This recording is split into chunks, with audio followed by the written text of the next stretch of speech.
Alright, how's everybody doing? Good to see all you. Hope you're having a wonderful day thus far.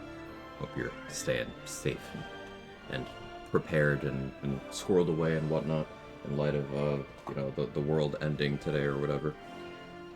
Um, but jokes aside, yeah, please do stay safe. How are we all doing?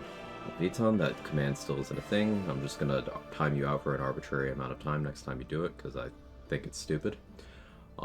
Hey Keisha, how are you? Hey Lee, hey Seth. Oh boy, Captain.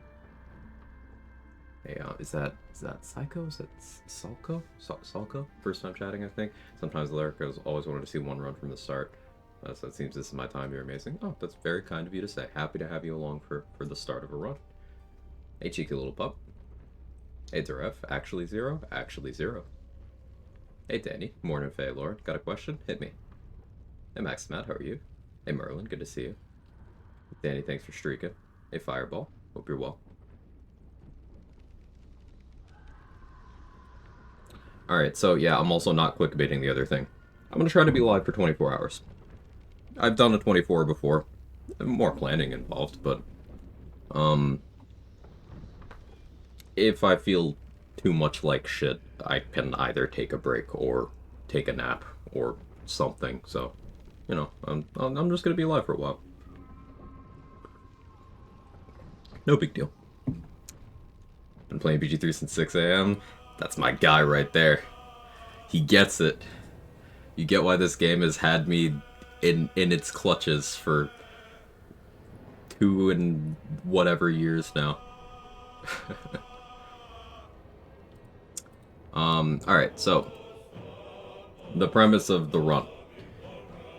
People talk about tankiness and defensive stats a lot, and I feel the valuation is off a lot of the time. And I know I say a lot of shit that you could chalk up to be like, well, that's not what someone who plays the game normally, because I don't play the game normally, would think, or how they would view this certain thing.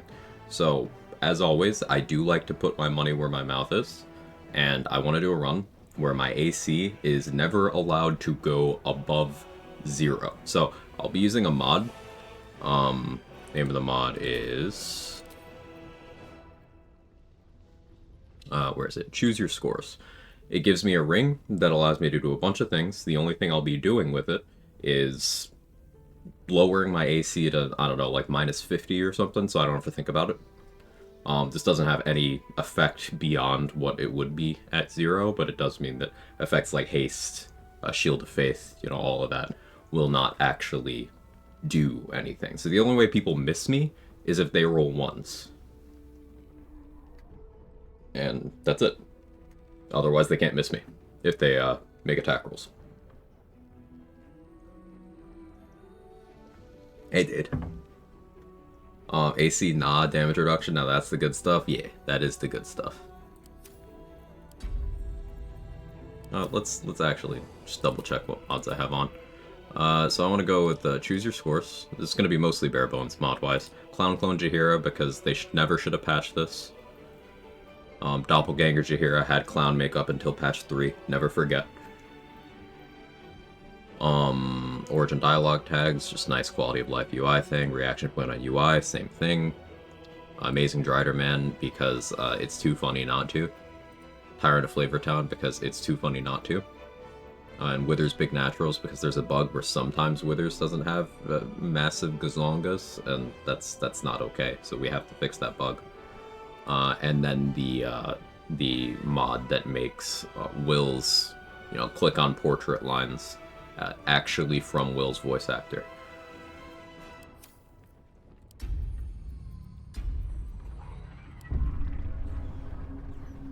Hey, Vonstifer. Hey, Keith.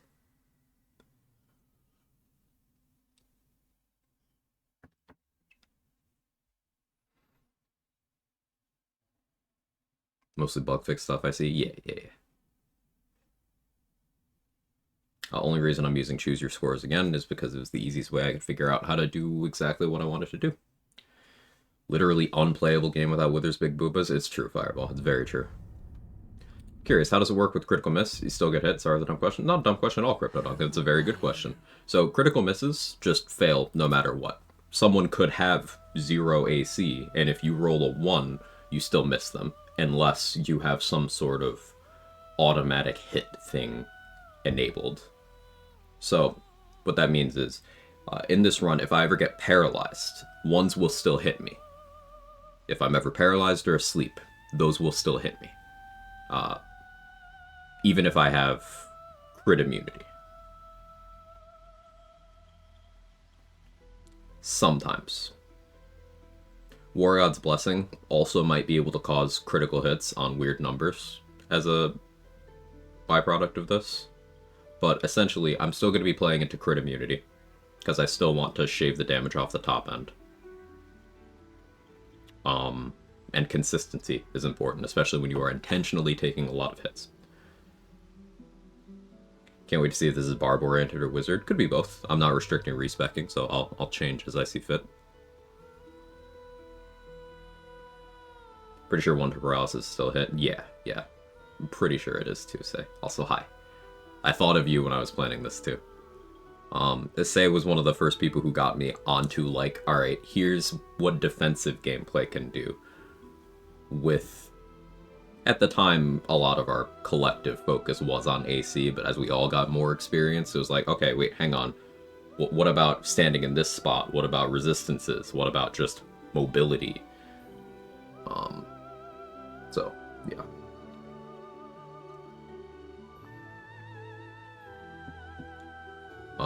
Sorry, I had to reboot my computer. Back now. Welcome back. You had a question. Hey, Jester. 24? Yeah. I put on the sub discount thing. I still had like 60 hours of that I have to use in the next week. So we got 25 hours of you get a discount on, I think it's 5 gifted subs. I don't even remember. Only give within your means. If we get enough subs in the stream today, then I'll get a couple new emotes commissioned, because I have some extra slots that I've been meaning to fill. Also, I think crit fail to shove against crit fail to avoid being shoved is a success, but that's like super niche. Hey Fries, hey Litterbox. Morning voices, morning voicing. Yeah, Adrix, I haven't really spoken yet. It'll get there eventually. Alright, so we're playing a custom character, because I do want to play race-wise. I'm between two things. No, 3 things here, actually. Option 1 is, and to nobody's surprise, Wood Elf. And yes, it's a 24-hour birthday stream. It's also, Say and I have the same birthday. So, any happy birthdays to me should go to Say as well. Hey, J-Bridge, thank you for the 5 gifted.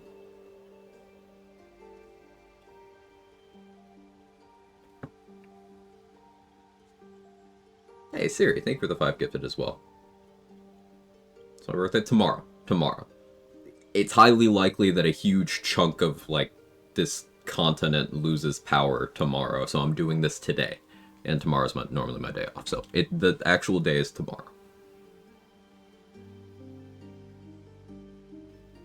Hey, Faye Lauren, thank you for the 5 gifted. Thank you very much. There you go, Quag.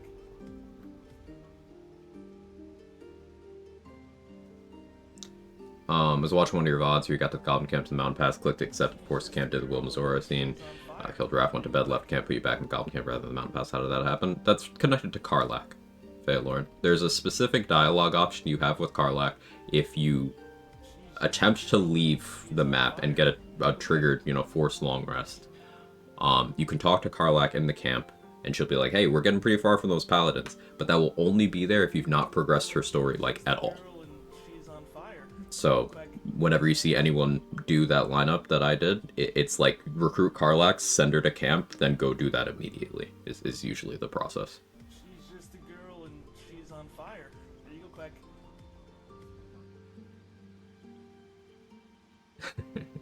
Remember, yeah, the way Say and I found out we share a birthday is, Say proposed the 2 of us and Mark the Power Hour and another friend of ours. Hey, Zemberbean, thank you for the 100 bits. And friend of ours, Nazatur, who I think he was streaming BG3 the other day. But he proposed the 4 of us doing a co-op for the 25th. And then I responded in the group chat something to the effect of, like, Oh yeah, it's my birthday that day. That sounds fun. And then Say was like, wait, what? Because it's Say's birthday that day. It was very funny. This was 2 years ago. No, this was last year. This was last year. Time's crazy. Yeah, a year ago. Because BG3 was 2 years ago and change. Yeah, yeah.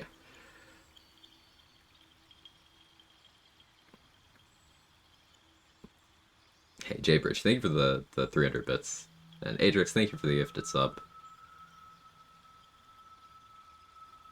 Go play video games, have fun, go in. One more thing before you go. Neo 3, is that gonna be good? Because I saw that that's like out soon, and I thought of you.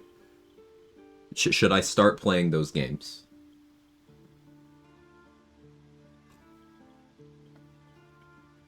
Hey, Stunning Glass, how are you? Um, okay, anyway, I was talking about the race options for this run. Play 2, skip 1, gotcha, Gold Scythe. Also, hi. Neo 2 is my favorite action game. Yeah, you've said. 3 is out in like, what, 2 months or something?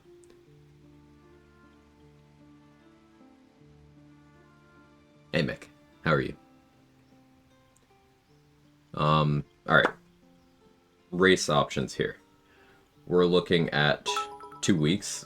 Yeah, you see, I know how time works, Gold Scythe. I was testing you. Thank you for making me look good in front of everybody by giving us all this teachable moment.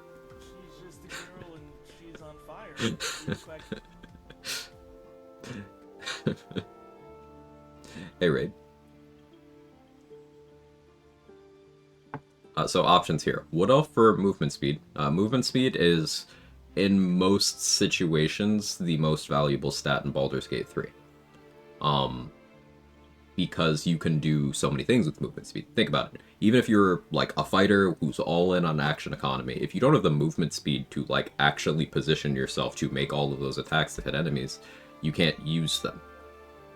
And movement speed also allows you to be in positions where you don't have to worry about certain incoming effects because, like, if you're not a valid target because you're in a different area code, you don't have to worry about it. So, movement speed is something I considered from Wood Elf here, or Wood Half Elf. Other options. Gold Dwarf. Gold Dwarf has the most HP of every option. You get extra HP per level. So I was thinking about leaning into that. The downside is dwarves do have less movement speed. So everything good I just said about movement speed, I would be on the back foot in that regard the entire run if I do go Gold Dwarf for HP. Option 3 is Half Orc. Now there's a few reasons why Half Orc makes sense. One, I don't get the movement speed penalty of Dwarf. 2, I get, in extreme emergencies, Relentless Endurance could save me. I don't like playing around cheat death effects though. But the biggest thing is that this Savage Attacks feature, once we get deep into the game to the point where I have like all of my gear and I feel confident in taking hits, I can stop wearing my crit immunity so that my retaliation effects do more damage. Because this does apply. If someone crits you with melee and you have retaliation effects, your retaliation effects will crit them. Or any bonus damage die you have on those effects will crit them. So those are the options I'm considering. Hey Scarlet Air, how are you? Would you like to say that you're one of the most kindest streamers I've ever watched? That's very kind of you to say, Jane JK. I appreciate that. I try to, be a regular fucking human being. I don't think I do anything special, but I appreciate the kind words. It genuinely gets me through some days.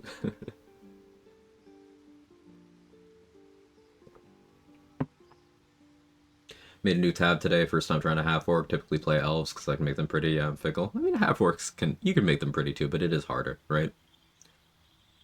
Cold Prospect says, talking about movement speed. I remember watching a playthrough on YouTube, someone beat the game just by moving. Yeah. Boots of Stormy Clamor stuff. Yeah. I've seen it. Basic human decency is such a rarity these days. It is. I don't think it should be special, but, to a lot it is. Half-orc fits the no armor visually too. They look like berserkers. They do. Half-orc, half-elf, 2 OP. So, like, I don't think you listened to my explanation of the pros and cons of everything that I laid out here. One of 3 options.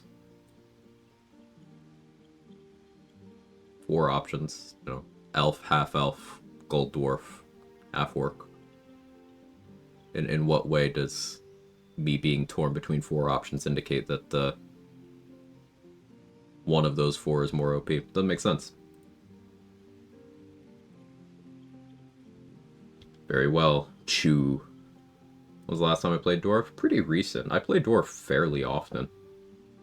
I did a heat metal run where I played gold dwarf. I did something where I played Dwergar recently. What was the Dwergar run? Does anyone remember? Yeah, trade. It's the yes hit. I like half orc here. The crit stuff is funny.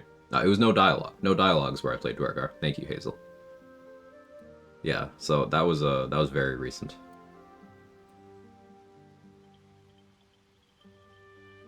I play dwarves pretty often, which should say a lot about how good dwarf features are, because I hate having the low movement speed. But, like, dwarves are more than good enough to offset that. I hear you big lady and offer you short lady. Hey, super. Thanks for the birthday wishes. Alright, we'll do half orc. Background-wise, I'm gonna want to go either something that has athletics or something that has persuasion. Sleight of hand's a nice bonus, but I've been playing a lot of soldiers lately. It's just, the only athletics ones are soldier and outlander, and just soldier's so much better. Not that outlander doesn't have some decent inspos, but survival versus intimidation, and then soldier just has more total XP available from the background. Tilly heard the quags and turned to look. Oh, hi, Tilly. Hi, baby. Can you give Tilly some rubs? Short lady. I am a fan of short lady. It's true. She raised her eyebrows. Oh, good girl. Quag is playing dwarves because he wanted to be that petite too. You caught me. A useful skill versus a skill that's literally worthless. Yeah, that's intimidation. My barbarian here. I haven't chosen the class yet. Now there's a solid chunk of the run where I might have barbarian levels, but yeah, let's talk about classes. It's a good thing to segue into. So, big thing that barbarian brings to the table for this run is, yes, rage is a way of getting resistances, but remember, spellcasting is restricted if you are any version of barbarian other than wild magic. Yes, there's a way you can actually maintain your spellcasting when doing wild magic. I'll probably do my next run after this focused around that. But barbarians have the biggest HP total of every class. If you look over here, you see the amount of HP. It's 14 here for a 2 con modifier barbarian, but compared to a wizard, you get 8. Fighters are second highest, you get 12. Rangers are a little bit lower than that, you get 11. Or, no, Rangers should be the same.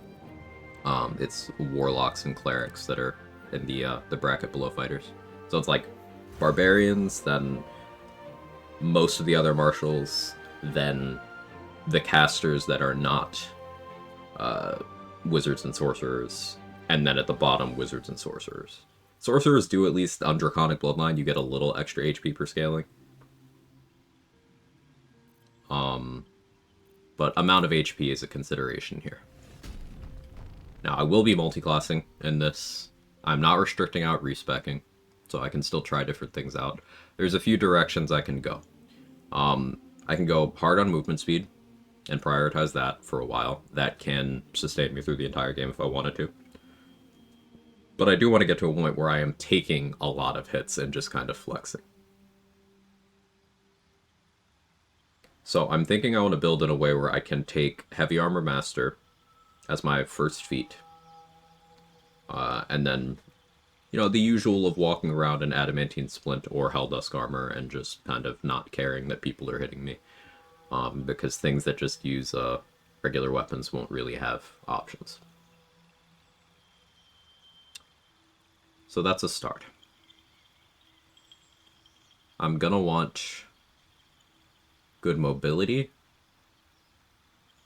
Initiative will be a concern if I do take ham instead of alert, at least until I have a steady supply of vigilance elixirs. I'm probably going to want to do Iron Vine shield stuff once we get that in Act 2, so eventually I'm going to want to get Shillelagh somehow. That'd be either Nature Domain or Druid levels. So I want to start with Heavy Armor Proficiency.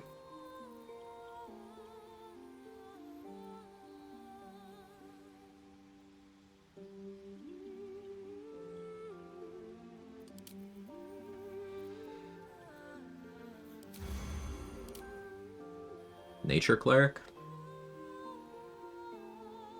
Not Selûne. Don't ever play a Cleric of Selûne. PSA.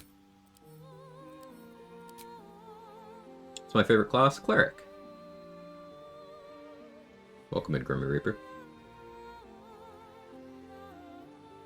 Doing a Hambarian and popping my rage got me feeling like Hikari. I could Hambarian too. That's certainly an option. Gave till he rubs you, she returned with kisses. As I was tapping this, she farted on my pillow. A+ dog. Incredible. Incredible.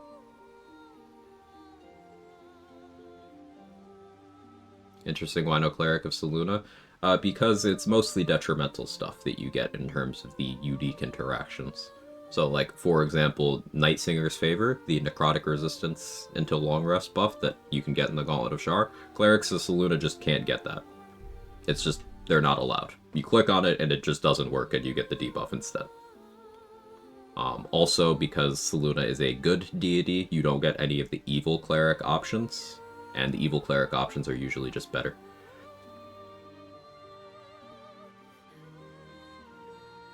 The only thing you get in your favor is you get a little extra dialogue with Shadowheart that doesn't actually amount to anything, and you get to open the chest in the Owlbear Cave checklist, which just bypasses one perception check, and is a total of 1 decent item and 15 XP.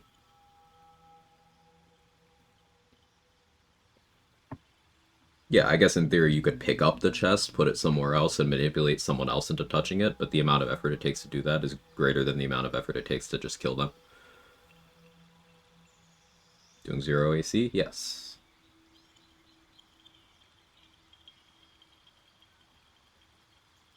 What are the good aligned gods?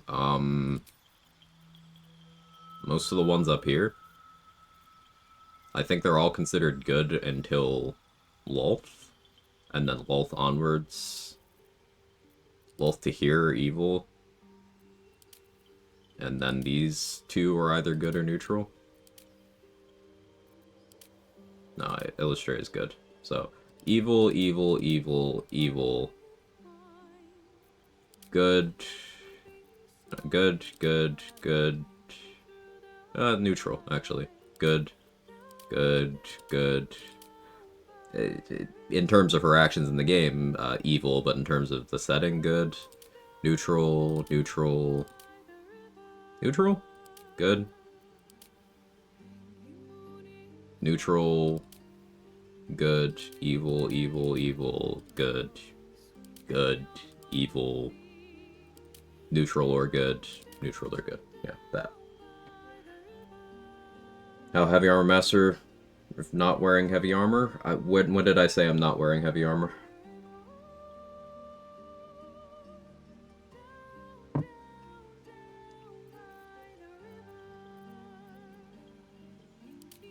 I didn't say that.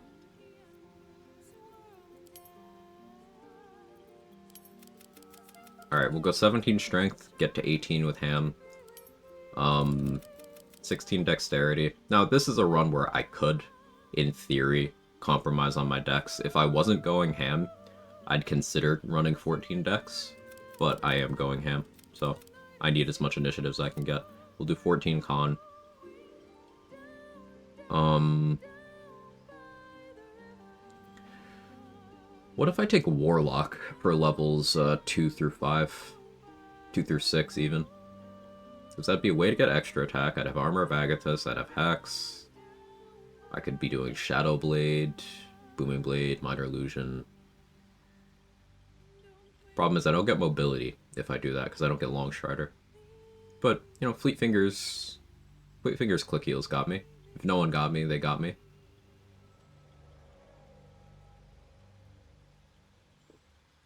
I could also just go Hambarian.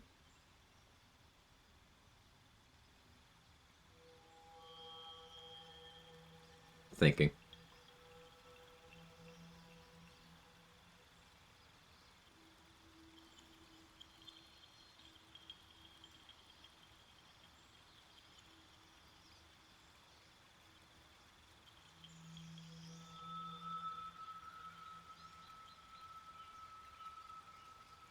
I gotta push Wisdom a little for Ironbound, it's not worth it.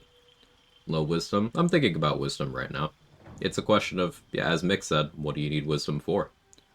So, Atrix pointed out, Wisdom is Ironvine damage, but even without boosting Ironvine, it's still good. So it would just be prepared spells, and if my spellcasting modifier stays on Wisdom after multiclassing, then it could potentially be my Tadpole powers and such. I likely end up taking more Cleric levels to pick up Aid, so I can increase my HP total. Hey, Lolo Kava? Let me know if I absolutely butchered that. I have an uncultured tongue. Thank you for the prime. I appreciate it. Hey, Gloriosa, how are you?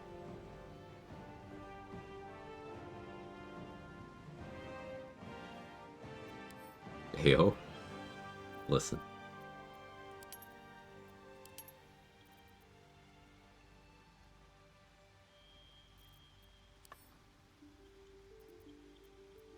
Intelligence won't really do anything for me. Even if I take a Wizard Dip, one slot is enough, and I can use Warped Headband to get more. So that's out. The question is Charisma. If I end up going Warlock, then having some Charisma for Packed Weapon accuracy would be something. She's on fire. There you go, Quag.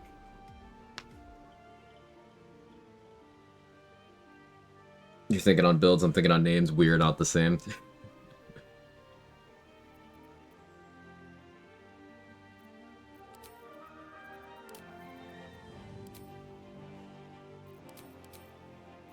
Thorn Whip is definitely, like, objectively better in the early game here. But I could take Shillelagh to play around, not respecking. Is this the rare Haghair Constitution run? I want to say it isn't, because by the time we get to Act 3, I'm gonna want to use Greater Health, right? So at that point, it'll be wasted.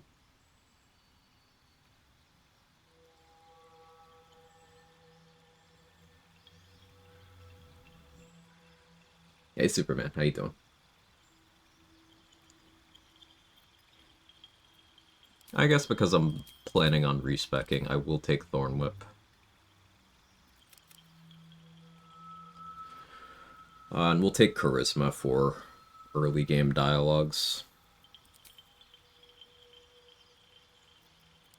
Cantrip-wise, we take Blade Ward for sure. Guidance frees up that amulet slot, so I keep the 8 amulet on for a while. Yeah, let's go Thaumaturgy for dialogue purposes.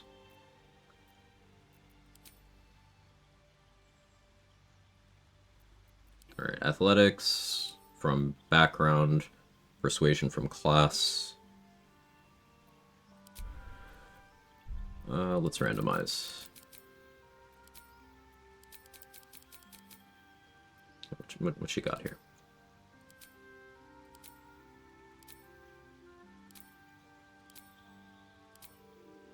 No main character energy yet. No, here we go.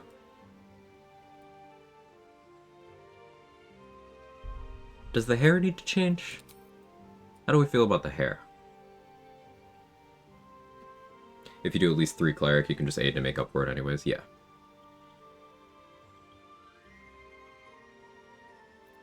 Yeah, I think maybe change the hair and nothing else, and then we're good. Perfect. No.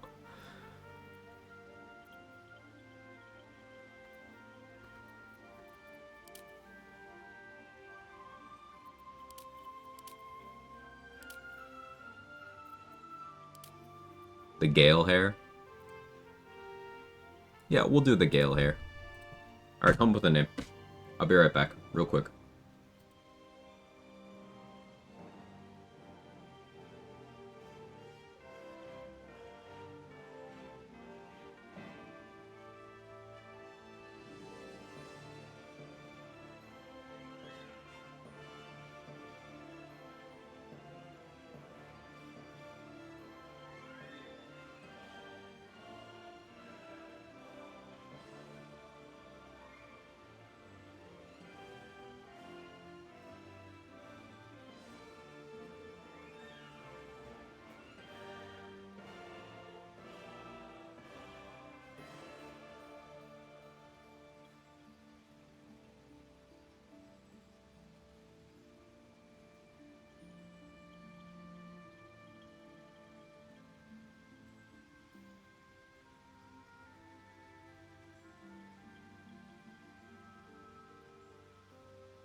Alright, I'm back.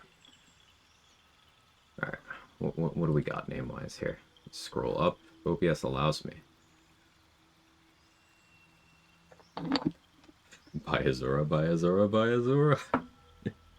The Grand Champion, Gold Scythe. Gale Arena, Gale's wife, 0 AC, 0 Nadia, like Nada, I like it.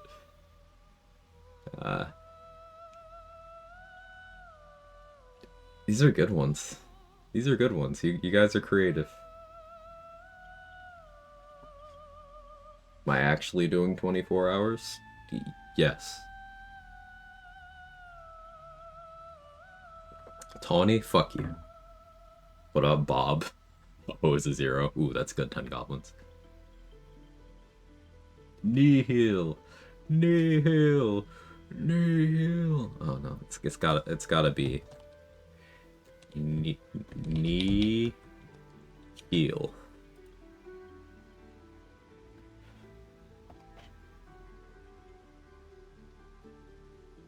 Yeah, yeah. All right, now give me a number. Randomizing the Guardian.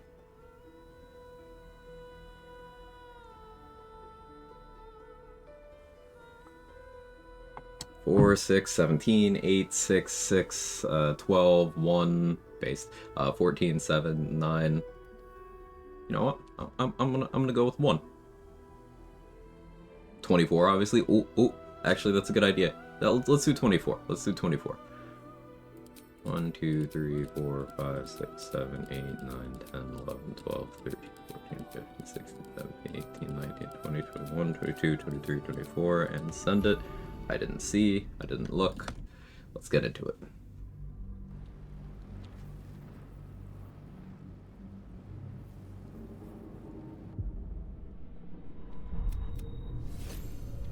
Alright, so this ability score ring here is what I'm using to set my AC. You see I have 17 AC right now, but that just won't do.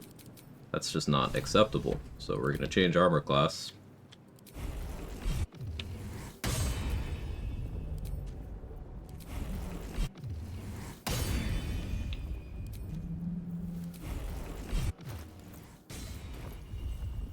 Keep going.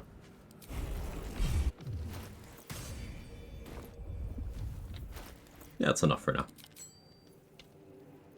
Another step forward. Alright, so everyone can hit me unless they crit miss.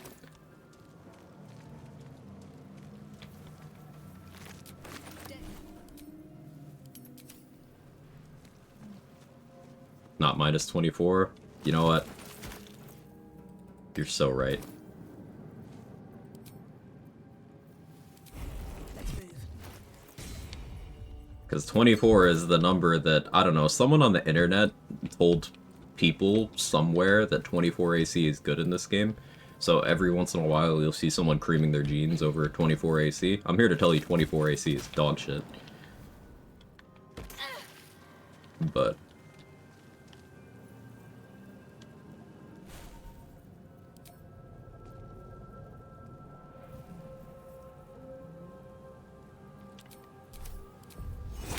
Have a lot on my mind. And, well, in it. Odd. I feel better. I thought because of 24-hour stream. That's a good coincidence, yeah. Hey Sora, thanks for Big Streak. Anything less than 47 isn't worth? No, all values of AC are not worth it. You don't listen when I talk, Raid, but I will repeat myself anyway. Please. Before they return! Remove us from this body. From this case. Free us. You notice edema, a swelling of the brain causing pressure where it strains against roll the it. shell of the skull. The brain lifts from the skull. We must go to the house.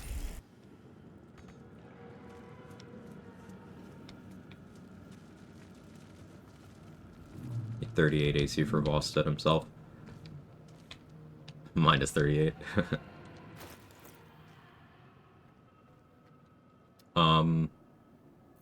Alright, so my prep here. 2 firebolts kills me. Sorry, 3. If they roll decently. So 3 kills me. Did protection from evil and good to give them disadvantage. Need any advantage I can get.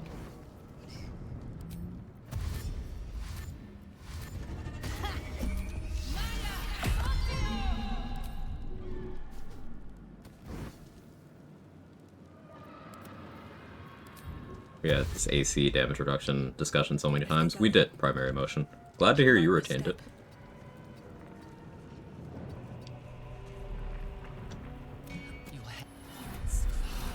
Disadvantage for what if they're hitting anyways? So they'll miss me on a 1, because critical misses are still critical failures, Mick. Together, we might survive. Worth it to create water myself for these fights? Possibly.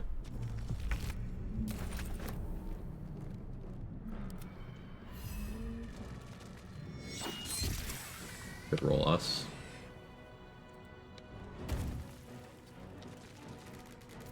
Never a dull moment.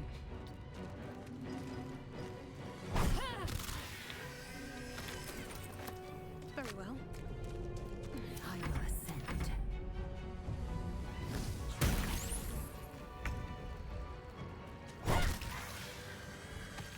Okay. You prove surprisingly adequate. Just showing the damage possibilities there. Fiery Bolt is up to 4 damage. They can't crit you here unless you set up circumstances where they get a free crit. But, you know, there is the possibility of all 3 of them targeting me and all 3 of them rolling high enough to kill me with 10 HP. I would have needed 13 HP to be completely safe there, taking every hit. Something good here, I hope. Or resistance from Create Water, or Race. Ship won't be able to take another dragon attack. We need to get out before it's too late.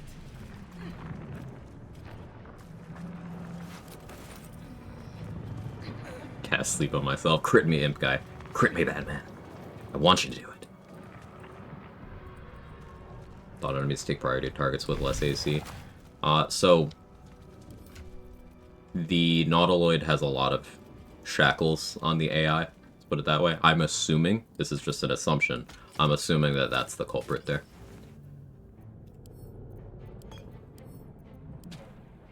Like, the Nautiloid has its own rule set, so to speak. You can't gain inspiration points. Enemies cannot crit you without free crits. You can't critically miss. Like, if you roll a 1, if you have enough bonuses, you still hit. And I'm assuming the AI makes certain decisions differently, too.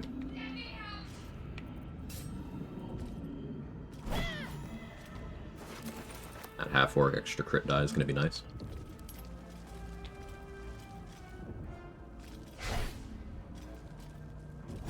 Hey, Holly.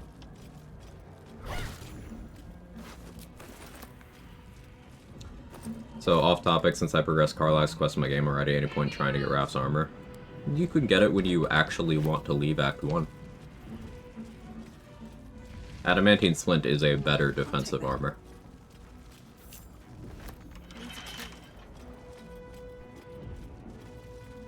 Just get Raphael when you're first going to Act 2, after Grove Defense.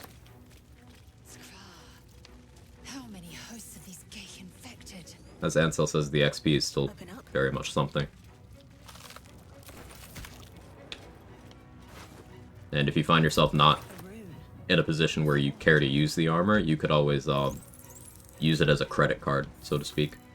Gift it to someone to max out their attitude, and it'll most likely be their most expensive item, so they'll drop it when you kill them.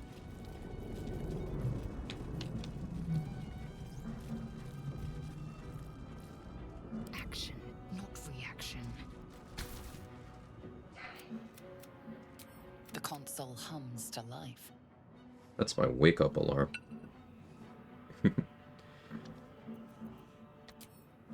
Then discomfort fades, and another sensation washes over you.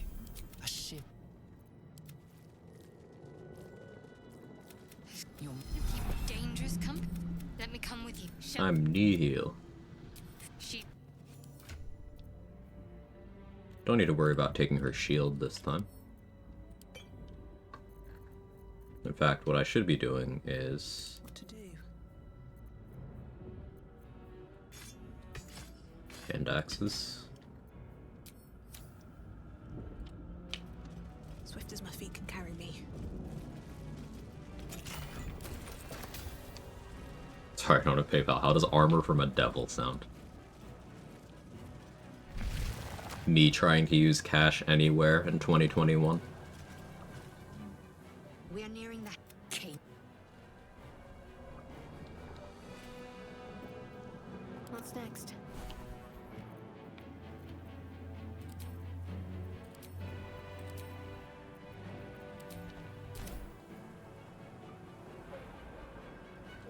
All's well that ends not as bad as it could have.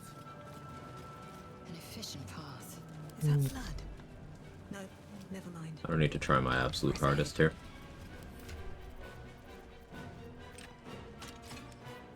We'll do that. What am I to do?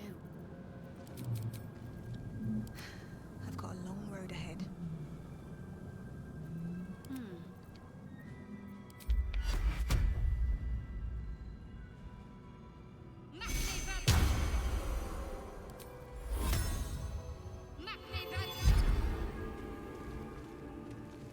Back home will never believe this.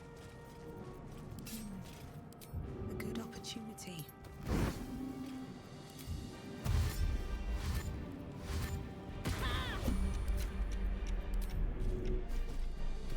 Alright, making sure both my weapon sets are dipped. I have 3 stacks of dash, I have disengaged, I have blade ward, bless, and sanctuary. Ignorance breeds madness.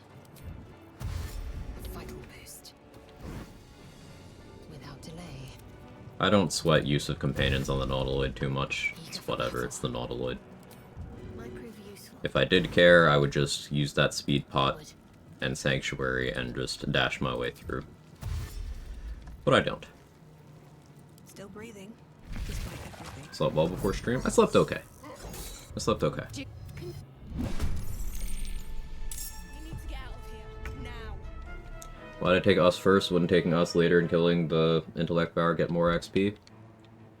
So, me killing an Intellect Devour that I don't need to kill for 10 XP when it is incapable of missing me. I have 10 HP. Their attacks do up to 10 damage. Why would I do that? Still breathing, despite everything. Why would I risk getting one shot for 10 XP?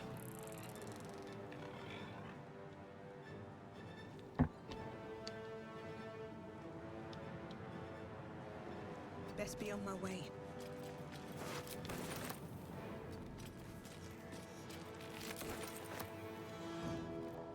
Just started honor mode with a friend playing monk. What's a good build? You want to take monk and then just keep taking levels in monk. Saw a lot of monk 9 rogue 3. It's popular, but like genuinely, if you don't know why you're multi-classing, and this applies for even builds you're trying to copy, just pure class. Just pure class monk.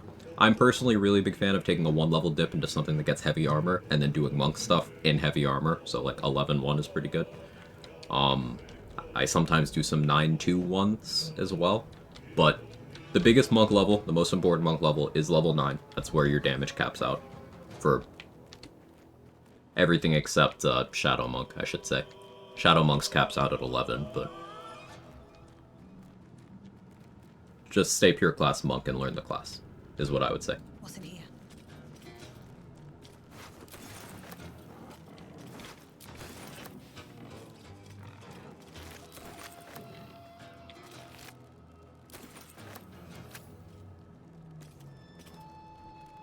Don't want to move forward yet.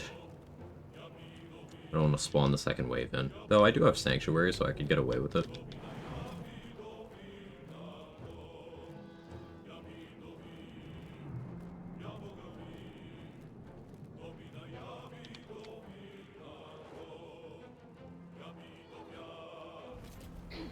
I'll spawn him in.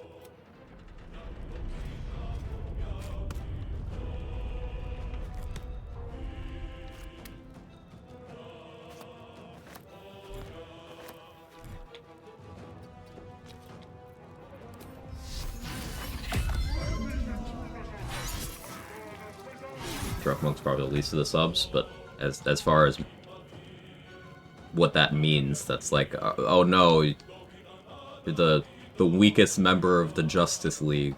It's like, you don't have to care about that.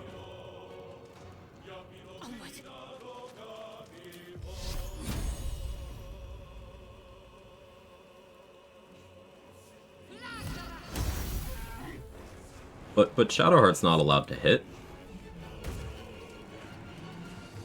Swift and lethal. Taste my fury.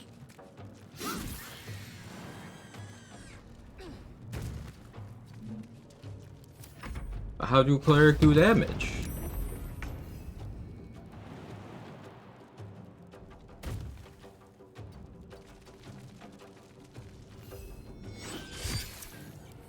That was Babby formed? I'll show you.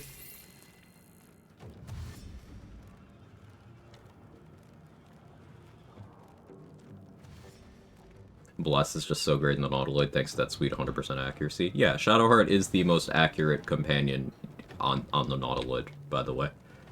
Astarion doesn't have his bite yet, so Shadowheart with Bless Guiding Bolt, she's just the most accurate.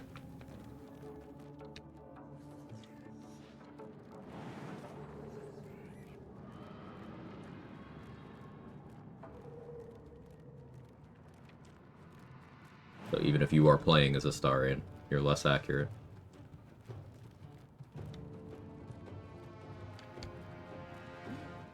Do I want another Caustic Bolt?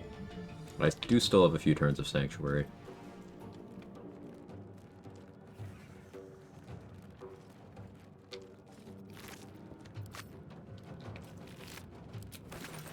Hey, Ladybug.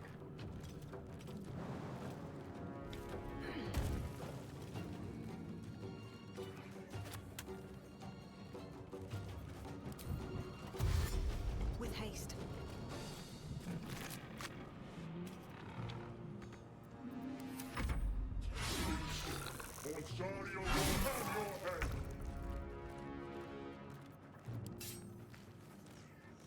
Should have kept inflict wounds prepped. Waits.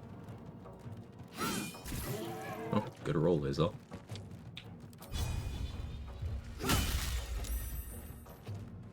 Ready.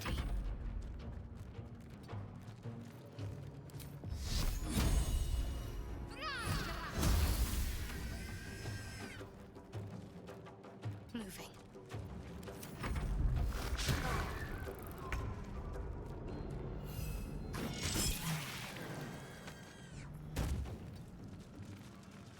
Alert, and make some pot roast for this night's cold weather. Ooh, that sounds great.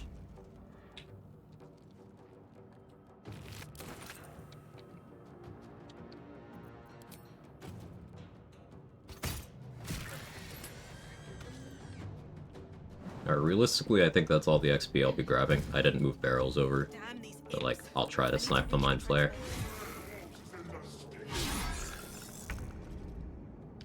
Is Shadowheart's fault or Sacred Flame being deck save? Neither. It's players not reading.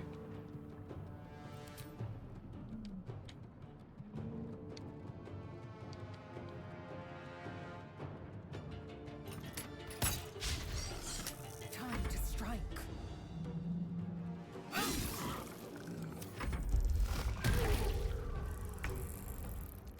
If this ship hits the ground, we're dead.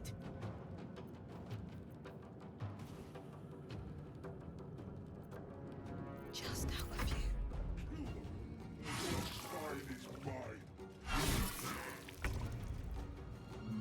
Like that one Doom account tweet, you control the buttons you press, you know. Lethal.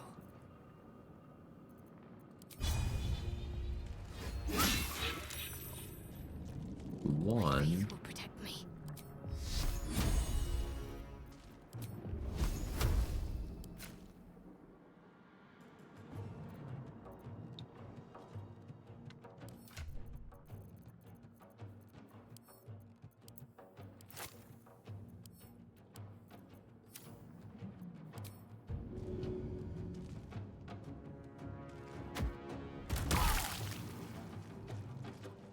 I am fury. I am death.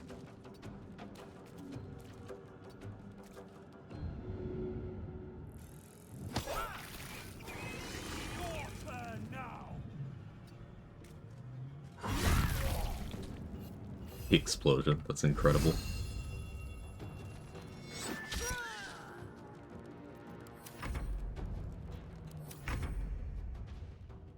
Alright, bye. The helm's alien.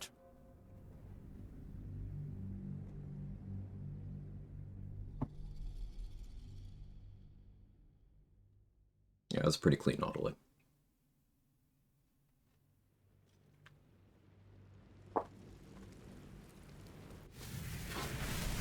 Hey, my own's like, good morning. Thanks for streaking. As you wake, the tadpole and you're the tad. Alright, level 2 already. Here's where we decide. I could either keep going with cleric progression to get towards aid faster,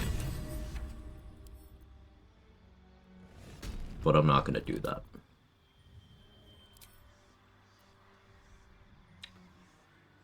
Hexblade would provide me some healing sustain, more damage output.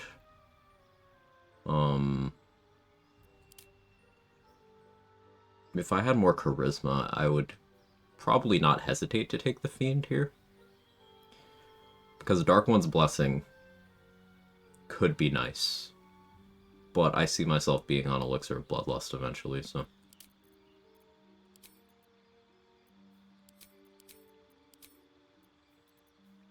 Mage Hand is more useful to me right now than Booming Blade, but I'm going to take Booming Blade for the eventual usefulness.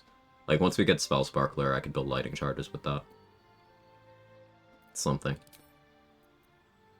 Shield is worthless to us here. Gonna take Armor of Agathis. Hellish Rebuke, Hex, and Expeditious Retreat are all good options here. Arms of Adar is also a good option here. A lot of people forget that this does have an effect. If the target fails a strength saving throw, then they can't use reactions for a turn.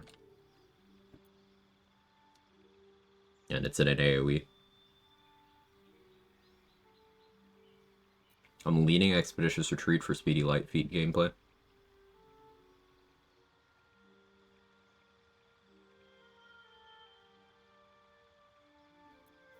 I won't have spell slots to sustain Hellish Rebuke very well for a while. Same with if I have to keep re-upping my concentration for Hex. So I think we go here.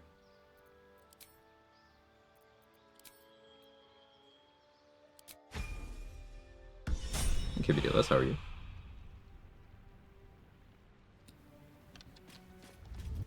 Have to keep going.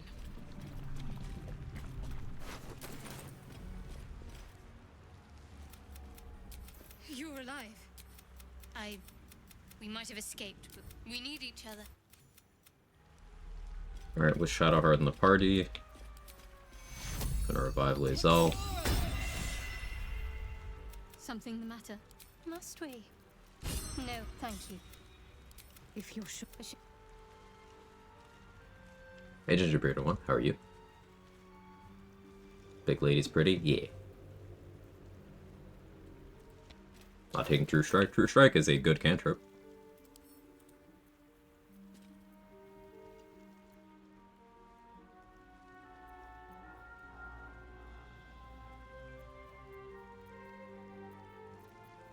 It is actually useful, not baiting.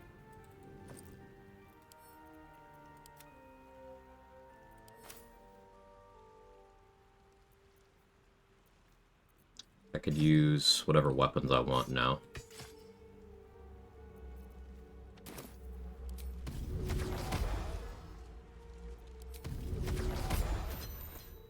Gonna have my hexed weapon in the offhand. It'll be my less accurate one.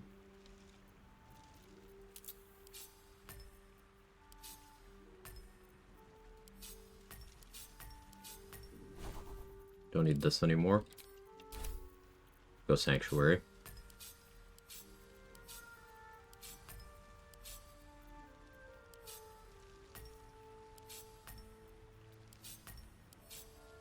Alright.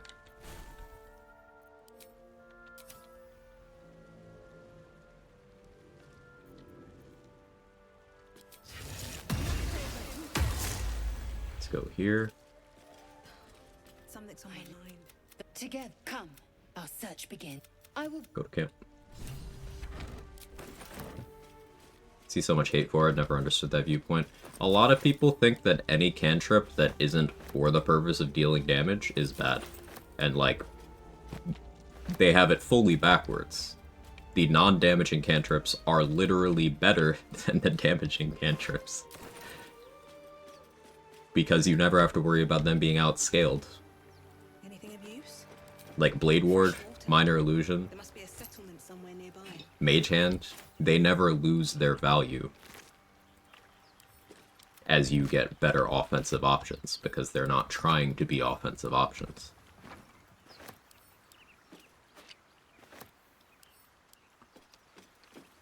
True Strike is in that pile too.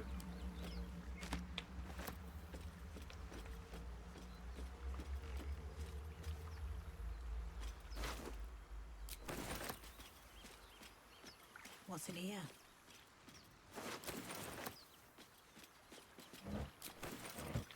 Clementine! Yes, Clementine.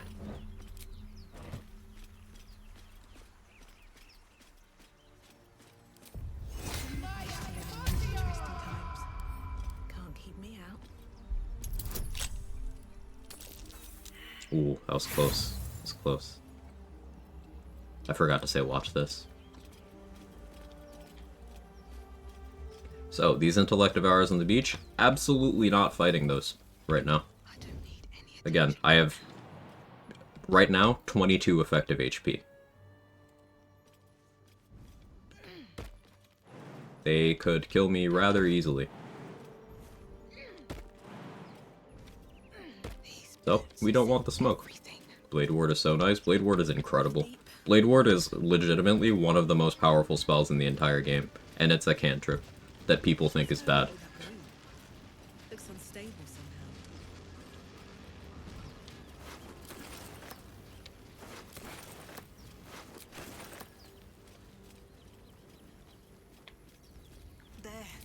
mind flayer, and it's hurt. Let's have a look. Monster. Death is too good for it.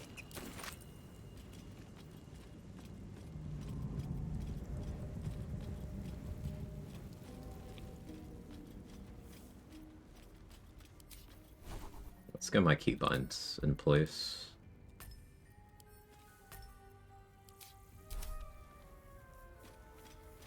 I need a quick word. Hurry, there, in the grass. There. Now. And now you're going to tell. What was that? What's going I'm on? persuasive, right? Get the feeling that many people think some of these cantrips are bad because they play full party playthroughs. The idea of using a turn for anything but direct damage is strange to them. Setting up for better, more consistent damage doesn't even occur. Time to think. My name's Well, I think you're right, Jester. It's also a bad way of thinking because even in full party, Blade Ward It remains hasn't good. happened yet.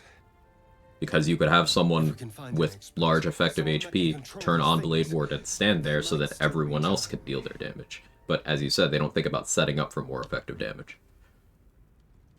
I find that a lot of players just actually don't think about what's gonna happen when they click buttons.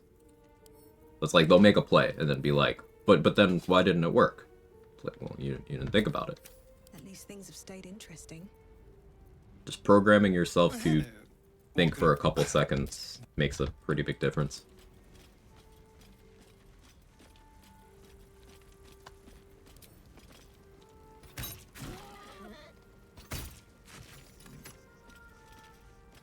Don't want to say any names. This one time I heard -1 DR is not worth it. So happy it wasn't me that said it.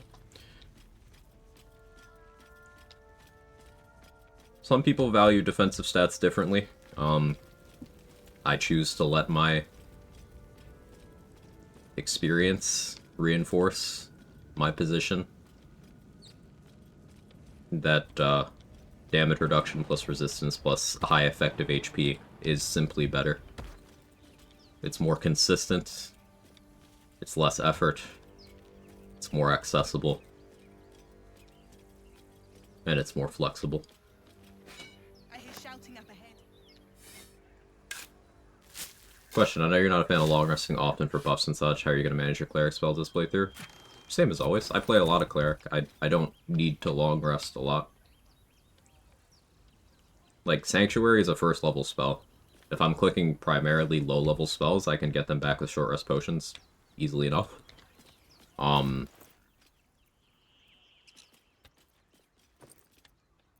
But like, also, I don't need to click spells just because I'm a spellcaster. 10 goblins. I'm gonna have 18 strength here in Act 1 without an elixir. Like, I got Booming Blade. I've got 16 dex, so my bows are fine. At no point do I need to cast spells if I don't want to.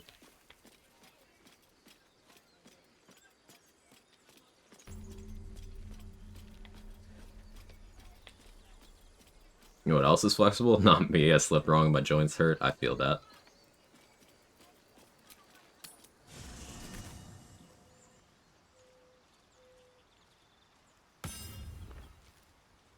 Depends on builds and feats. Everything does. That's why simple answers like best, you know, better, strongest, they don't really exist without context, right? Or at the very least elaborating on what your criteria is. So, for example, some people only care about theoretical damage per round on paper, like in a spreadsheet, devoid of context, just like, what is the biggest number you can do? And that's their criteria of best. But I gave you context there. So no matter what, even if you do have something that you determine to be the scale on which things lay, you still have to give context. So yes, it does depend.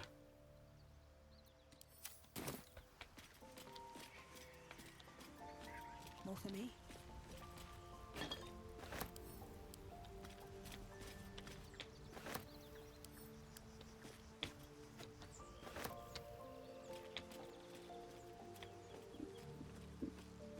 It's an interesting stomach noise.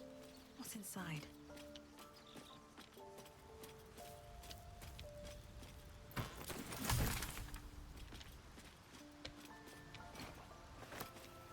Water barrel is for setting up Raphael's XP. Water is nice to have, especially for my damage. Remember, Armor of Agathis is going to be a big damage dealer for me. So, every water bottle we can find, we want it. Hey, it's a Draco.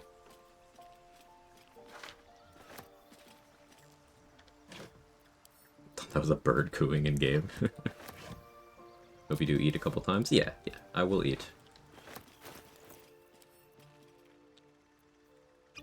I'll take healthy breaks and whatnot.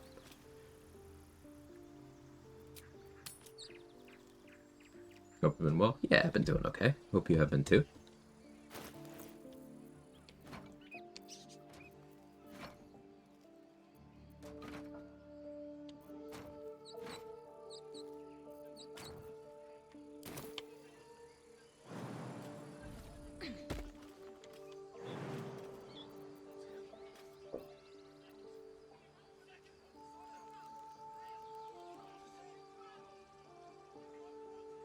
Debating if it's worth a spell slot for Expeditious Retreat here.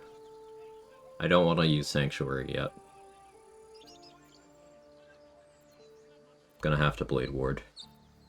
Fury of the Small arrows can do enough that they could maybe kill me, so I'm going to disguise as something small.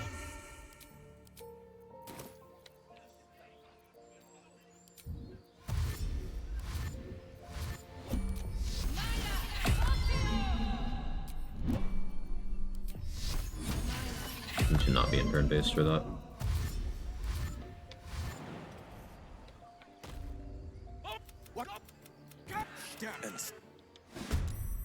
Alright, so I won initiative, but that's not guaranteed. If I hadn't, then it would have been possible for these 3 enemies to attack me, if they had deemed it necessary, and all 3 of them hitting me with no mitigation would have killed me, unless they all rolled min damage. Or close to it. That's why I Blade Warded.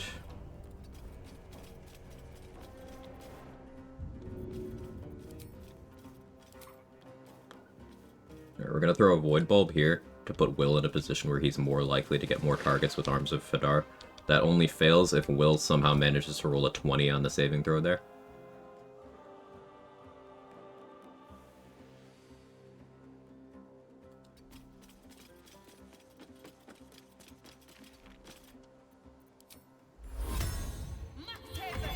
Gonna turn buffer a Sanctuary here. Doesn't cost me a spell slot if I use it that way, and it shouldn't matter. Just I have a bonus action and nothing really to do with it. Hey Spider, so open my notification, saw you're not clickbaiting us to this 24-hour stream, made a cup of hot chocolate, day is now accounted for, let's go. Happy to have you here. Do you put anything in your hot chocolate? I could go for a cup right now, but I'm living vicariously. Like, are you a marshmallows gamer? Any syrups in there? Okay, Will eating all of those Fury of the Small hits.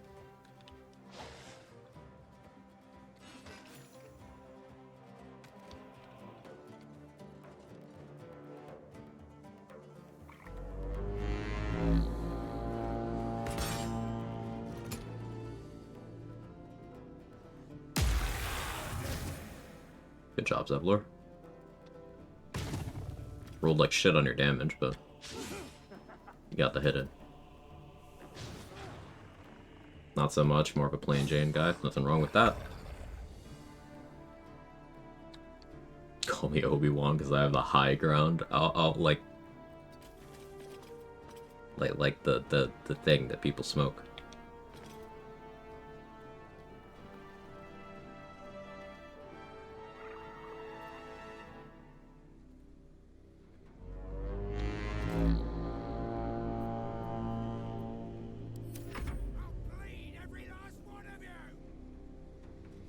Splurish bought a bag of bespoke hot chocolate mix I need to mix up here shortly. Ooh, report back when you have it.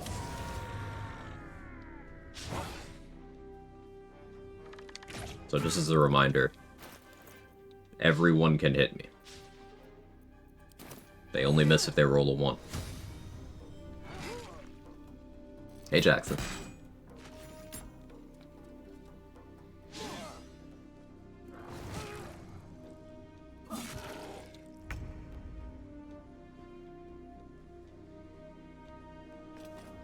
could go for some damage here, but that's greed. They don't seem to be rolling particularly well, the enemies that is, so I will keep blowing. Keep Aridin and Barth healthy. Oh, Ramira with the weave? Okay.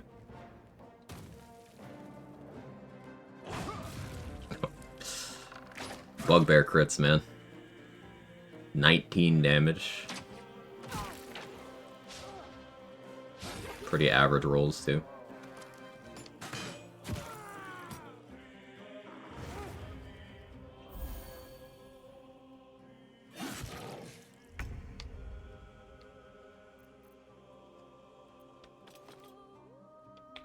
Gonna blow again. Some power for the taking. Put a Sanctuary on Barth. Redirect to Ramira. I was hoping she wouldn't go that way, but it's fine. The logic here is Barth's last in the turn order, so he gets the most out of a Sanctuary.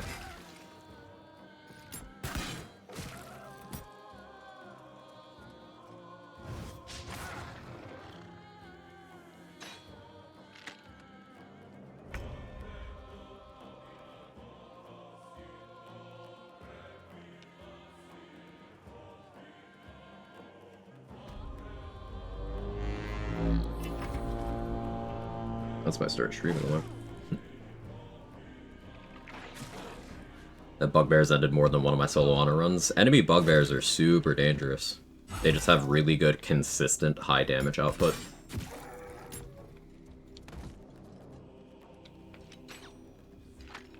Luckily, there's not too many of them in the game, but they are very dangerous.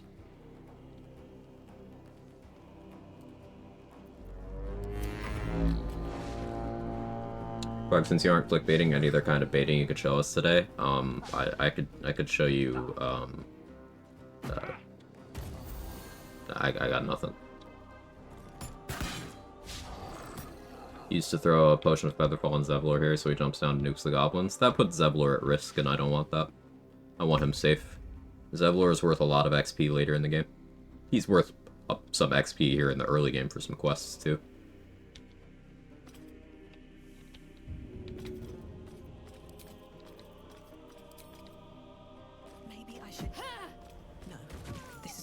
Alright, grab Ramira's XP before it gets stolen.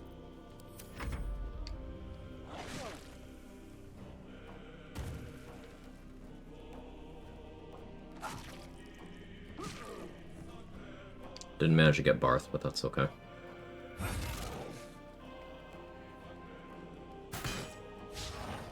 Well, I kind of needed that to hit Zevlor.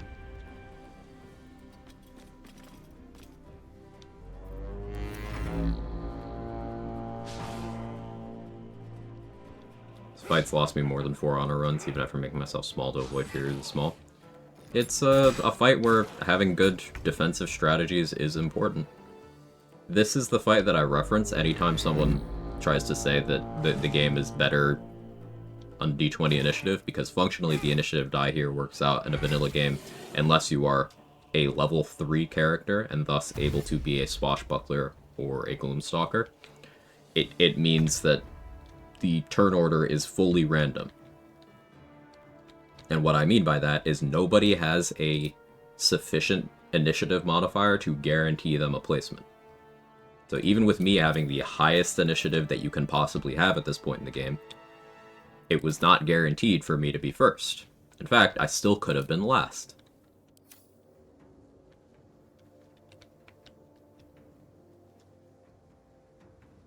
So it's things like that that make the fight very dangerous. No crit immunity, high damage enemies, no way to guarantee turn placement.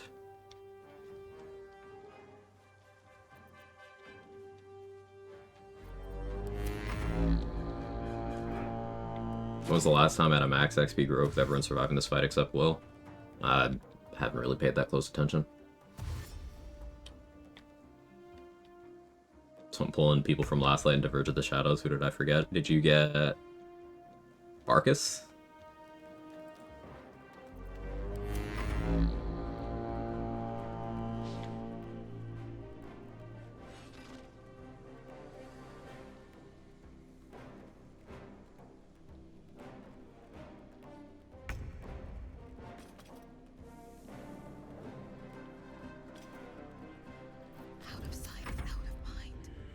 You can get level 3 before coming here. Yeah, I did cover that.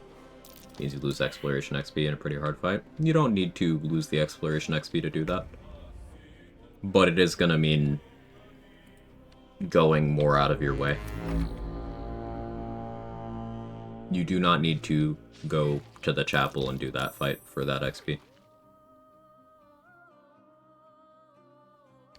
Options include, if you're able to lockpick your way into the dungeon that I failed to lockpick my way into earlier, you get some XP from that up front. You could choose to fight the skeletons in there. You could also, in the extreme case, choose to fight the people in the hallway on the interior of the chapel. That's almost manageable, but there's an element of risk there. Making sure Demeza and Nymessa spawn in for their XP helps. And there's a couple ways to Oathbreak before this fight, too. If you want the maximum possible XP before coming here, you know, without skipping the fight, it would involve being a paladin, Oathbreaking on either Gale or Demeza and Nymessa. And then, I have done this on stream before, there's a lineup you can use to kill the Oathbreaker Knight in camp by blocking a certain door and having enough HP to survive him using every single one of his spell slots on Hellish Rebuke. But it's doable, and you can use that to hit the level. You do not need to grab the exploration. But all that said, it's not really super worth doing those things, in my opinion. But it's something you could do. Hey, Sayo, how you doing?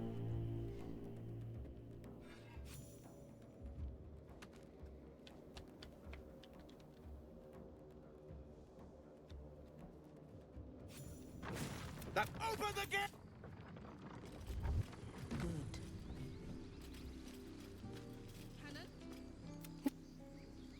Oh, yeah, Eridan survived.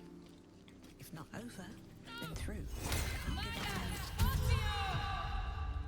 So we have to do this first.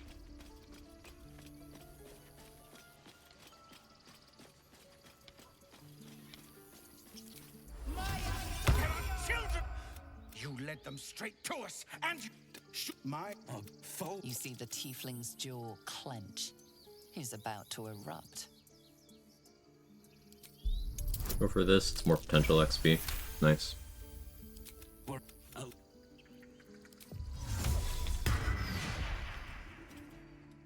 Thank you for your. I'm This attack needy. will only strengthen their resolve. We can't stay, but we've got. They've withdrawn there to. Perhaps you could persuade. You'll.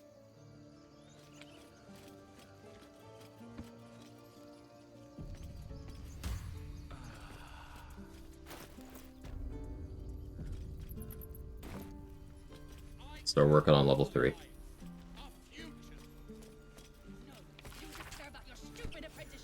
Gloves of Missile Snaring from Arid are going to be absolutely critical.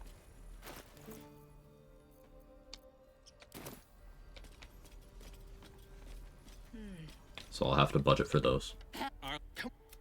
Or yell louder. That's fine too.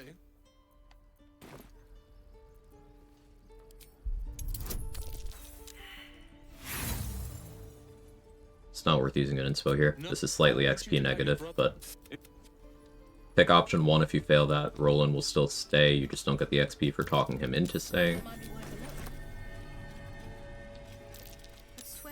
Hey, Celestial. He stares right past you. See when you.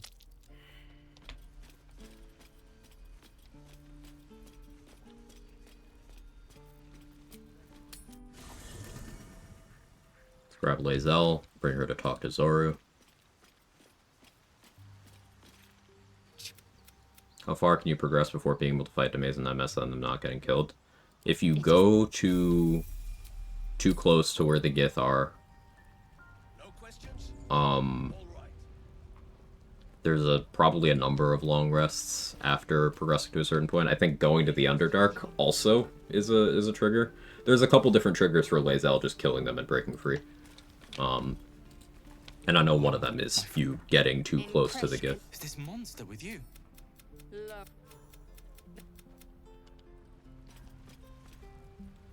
The locals prove compliant.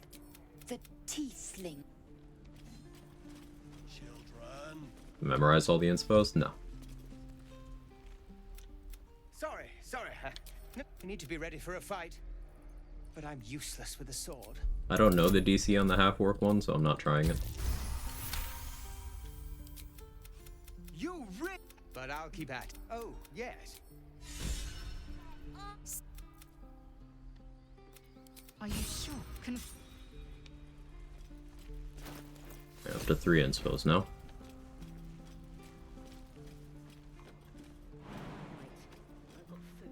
What I usually use for Charm Immune? Gift Disguise with Silver Sword. If that's not available, then Calm Emotions.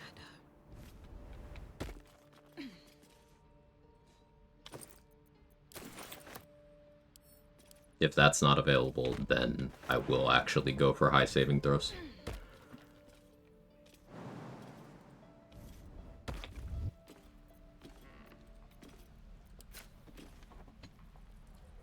Of all the bloody things to happen.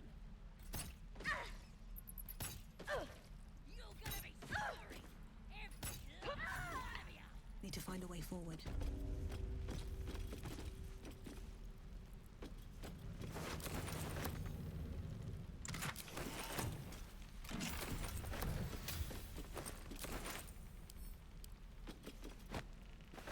The Lae'zel eye roll makes me swoon. Lae'zel's awesome.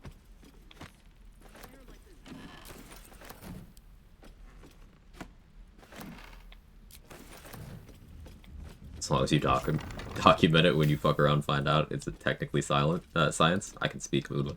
Yeah, I think so. One more time. Might be useful. So because everyone hits me, I can't do the Wither's Dungeon fight for a while, because I don't want to do that until I have cold resistance. Now, I could get the Robe of Summer from the Inner Sanctum, and that would make it a lot safer to do.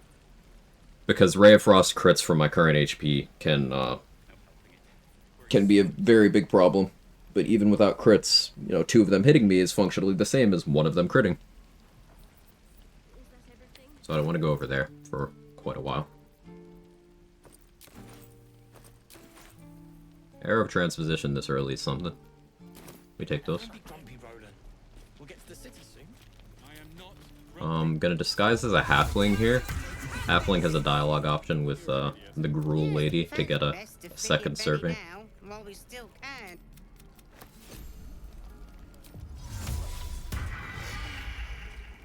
Why, hello there, sweetness. It's there. Auntie Ethel will sort you out. Let her You fuss. take a Ask what it is. That lets you keep the potion instead of drinking it. What is it, Peckle? As you Tell her you got a parasite. That's some extra XP. Hey, bother. Show me your wares.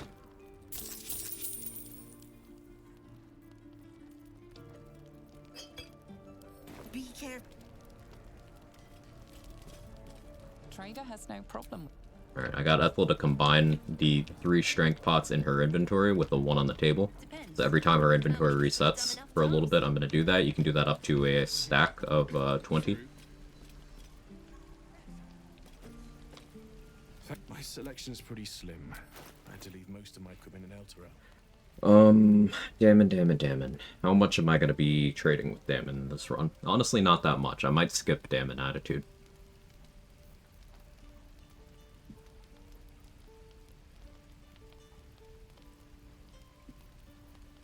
He still gets a backpack, but I might skip Damon Attitude for a while. I'm gonna get an Emergency Darkness. Excuse me, arrow though, and a couple of lightning arrows.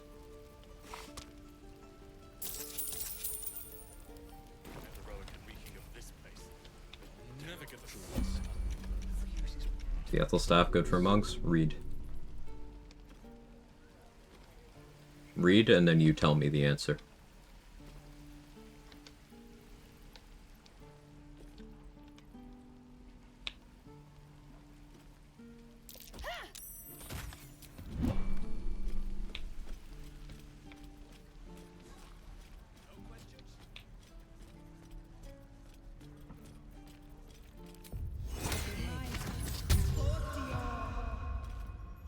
Take level Ranger for cold res, feel this would interfere with your game plans. Still not a bad idea, though. I haven't restricted respecking.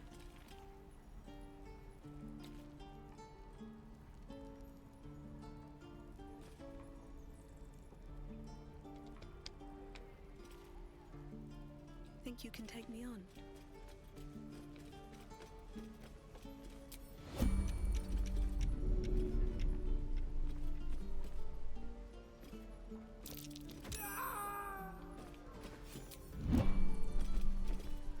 If it... You sure you want to be seen with...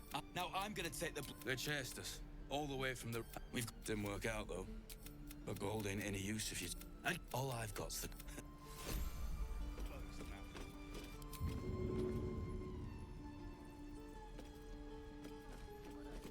Alright. Got a little XP from talking to Aridin. Now he goes in there too. Aridin's much of a prick, he doesn't care, he just threw someone off a cliff. I mean, game mechanic wise he didn't see it, but yeah, he absolutely wouldn't care because he is that much of a prick. So, fuck that guy. It's always kill Aridin o'clock.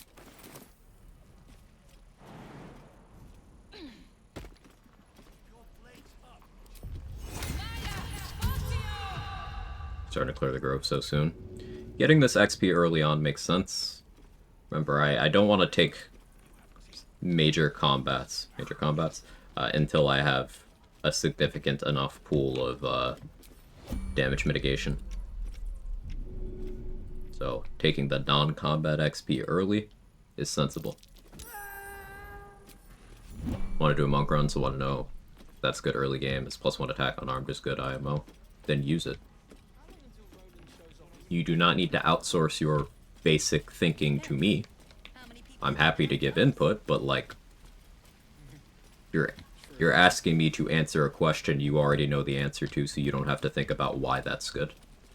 Don't do that. Think about it. Questions are welcome, but you can think.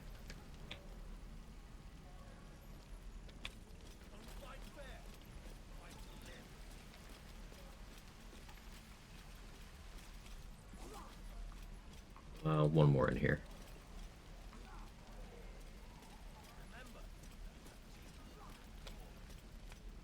Cursed to put my hands on everything.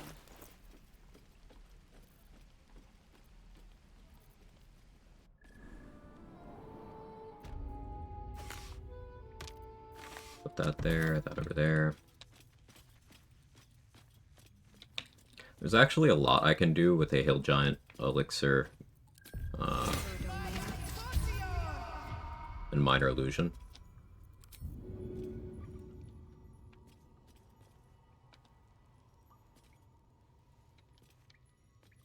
Think, chatter.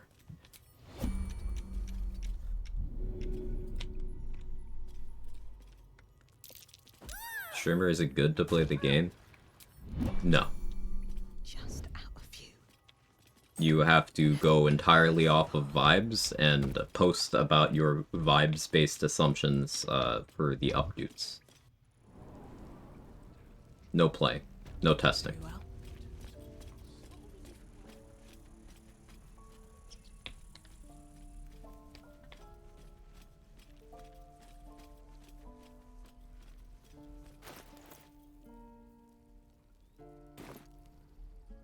How early can I get missile snaring, is what I'm trying to think about here.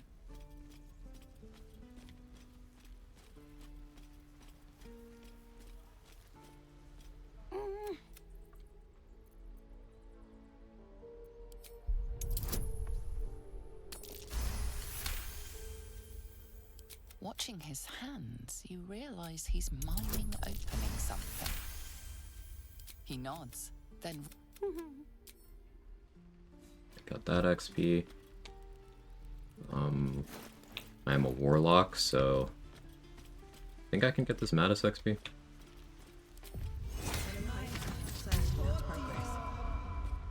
Whoa.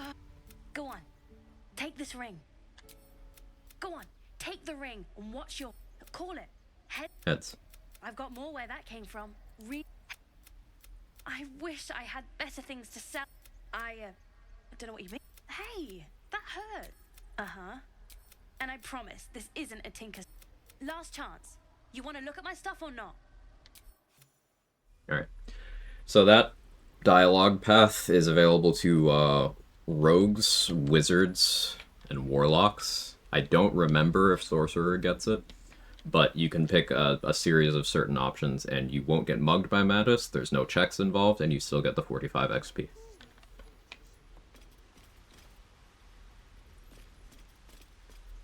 That was enough for me to level.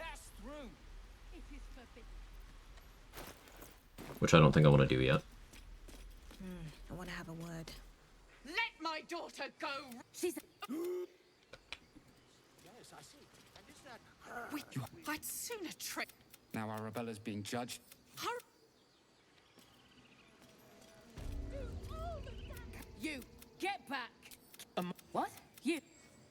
You. This antidote is going to be for curing ourselves from Nettie's poison in a little bit.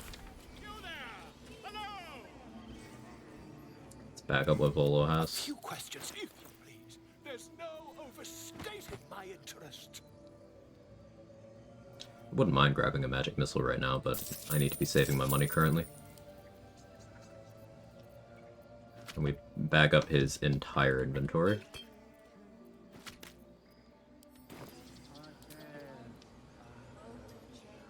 And sorry for dumb questions, I'm learning a lot from watching you. You have not asked a single dumb question. Is there a particular reason, just preference for casting guidance before the convo rather than when you roll? So it requires an action to like do interrupts like that in a dialogue, and you can only pick one a lot of the time. So if I guidance before, I can thaumaturgy during, or vice versa. I do wish I could understand you. But like I couldn't be like, alright, I'm gonna do both of these things for this check. And sometimes in conversation there will be a passive check that you can't, like, react to, you can't use inspos on. So that tends to be things like perception and insight in dialogues. They'll just be rolled before you can do anything, but sometimes they're there for other checks. That's there for history sometimes, it's there for religion sometimes, nature sometimes. So pre-buffing can matter for certain conversations because you won't be given the opportunity to do it reactively.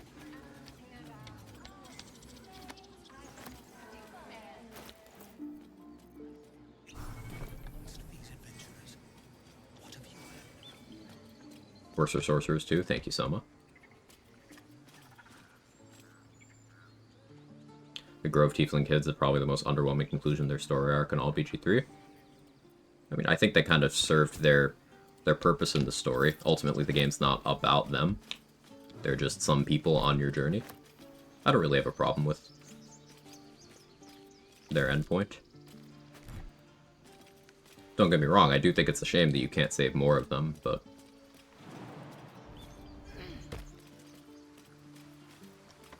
What's hiding here?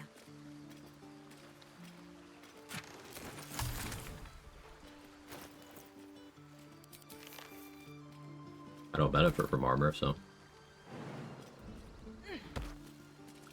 Need Arabelle in BG4, though. You can just mention some weirdo tiefling druid. You don't need any of those things.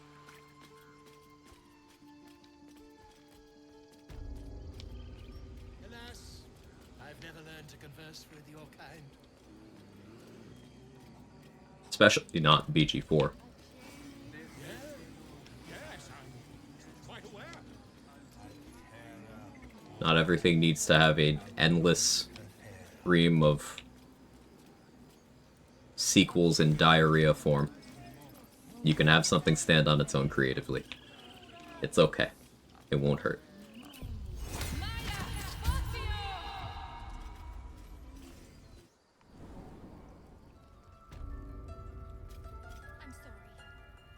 No, you don't. She stole the idol of Sylvanas. She must pay the price. I'm gonna assume you meant after a time skip, right? We cast out the rest. She may join them. Let the devil be an example. We will. Please. This is A what? I will imprison the devil. And I will cast out girl. And come do it. So Detect Thoughts goes badly if that fails here. Don't pick Intimidation here, because same thing. But persuasion. That's why it's good I have inspo.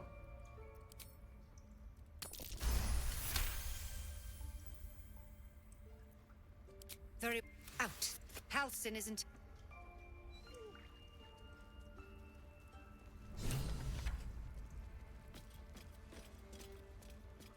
Go on. No matter. None of this can happen. The Viper. This tale. Right, XP for talking to Kaga on behalf of Zevlor. Mixed up tieflings? Yeah. I think you did.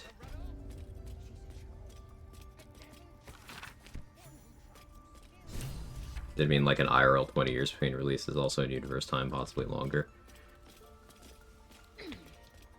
I'm also of the opinion that, like, you don't always need to make sequels to everything until you eventually make one that people didn't like. Like, BG3 being good does not mean BG4 has to be a thing.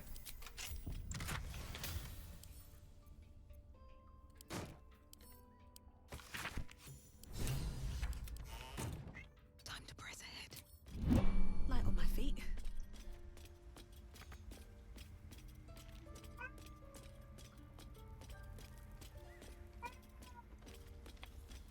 Better to put in the time to make a good game than just print shit games. Exactly.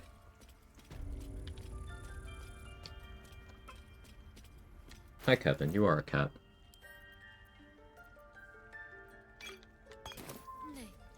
I see you. Just give me a moment. There. Now. Call of Duty's entered the chat. was it you needed? You got Call of Duty, you got Assassin's Creed. To a lesser extent, you see with some other... these typically tend to be shooters, action IPs.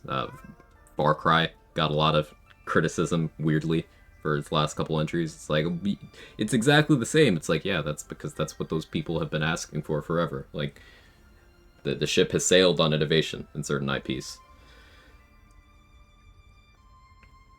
Ball and gun games. I love how mad some people get when you call them ball and gun gamers, Gold Scythe. It's so great. You found her. You seem healthy enough. A tadpole. Come. We need to be quick. For those who might not know what I'm talking about, ball and gun gamer is typically aimed at people who not only do not play, but who actively shit on any game that is not like an FPS or a sports game. So, like, for example, the ball and gun gamers get really upset whenever anyone likes an RPG. They get really upset. So it's fun to make fun of them. All right. Of course. Nothing strange, nothing unsure. Hold out your arm, she poisoned me. Grab the branch, I can sell it for 1 gold, turn and leave. Drink an antidote. We're good. But first. Now we 1-1-1-1-1. Not yet. Whatever. If you good. Take it one step at a time. There's something in that vessel. Take a closer look.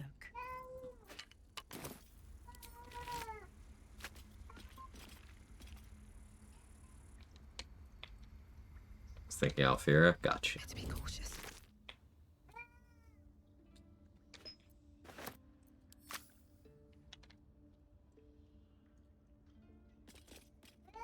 I think sequels, whatever, can be good if your world's big enough to keep it interesting. Forgotten Realms so expansive, like why limited just a small portion? Like the Baldur's Gate IP, it has not even limited itself to just Baldur's Gate. Like, remember, the second game is not in the area of Baldur's Gate at all. You never go to the city. It's just a continuation of, like, the characters that were there. So they could still, you know, do a wider scope, but also, again, to your point, Forgotten Realms is such a populated setting with a lot of stuff done in it. Now, there's a lot of people who are very D&D literate who are like, can we get fucking any other setting? I get the fatigue there, but it just is the most popular one. There's a cabin near you. They could do a lot with it, but the point is, like, I really want to encourage that creativity of, like, alright, let me do something that has not been done before, you know? Where Kevin? Your cat catting? Yeah, he's Kevining at the door. He's now over here. What do you need, brother?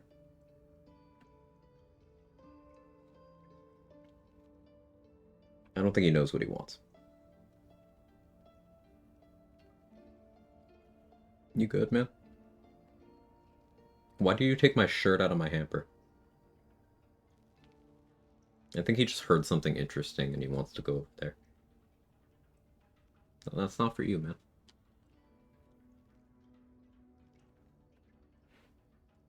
It's a pretty good clickbait notification. Yeah. Yeah, about that. Higgage.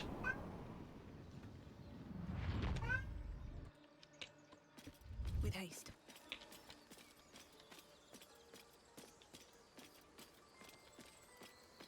Food, of course. I gave him food right before I went live, actually.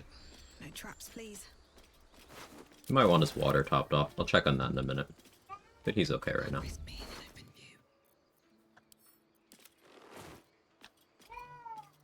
On my second honor mode run, just started a few days ago, learned the bind warlock, bind weapon vendor trick. Makes things so much easier picking up every little piece of trash I find to sell.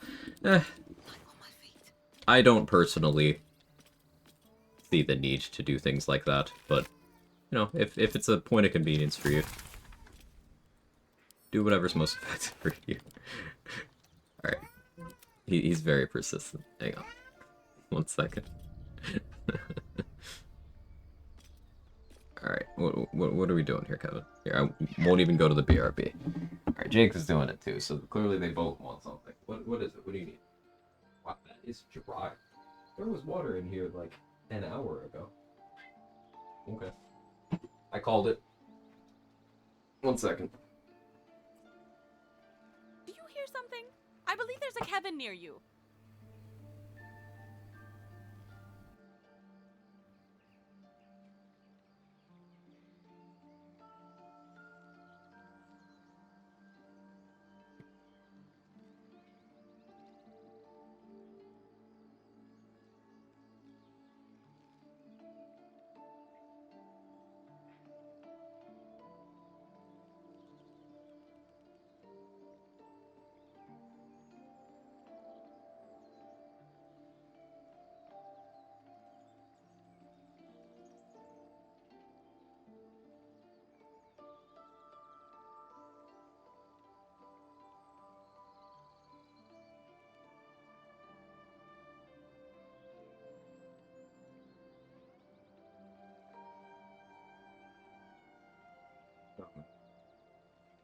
Can't put it in the bowl if you don't let me walk.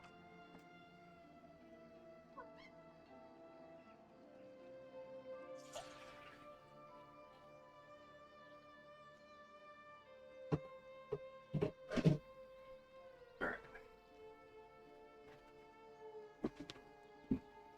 I saw a tail. Did you? Did one come over?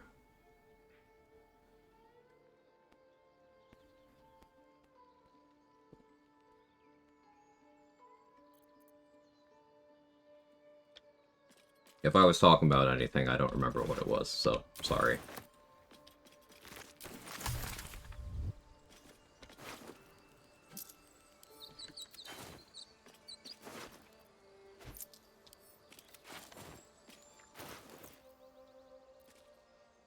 Did I not grab that shovel? I didn't. Take the one from camp. You were talking about how cool and handsome Gauge HC is. Yeah, I think I was doing that too. I'll catch a break. Are racing games counted as sports games? Depends on who you ask, but no, racing games usually get the, snubbed for any sort of consideration because the audience is pretty niche, and I don't think it has much overlap with, like the Madden, the 2K, the FIFA crowd. That's who's usually being referenced with the ball and gun pejorative.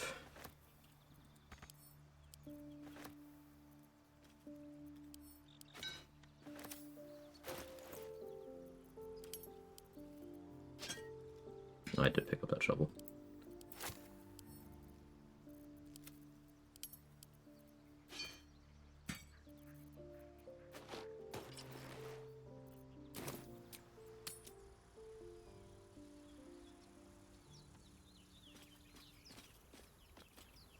Can we still call them Glock and Ball Gamers instead? It's a good name. Happy birthday. Thanks, Mandy.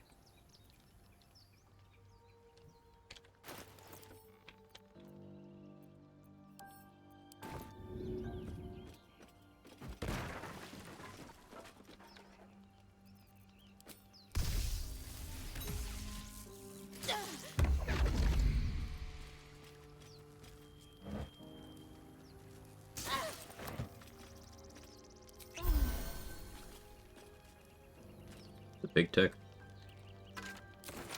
Necklace has a Harper sigil.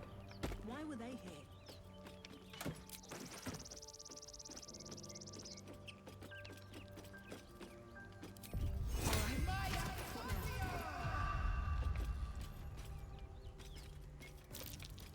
Something over there.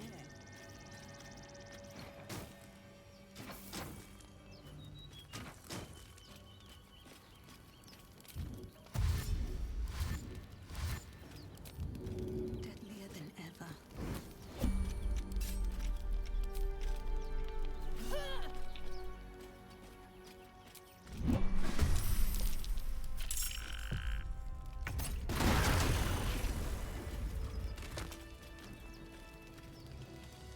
Bag lies within the you stack.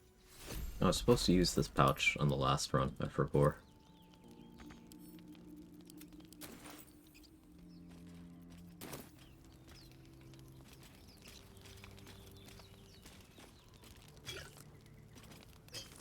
What's hiding here? It's a lightning strat working a different way for Raphael. There's a bunch of versions of what you can do there. I personally go for the lightning one because what that allows me to do is I don't need silence or wild shape or anything like that when dealing with him later. Because the initial application of electrocution made him go away, and the condition is still on him. It won't tick on him again until I am in range of him for him to be rendered in. So we're going to have that tick of electrocution happen on him when I'm already in conversation with Mizora. So Raphael taking that tick while I'm already in a dialogue breaks his AI and stops him from, like, wanting to leave when I attack him.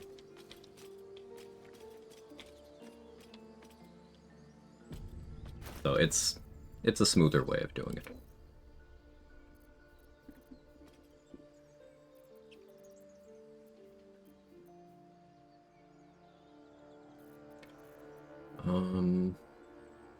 Probably enough money.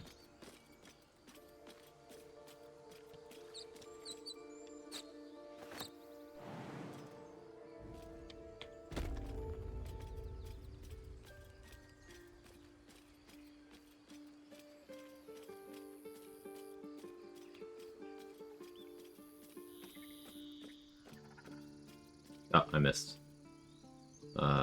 Sorry. I'm 31 tomorrow? Yeah. Sorry, I missed it.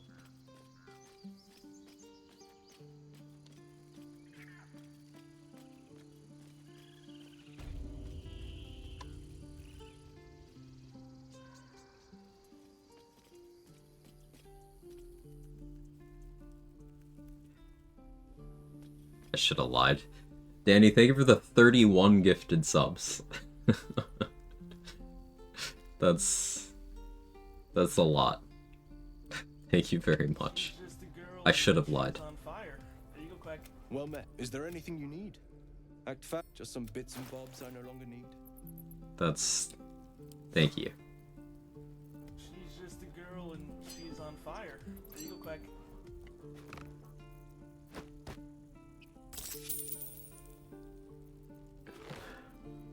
Alright. She's just a girl and she's on fire. There you go, Quag.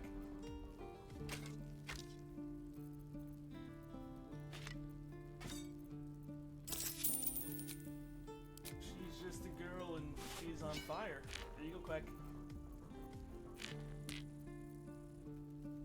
Should have said 50. She's just a girl and she's on fire. There you go, Quag.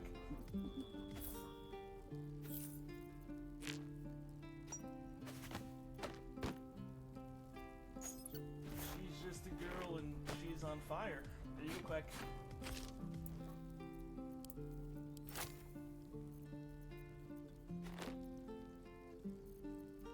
Let's take one of these too, if I can manage it. She's on fire. There you go, Quag.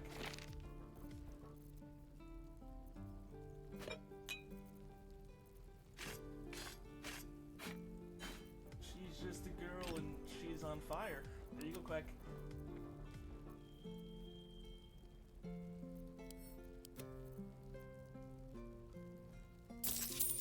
She's just a girl and she's on fire. There you go, Quag.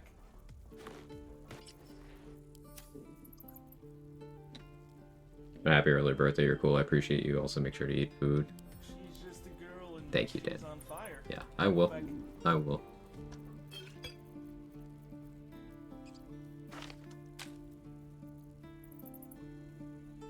She's just a girl and she's on fire. There you go, Quag. Rain Dancer could be pretty good. Fucking hell, man. Superman, thank you for the 31 gifted subs as well. That's a lot. Please don't make this a trend. Please only give within your means. Yes, I am doing a marathon thing, but like, She's on fire. There you go, Quag. thank you. I really do appreciate it. Totally should have given my age in dog years. Yeah, you're very correct.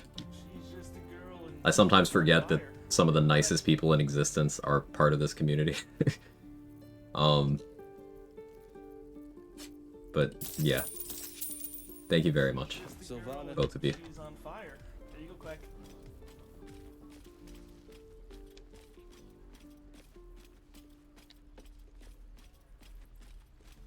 She's just a girl and she's on fire. There you go, Quag. Get loved and supported, nerd. Got him. She's just a girl and she's on fire.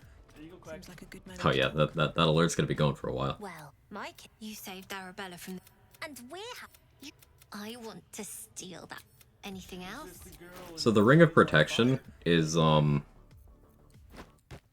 still useful for saving throws in this run. The AC part of it, not at all. But for saving throws. She's just a girl and she's on fire. There you go, Quag. Anything else? You've been a...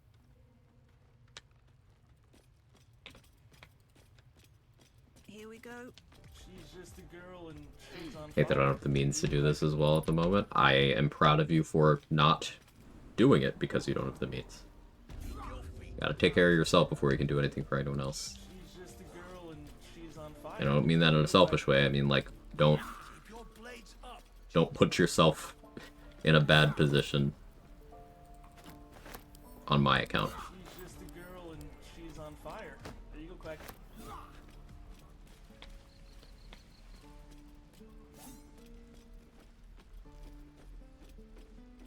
She's just a girl and she's on fire. There you go, Quag.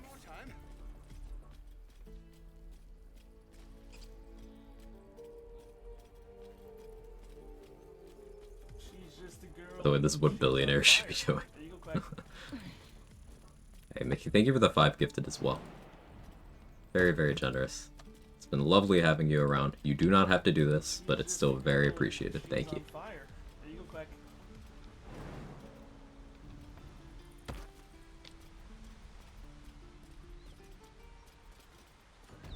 She's just a girl and she's on fire.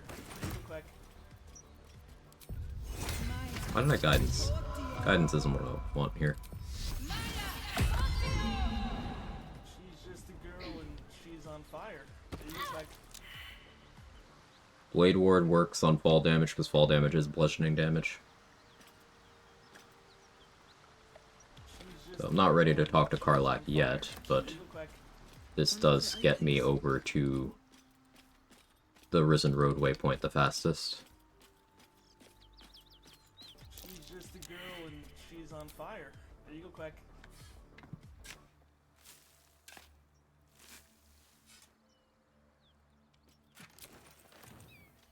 She's just a girl and she's on fire. Should fall damage be magical since gravity is magic? I thought friendship was magic. Did I have that wrong? Got a hamster wheel while watching for the next 60 to 90 minutes. Let's go. Or sabotage.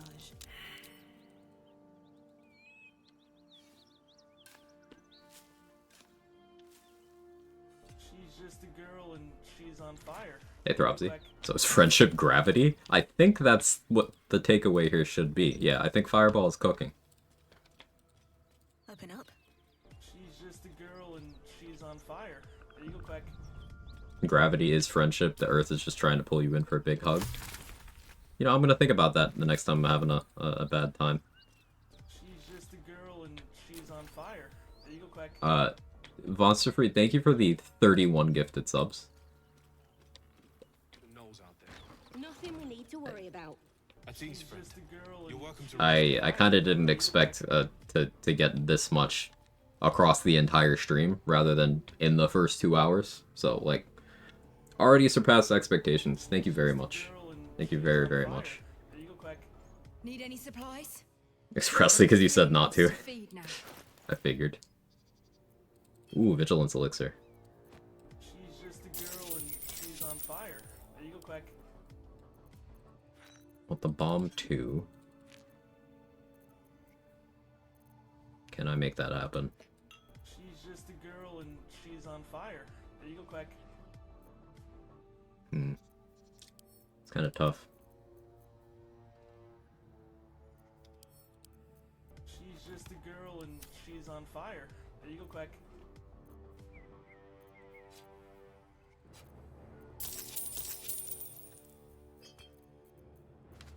She's just a girl and she's on fire. There you go, Quag.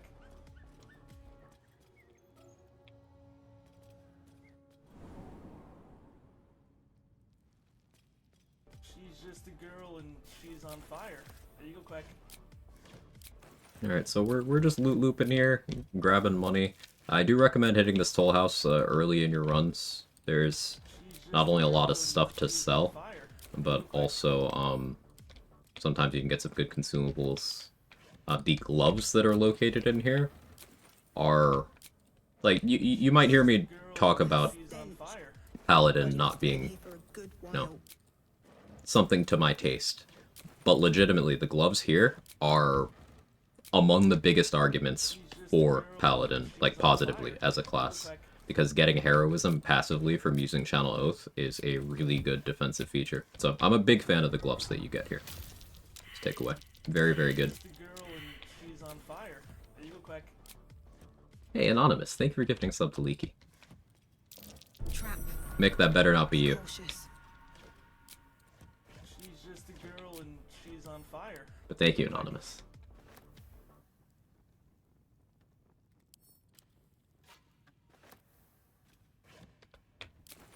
She's just a girl and she's on fire. That's curious. There you go, Quag.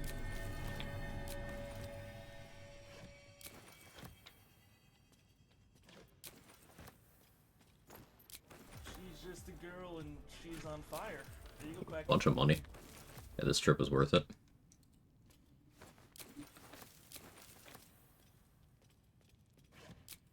She's just a girl and she's on fire. There you go, Quag. So as per usual for my runs, There's a trap. combats before level 5 are pretty minimal. So if you're wondering why I'm running around and not healing, not leveling up, it's because I don't really need to right now. And the amount of money it takes to increase a vendor's attitude scales with your character level. So here at level 2, it's only 500 gold to get 100 attitude. I'm gonna want to get attitude with at least 3 more vendors, if not 4.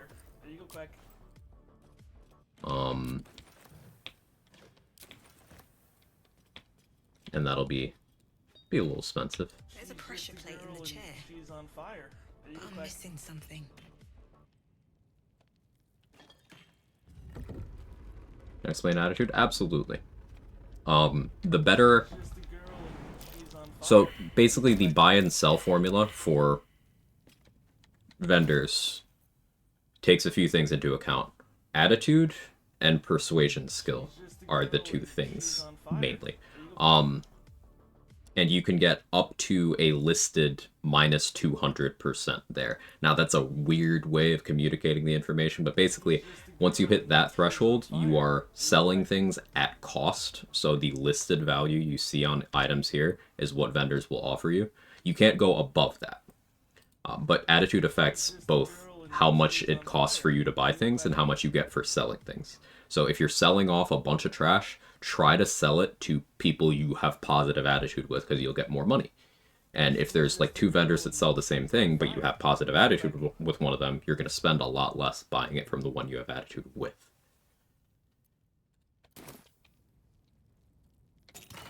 Now you can get to minimum cost. You can max out the formula without having attitude with someone, but doing that before late Act 3 in a vanilla game isn't really possible. But your persuasion skill factors in. So rogues and bards can get persuasion expertise. Everyone can get persuasion expertise from tadpole powers in Act 3, but before Act 3 only rogues and bards can do it. And that's double your proficiency modifier. So for me right now, that'd be a total of 4. Because proficiency bonus is only +2 right now.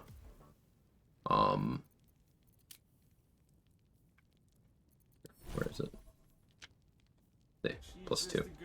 That caps out at +4 at level 9. So, at level 9, expertise is +8 by itself, and that's pretty big. But if you were to stack all the persuasion bonuses in the game and have more than 8 charisma, you don't really need much more than 8, it's like 10 or 12 is enough. You can, in Act 3, get to the point where you don't need attitude with people to get max prices, or min prices, depending on how you look at it. Hey, I'm Missy. She's just a girl and she's on fire. There you go, Quag. Damage mitigation items that you're gunning for, except crit immunity, heavy armor. So I'm wearing gloves of missile snaring. That's going to be pretty big. Cinder snap gloves from Quartermaster Tally are also going to be on the list. All the force conduit items, we want those too. Pieces of gear that give us resistances are going to be pretty good. There's always the possibility of, if I'm finding my gear insufficient, I can take some abjuration levels, abjuration wizard. I can go a rogue angle if I want to do uncanny dodge, for the supreme damage mitigation. I have lots of options. It's going to be a Skin Burster gaming run. Skin Burster is possible. Of course, but please, remember, you're not the only one in need. She's just a girl and she's on fire. There you go, Quag.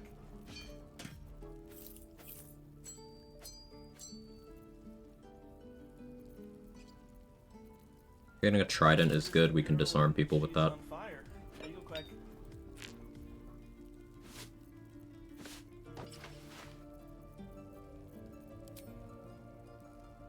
The Aelin fit. Girl and she's on fire. There you go, Quag.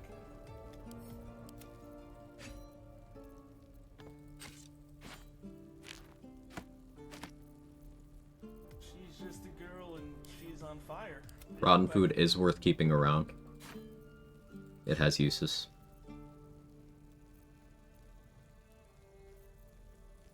She's just a girl and she's on Grab Ring of Flicking for damage output.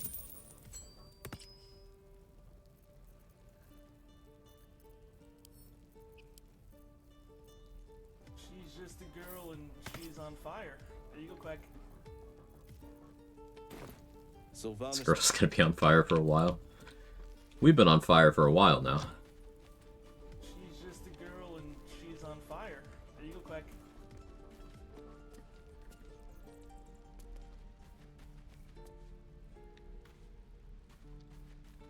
She's just a girl and she's on fire. There you go, Quag. Alright, let's get Blighted Village access now. I'm going to disguise as a drow here. She's on fire. There you go, Quag. We'll heal so I don't do anything stupid. We're buying attitude with the vendor. Is the price based off the character level of the person talking to the vendor, or the party level? The person talking to the vendor. In fact, that also matters for a couple other things. A vendor's inventory will be determined by the level of the person who talks to them first every day. She's on fire. There you go, Quag. Or every reset, I should say. So once the conditions for a reset have happened, that's either a long rest or a level up is assigned, or someone is brought into the party for the first time. That one works too. Then vendor inventories will reset individually the next time you look at that vendor's inventory. Something's wrong.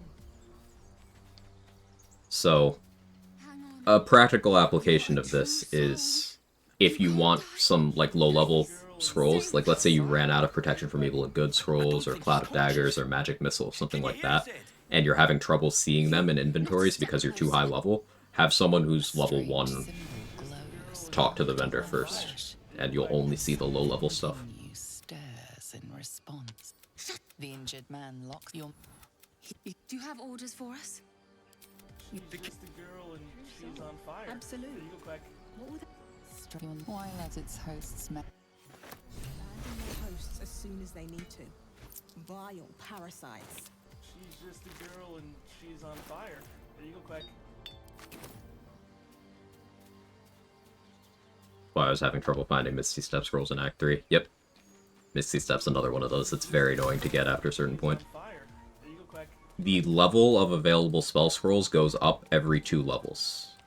At least in regards to vendors. Loot is a little bit different, that's determined by the area itself. That's why even a level 1 character is going to find 6 level scrolls in Act 3, for example. She's just a girl and she's on fire. There you go, Quag.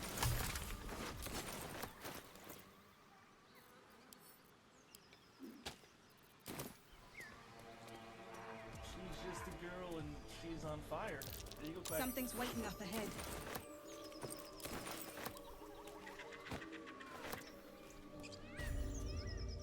Get over there! She's just a girl and she's on fire. There you go, Quag.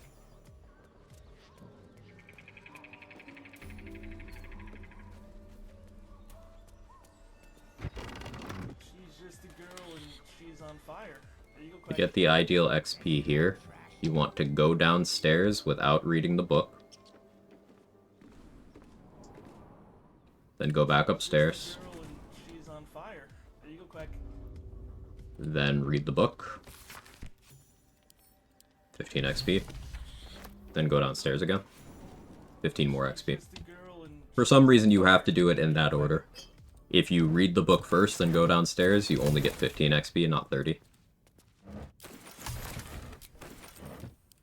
There's a few quests in the game that are pretty particular about the order you take the steps if you want to get all the XP.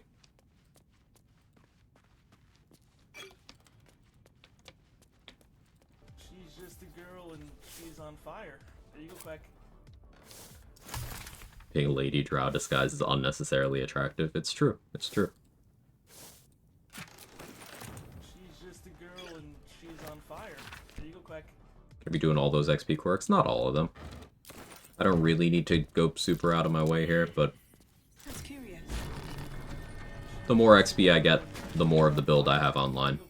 So, always learn new stuff watching you. I'm very happy to hear that. Just killed it. That's the idea, right? Everybody learning, myself included.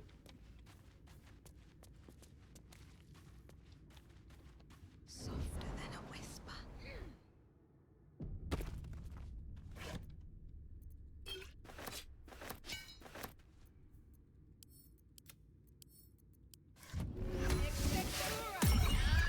Wait, you're not. So, you're Master Illy. So, what first, Master Illy so busy?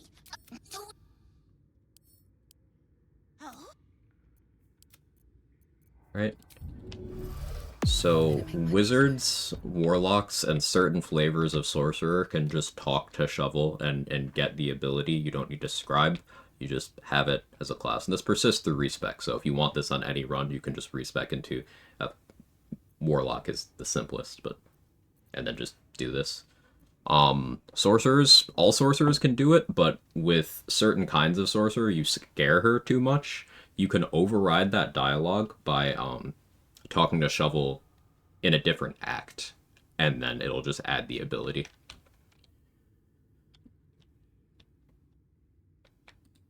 Have to keep going.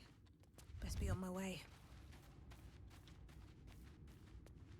Okay, let's start a new run for the first time in like 2 months last night to try out a My Elk class mod, so I'm jotting that down. Nice.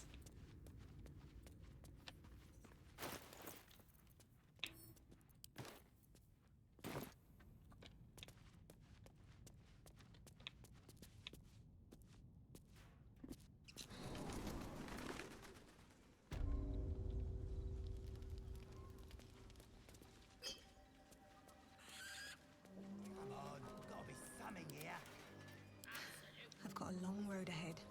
Never wanted the easy path. Bet I can crack that open.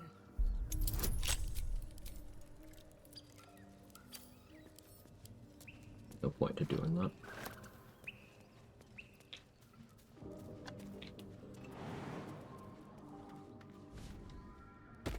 Does the class mod contain exorbitant amounts of parry it, though? That is the question.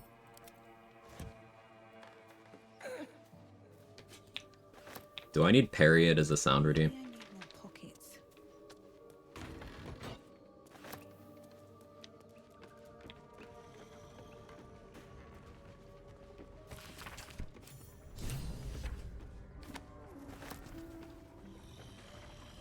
Yeah. Looks like a Selûnite necklace.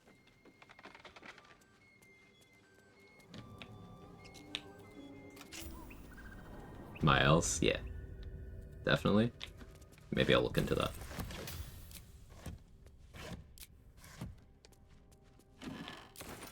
Anything of use? You had parry it, all that. Ba-dum.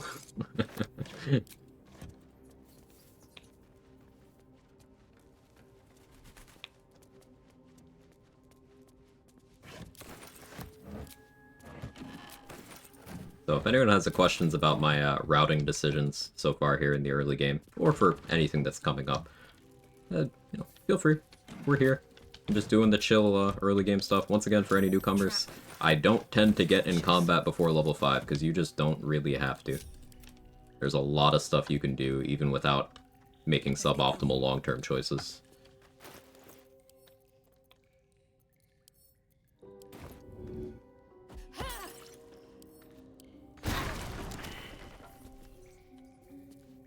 Want myself to take half damage from the trap. Weapon blueprints.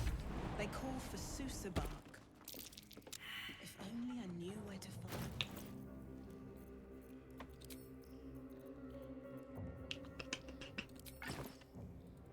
find. Want to Grimforge after or before level 5? It's a good question. Haven't decided. At the earliest, level 4. I prefer to do it at level 5 for XP purposes, but who knows, maybe I get lazy. Can't slow down. No region lock this run? Correct. What's inside? Don't mind if I do.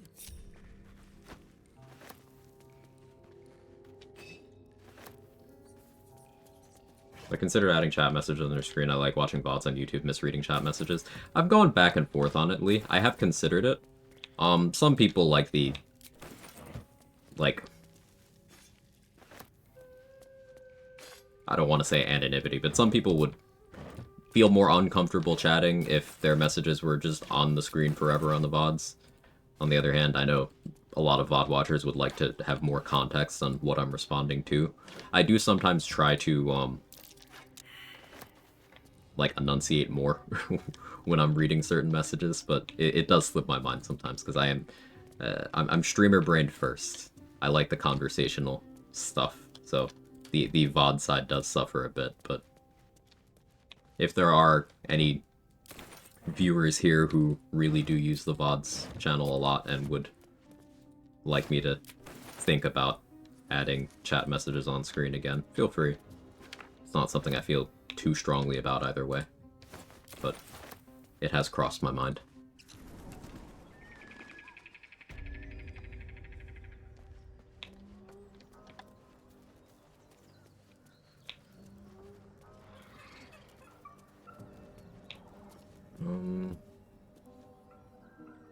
Fleet Fingers now, or do I want to build up more strength pots? I think I want to build up more strength pots. Haven't seen that game in years. What I mean by that is I don't want Ethel to move from her position in the grove yet. Until I make her merge more strength pots into that stack.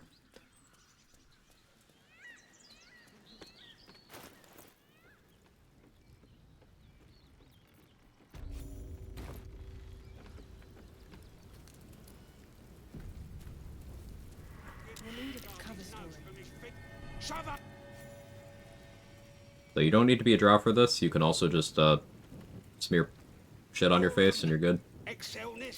This guy has a warg fang every day. We want to buy that. Warg fangs are one of the materials for elixirs of bloodlust, which is just in general the most desirable elixir in the game.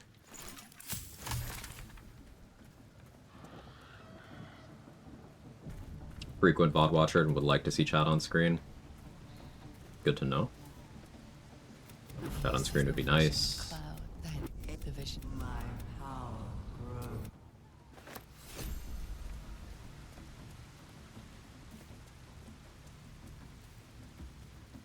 Sounds like they've captured themselves a bard. He's a wizard, actually.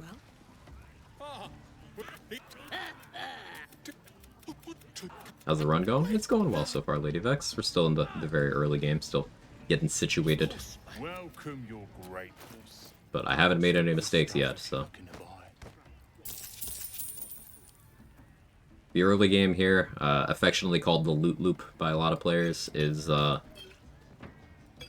just the building blocks of the run.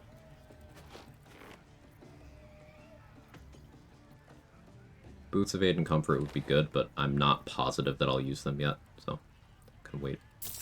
We do want Swirezy shoes. They're good for getting around, and they're very cheap.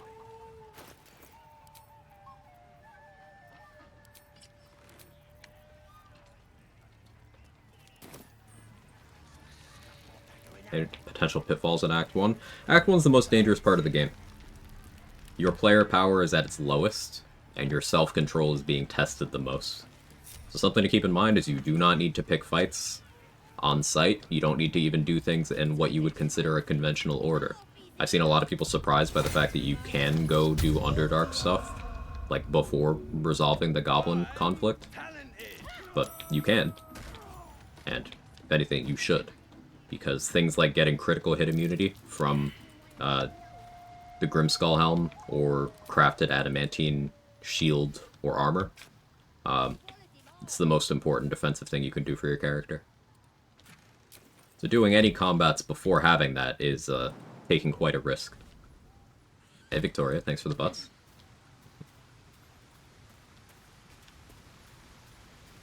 I'd prefer to have the context of conversation, but you try to read out the chat, so I don't think that's necessary always. Okay, that's good feedback too, thank you, Ray.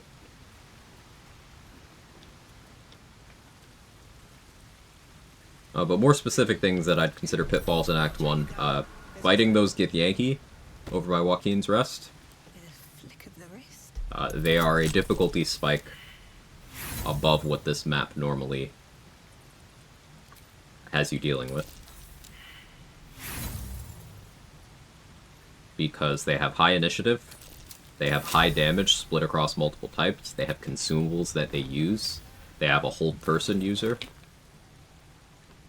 and they have very high mobility.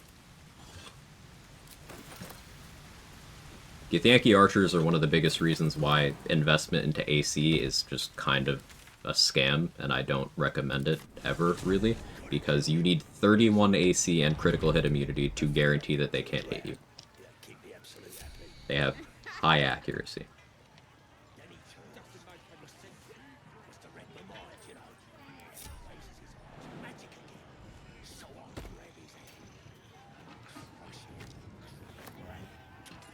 Hey Raph, thanks for streaking, and I'm doing good today. Hope you're having an okay day, at the very least. Will be able to still get level 11 for Catherick by exploring Grimforge early? Yes, comfortably. Nothing. For context, pre-Merkel level 11 was hit before anyone was doing exploration XP optimization, before we knew a lot of these finer details of, like, do this quest in this order. very early XP optimization routes were still hitting that benchmark.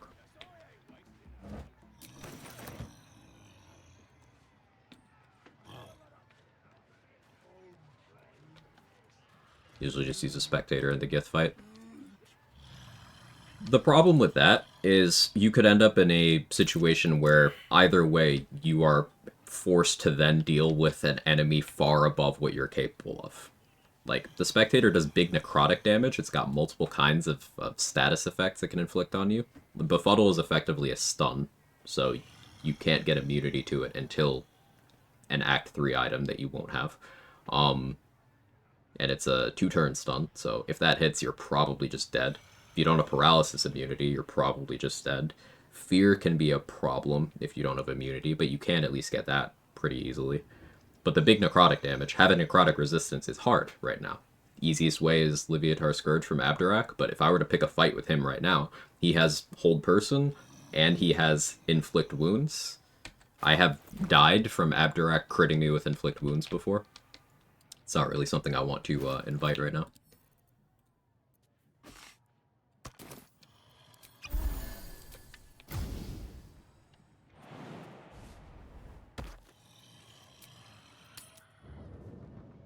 Jumping's a misplay there. I got excited.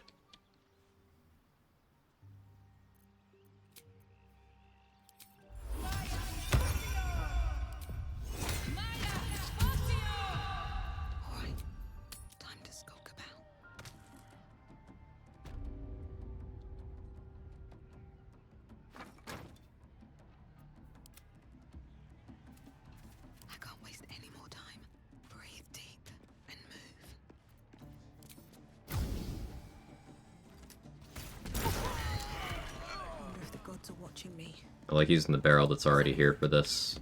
Fire arrow is most consistent.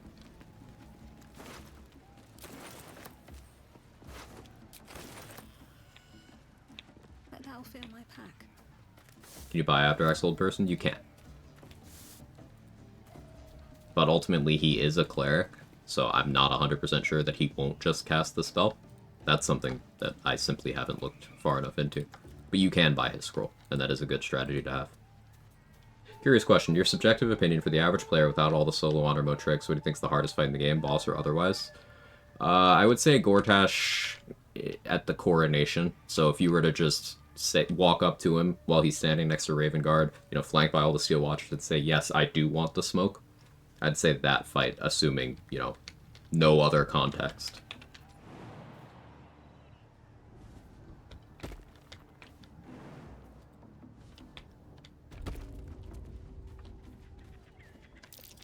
Reason being, Gortash has what is, in most circumstances, the most damaging enemy attack in the game.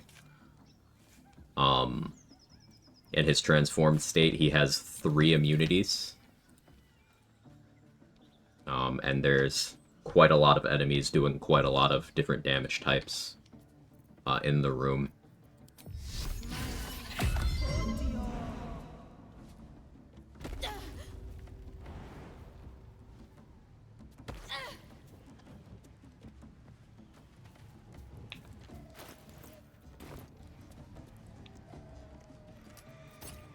Like, if you're not prepped for Steel Watchers, then what Hazel mentioned there, tried to do that on my first playthrough, party was fully dead before I got a turn. Yeah, if you're not prepped, just the Steel Watchers can just clean you up.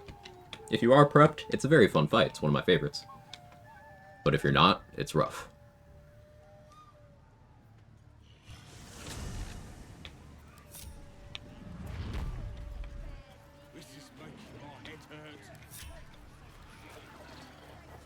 I should speak up.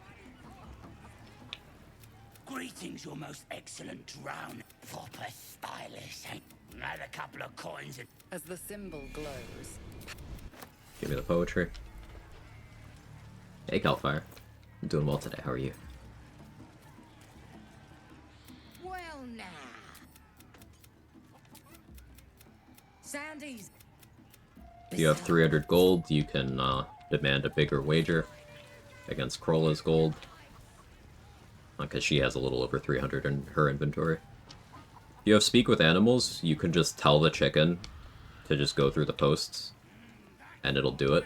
It's the easiest way of doing this, but you could also just actually do the minigame. Free?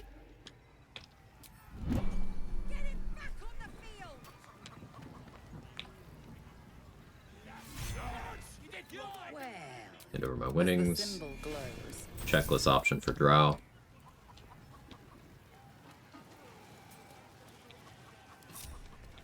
Let's see what this does. Doing well about the hunker down because there's a big snowstorm coming tomorrow. Yeah. I was originally planning on doing this stream on Monday, but considering the storm. As the symbol glows, Guessing you're after me.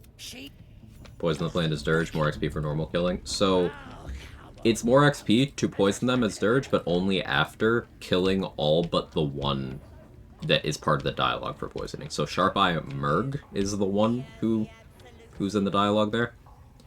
Optimal XP would be you kill everyone except for her, you knock her out, then you long rest, then you poison it. And that lets you get all of the XP for both routes.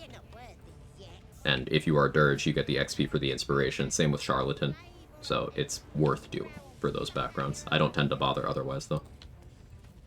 Smells like burnt flesh. If I don't want to speak with animals, I just pick up the chicken and carry it. Yeah, that's a good approach. Hold out your arm so I can mark your flesh. Fire healing pots, because I can. You ready? Brace yourself. as the vision dissolves away. So maybe I could help with that. Souls are infected like us. We want them all. Why do they think they're talking to a god? Ain't we good enough for the absolute? Background are my favorite for XP route. I really like Soldier because it's both a high XP background, but also it's got incredible skills. Athletics and Intimidation are both very, very good to have.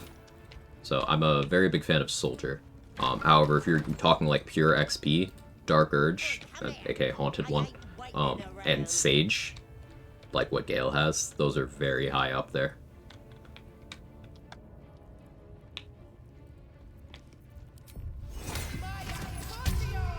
I think Dark Urge does work out to be the most XP from background, if I'm remembering correctly.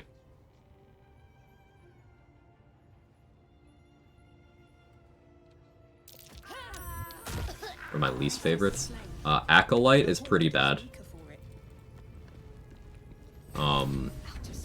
Entertainer is also pretty bad. Urchin is pretty bad. I know Urchin's popular. It's really bad.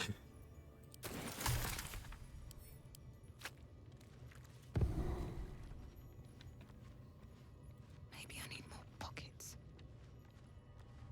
Don't waste a step. Fucked up the gut throw on my latest run. She fell straight through the floor. Yeah, that usually happens if you don't throw her far enough to the right.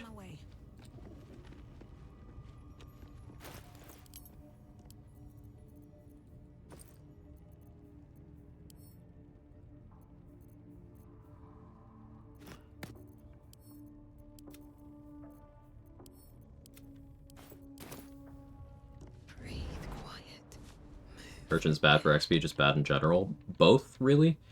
Like, if you are trying to play a background that gives you sleight of hand, Charlatan is right there, and it gives you Deception, while also giving you more XP than Urchin, and being easier to hit the inspo goals than Urchin.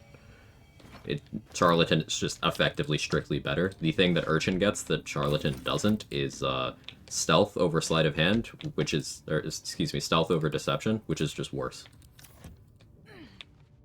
So Urchin has, like, weirdly conditional goals that often require checks, and you end up with less XP and worse skills. It's just not a good background.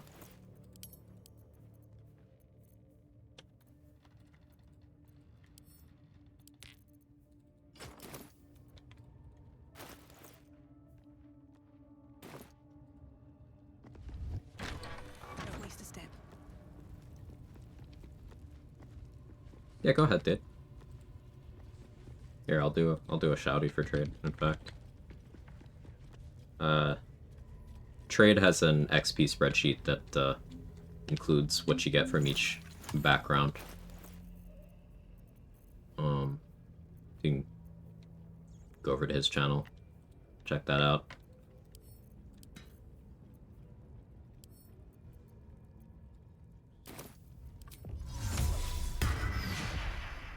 That already turned quite the profit today. Gonna drop my disguise.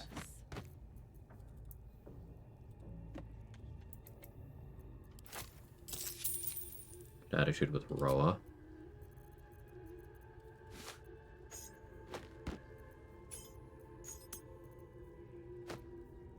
Stealth matter outside of sight cones. Don't think it's rolled outside of sight cones. The other thing it's for is a couple things. Greater invis, maintaining your hiding after using subtle spell on something, subtle spell meta magic on something, and the stealth checks to stop someone from starting combat when you hit them from like out of combat, right? But the sphere of things that stealth actually affects is extremely limited. So in general, it is not really worth having.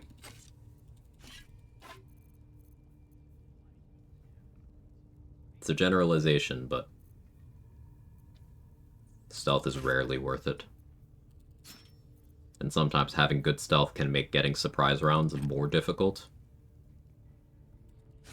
So often I will find having stealth proficiency to be making my life harder rather than easier.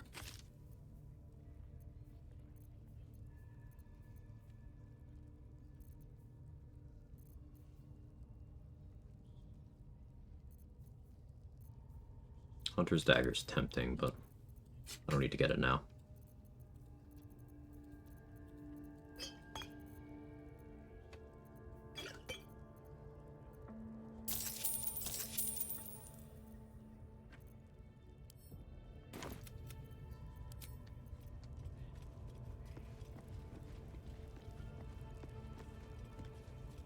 If I fail this auto run, I'll need to actually choose a background for strategy instead of just choosing Dirge to be God's favorite princess. I mean, Dirge has some nice perks. As Wrath reaffirmed there, Haunted One has significantly more XP than everyone else, and you have a lot of availability of your inspo points throughout the run. Medicine is not terribly useful, but Intimidation proficiency is cool. The Slayer form is very good. And you also get an easier... You get an option of an easier Orin fight.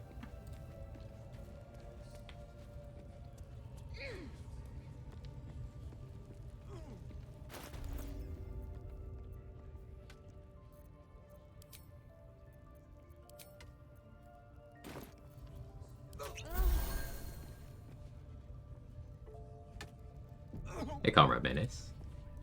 You are you? Pain without purpose is a terrible thing. Wouldn't you agree?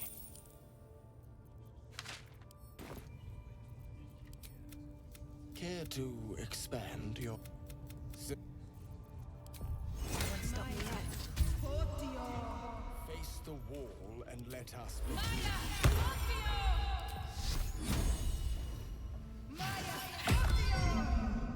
Yeah, Strange Ox for free on Dirge is a pretty good perk. The pain you suffer will cleanse you. Do not fight it.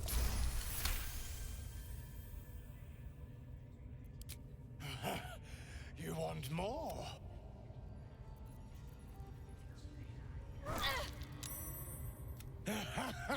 Wonderful. Just wonderful.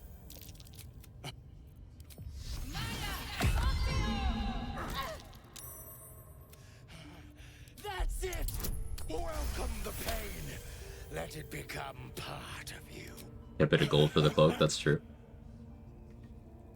Quag, lore-wise, do you think Dirge be redeemed after the amount of blood they created? Personally, don't think so. It's an interesting question. You could make the argument that, like, functionally, Dirge doesn't get redeemed because you become a different person. You know, they might have the past of the character, but you know, that, let's say, cognitive recalibration they received did make them think and act completely differently.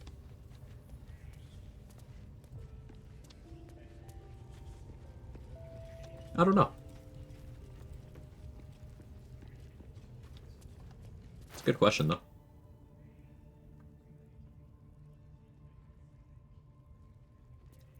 Still don't want to level up yet. We want to get attitude with Blurg and Dareth first.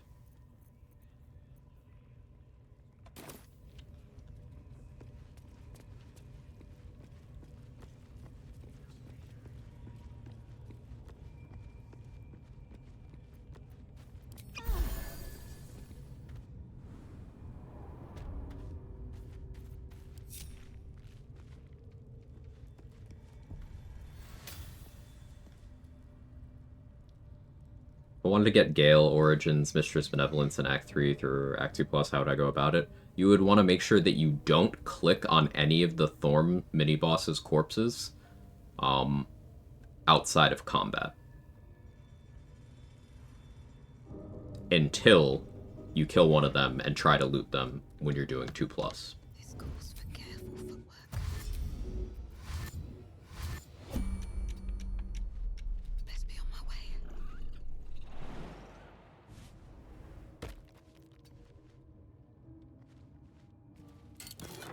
Gonna be Blade Ward the run? Yeah.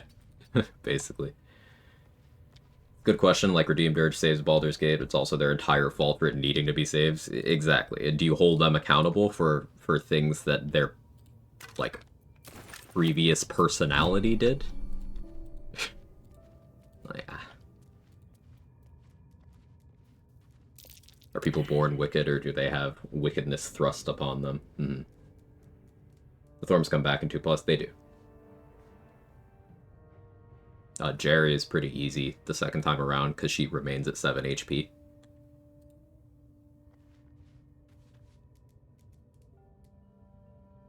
In terms of healing combos, one of my favorite early game builds go Crown Paladin for Turn the Tide, paired with Whispering Promise, Evelyr's Gloves, free non-concentration, Bless for 2 rounds, and Blade Ward. It's just a bonus action. I mean, the thing with that is, like, everyone can drink a healing potion on a bonus action, and just running around the act without doing any fights or any crafting, you could end up with 60 to 70 of those. I don't really consider that a thing in Paladin's favor, personally. But in the context of, say, a no consumable run, that could be something. And no consumables is a increasingly popular rule set. These boots have seen everything. A lot of people have zeroed in on the fact that some of the most powerful things you can do in this game are doable on any class. Like, healing spells are terrible in this game. Healing potions are very, very good in this game. Special arrows, smoke powder bombs, scrolls, elixirs. Very powerful things every character can do.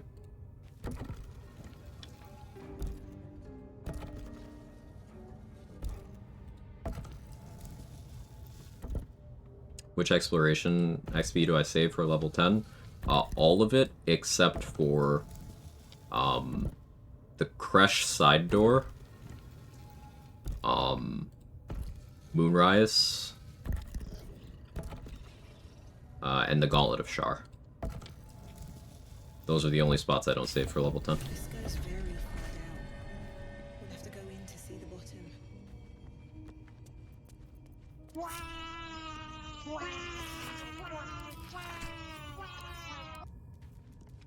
ATJ floor pancake. Are arrows considered as a consumable, no consumable run? So, like, there's no centralized, this is what everyone runs rule set. But generally, yeah, they are considered consumables. And I would consider them consumables. Personally. What cleric subclass am I running right now? Currently, Nature. Want heavy armor. Currently, I have Thorn Whip selected because it's a really good combat opener. Eventually, I'll be respecking, and if I stay Nature Cleric, I'll be taking Shillelagh instead, but currently I don't need that. Always room for more?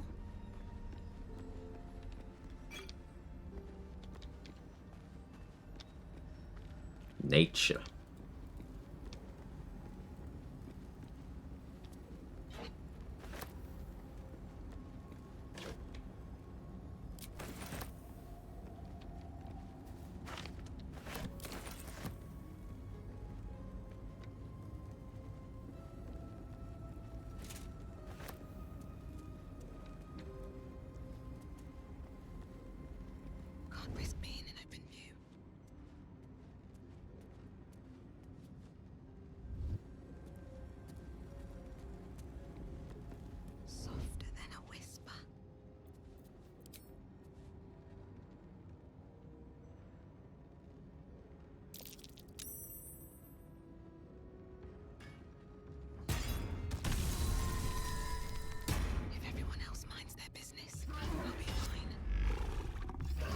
Could have waited longer.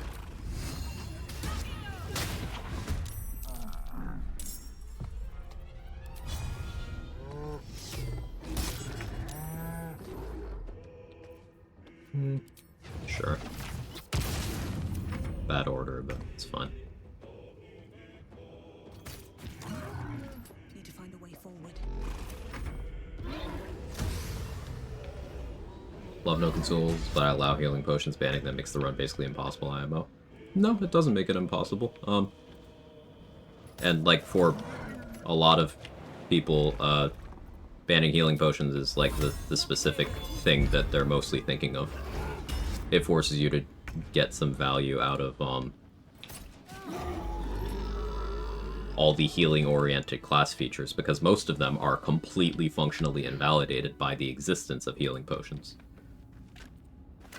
Like, especially if you're doing solo honor mode, you almost never have a reason to click healing word instead of drinking a healing potion. Like, even the weakest healing potion is often giving you more value than using a spell slot on healing word.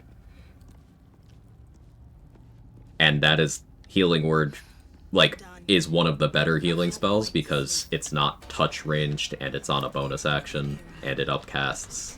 Like, that's one of the better ones, and it's still almost always worse than a regular healing potion.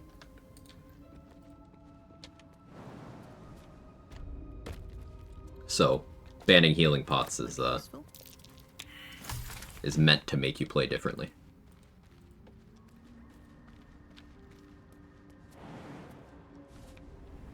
Gold a consumable? I wouldn't say it is, but the beauty of challenge running is that the only interpretation of the rules that matters is your own. So if you say it is, then it is for your run. Slender drow blade impales the stone before you, keeping a silent... Thaumaturgy does nothing there. I just clicked it out of muscle memory.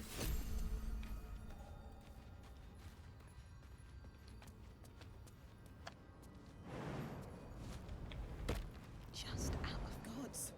What's happening? On my way.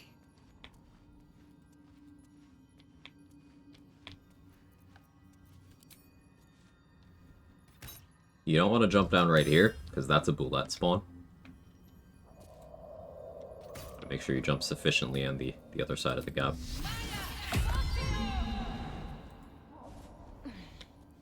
Asking if I view them as consumables? I don't. I don't view gold as a consumable. If I were to do no consumables, I would still be able to use gold. Personally. My interpretation.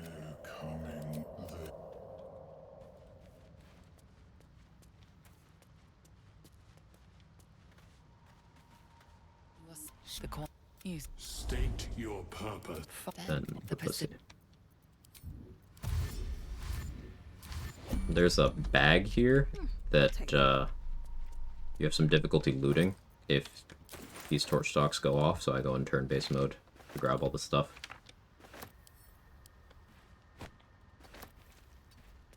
No gold run, that might be interesting. Mark the Power Hour messed around with that as a rule set for a bit. I believe he called the run Barter Economy, but he wasn't allowed to use gold at vendors. He's allowed to use vendors, but he had to trade items. And he still was able to buy every single item he wanted for the entire game. Just picking up and trading trash is very, very good.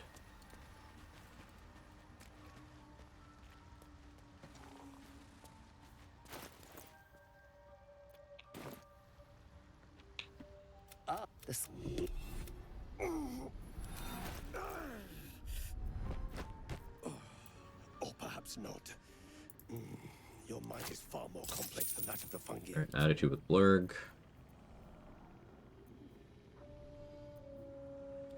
Baneful won't be as useful this run because the Bane effect won't be as useful, but it's okay.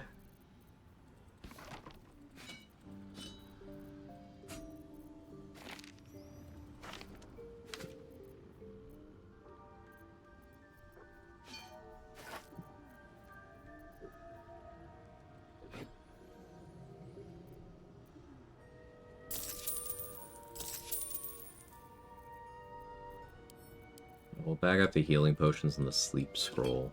Also the thunder wave, theoretically useful later. Same with Featherfall. And we bag up Pegasus feathers, in case we need to make some heroism later. About to ask if an Iron Man run was possible, realize you've done a no looting run that marked it as barter only run, so self-bound only without buying or trading anything certainly be possible, probably not meaningfully more difficult than things that have been done. Could still be an interesting thing to route out though. A lot of fun, a lot of rule sets in my opinion, the fun comes from the routing. What? Eva, I'm finally... But I... Cole's garters. Oh, not... I got away, but not the others.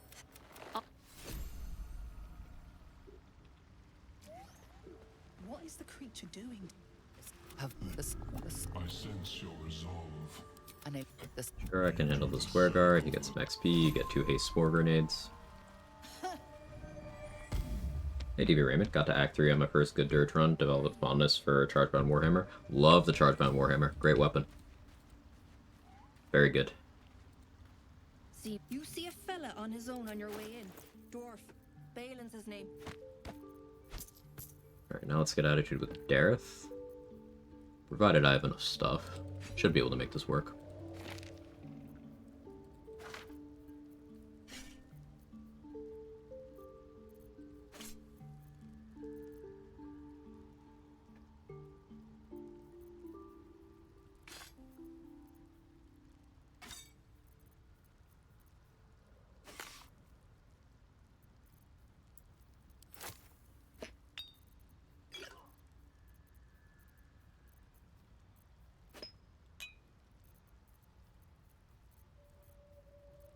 Doesn't necessarily have to all be at once, and I know I have some in my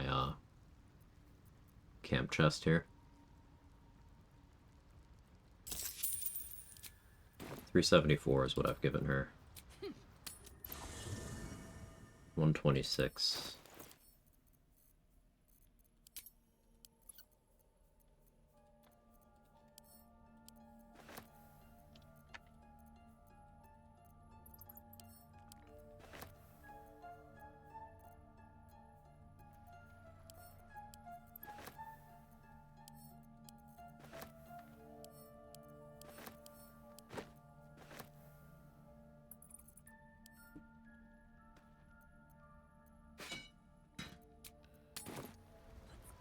Can I ask for your opinion suggestion about first feat for solo honor monk? Sure. I'm a big alert believer.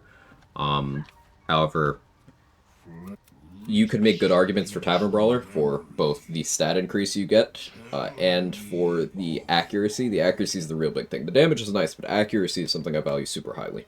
So there's an argument for Tavern Brawler. You could, provided you are taking a dip to get heavy armor proficiency, you could do Heavy Armor Master. I would choose between your preference for those three, Comrade Maydays. You're going to have the most gameplay options from Alert, but you are going to probably feel the strongest from Tavern Brawler, and you will be the safest in the most fights from Heavy Armor Master. And so it's a matter of preference. There's no real wrong answer between those three. But I have heard... Well?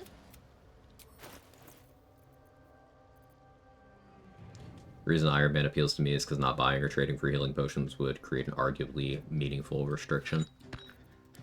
Arguably.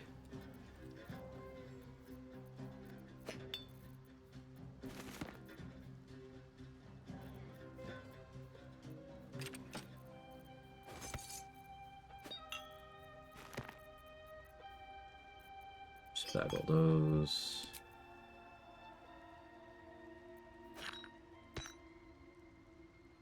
What did I need to give her? 126?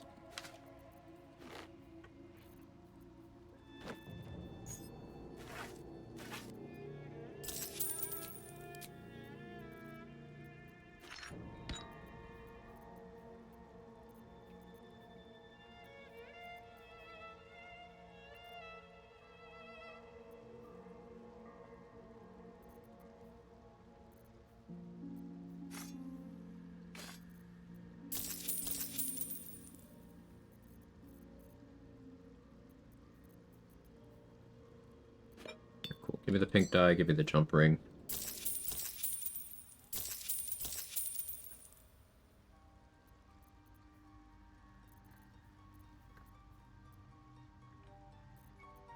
Should get corrosive flail, but I'll wait. Thanks, you're welcome. Banning healing potions basically forces you to a very specific playstyle in a way that no other ban of consumables does. That's why I don't like it.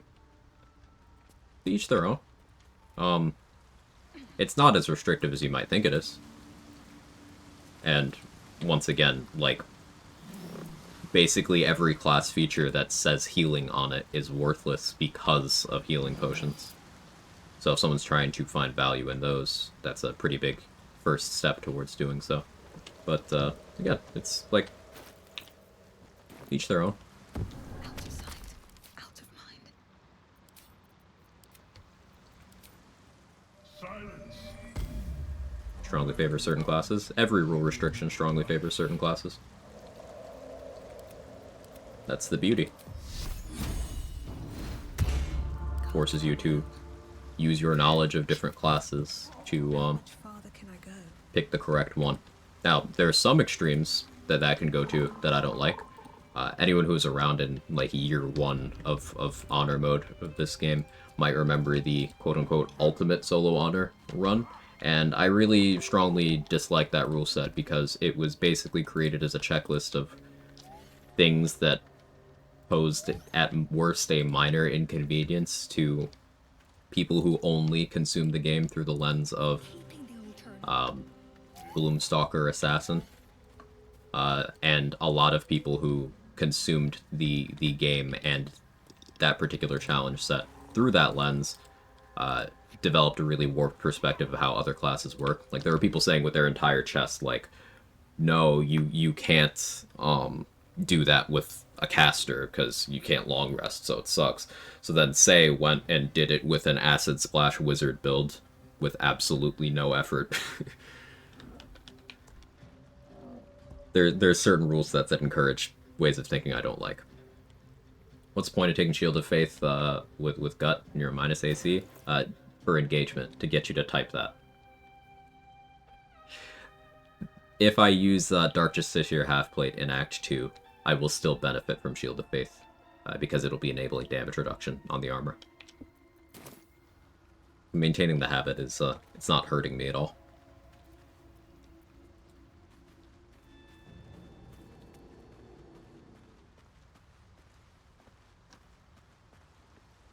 Wouldn't hardest be no consumables, no items, no long rests except force ones? I mean, I don't think that, just like how it's hard to quantify best, probably hard to quantify hardest, too. Why not go level 1 HP, no gear, no nothing at this point? I've done several of those restrictions independently. I've done level 1 as 2 different classes. I've done 1 HP. I have done no gear yet, but I've done no looting, which meant that my gear was very restricted.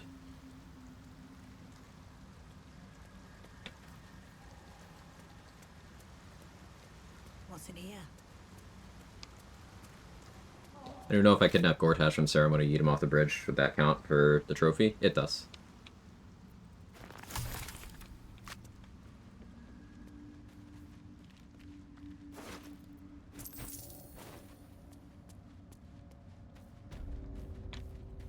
A camp. Looks abandoned.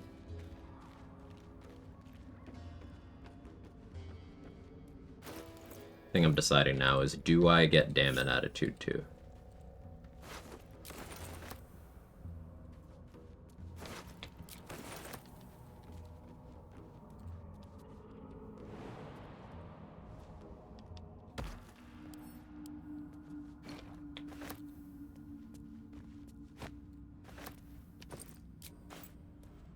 Hood.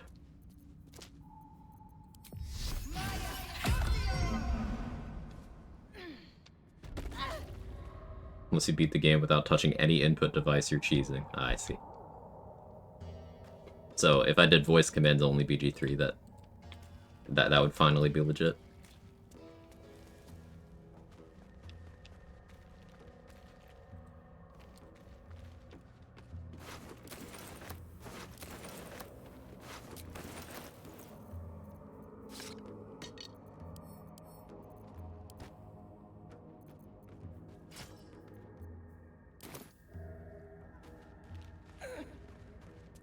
One could consider that an input device. Oh, I see.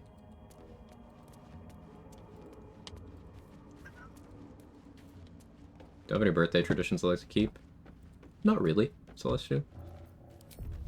Like, growing up, I didn't really do anything for my birthday beyond, like, I don't know, I occasionally go out to dinner with parents, stuff like that.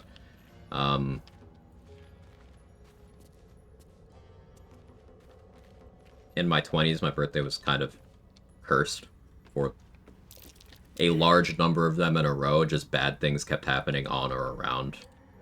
So I kind of hated it for a while. And then ever since I started streaming, it's been pretty chill. I just tend to do a birthday stream. A bunch of you are entirely too nice to me and spend too much money. Please don't. But it hasn't been cursed in the last few years, so that's been cool. But no real traditions.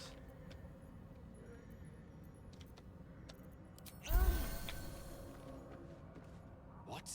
Quag! Got someone sneaking up on us.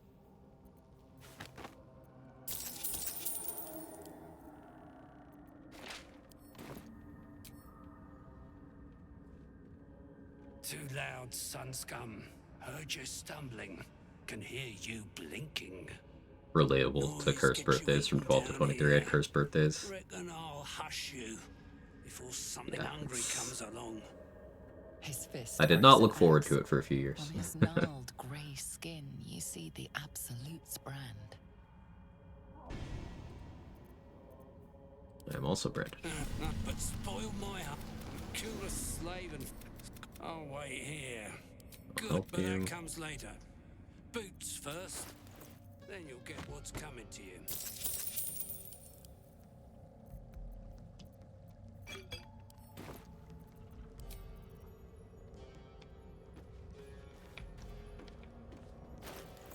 Makes you never want to do anything, / be super apprehensive too. Yeah, like, just plans falling through alone is so demoralizing. Like, you let yourself get excited.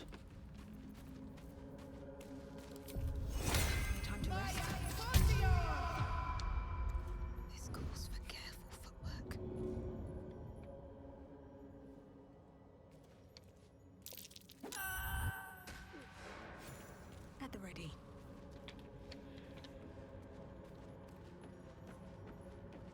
They changed Nier's boots so they work against Spider Mommy's legendary? No. They've never worked on that.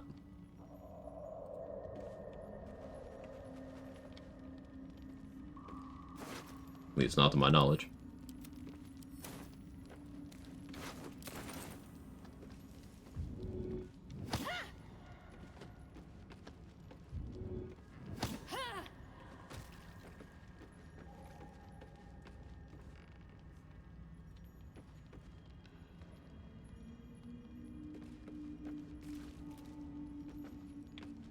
Said it said immune. Did you have freedom of movement?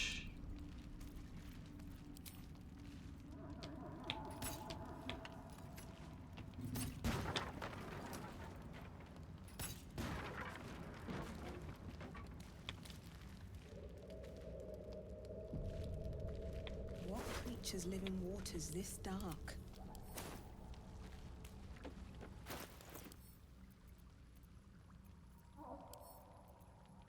So this could just be a brain fart on my part, but I don't recall in web immunity working against that particular thing, which doesn't make a lot of sense.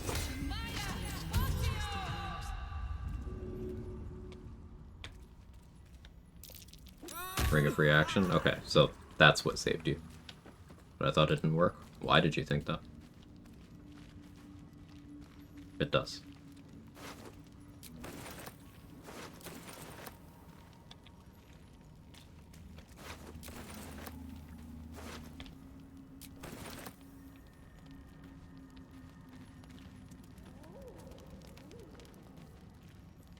Is Booming Blade good? Yes.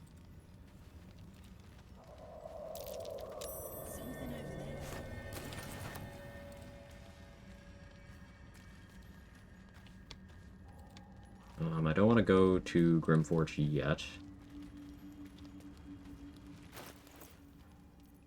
I could go for early-ish Bawal. I should wait, though.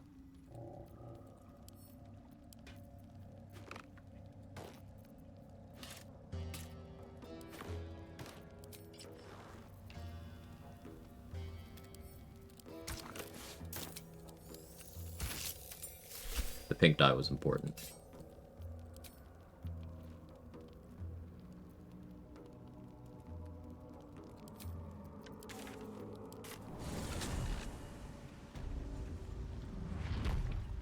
Is there ever a reason to not boom your blade? Not really, and that's what many of us have an issue with design-wise. Like, booming blade is one of those things where it's never not booming blade time. Like, if you're gonna melee someone, very rarely do you want to specifically click anything else. It's just booming blade is usually the best option, and I've always maintained that if there's ever a situation where there is a clear quote-unquote best, then that means the sandbox for the choices in that slot are too limited. It shouldn't be easy to decide. Cases where it is, bad balance.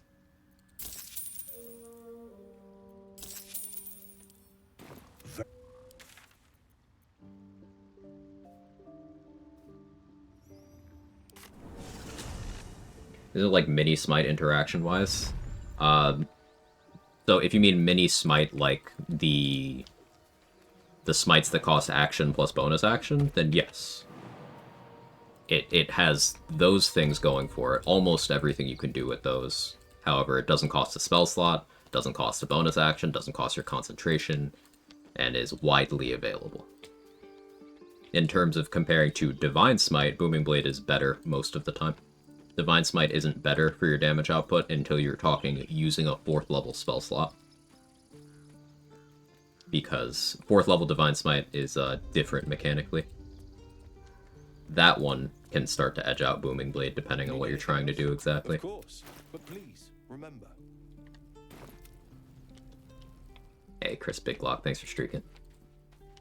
Happy to have you as always. Do I have a favorite ability in the game?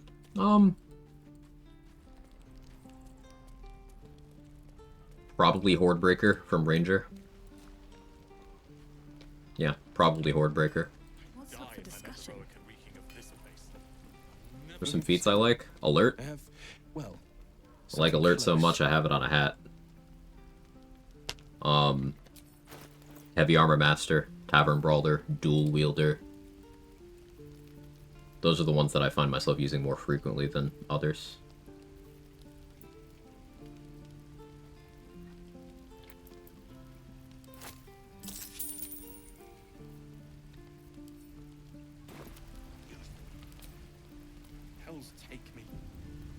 What's different about 4th level Divine Smite except damage? So with 4th level Divine Smite, the smite damage itself will count as a separate instance of damage from your weapon. Meaning things like Callous Glow, Lightning Charges will apply independently. But also with 4th level Smite, the bonus damage that Divine Smite gets against Undead and Fiends, that will also become a separate instance of damage. So if you 4th level Smite against someone, like off your bar instead of doing it reactively, as far as the game's concerned, you hit them with that weapon twice at once. So a lot of damage bonuses happen again. If you were to do that same thing to a Fiend or Undead, as far as the game's concerned, you hit them 3 times. But why? Because that's how the game works. So, Divine Smite is a doggy doo-doo dog shit damage increase until 4th level. 4th level, it's fucked up.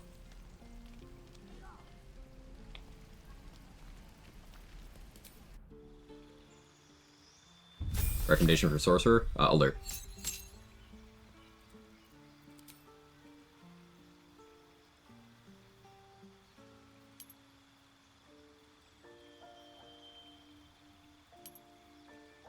As much as I like Devil's Sight, I think I get more out of One with Shadows. We're gonna go Fiendish Vigor and One with Shadows. Fiendish Vigor is great because I can just use an action to get 7 temp HP. It doesn't ever cost me anything, I can simply do it. This will eventually become less useful, but here in the early game, it will be nice to have. Repelling Blast would be an option if I had taken Eldritch Blast, but I don't plan on taking Eldritch Blast, at least not for a while. We'll take Hellish Rebuke here. What's the best item to use on a Starin, and why is it rope?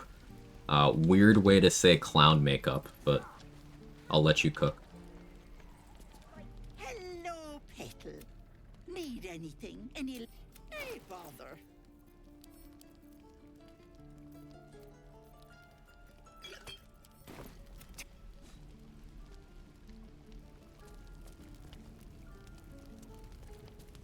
The trader has no problem with you in.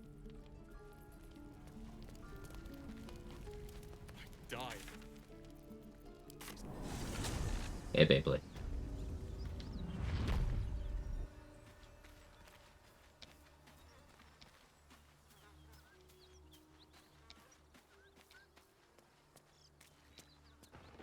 Mick says, probably because they thought, oh, paladins only get level 3 spellcasting, let's just neuter those, forgetting you can still upcast to level 4.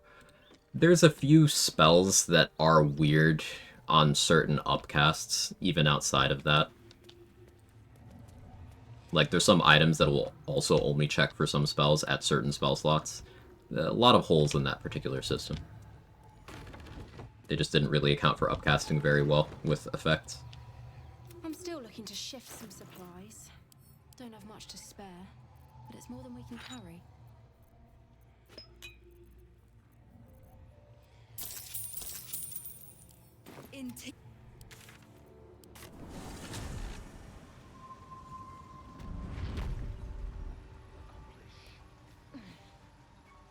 Game tells you that going level 5 and 6 doesn't give you more damage, but it's safe to assume they still behave like level 4-1. It's still worth confirming. Welcome back. Because there's weird instances like the Blackguard sword, the one that the Death Knight has, that says it applies days when you use a smite. It only means certain smites from certain spell slot levels. I'm not kidding. It's really weird. Video game moment. Hey, Poppy. It's gonna be a good one to refer people to. That's the hope.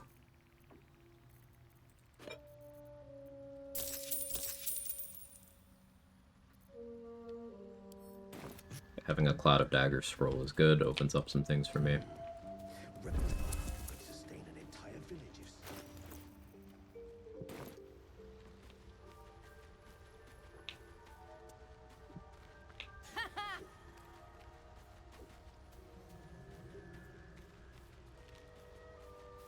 Well? More Bloodlust. Kind of hoping for bombs, but Bloodlust works.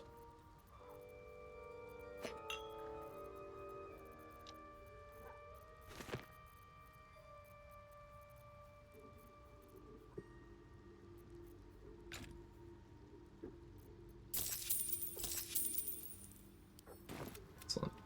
DRS didn't exist, which class would be affected the most? Keeping the alternative. Paladin.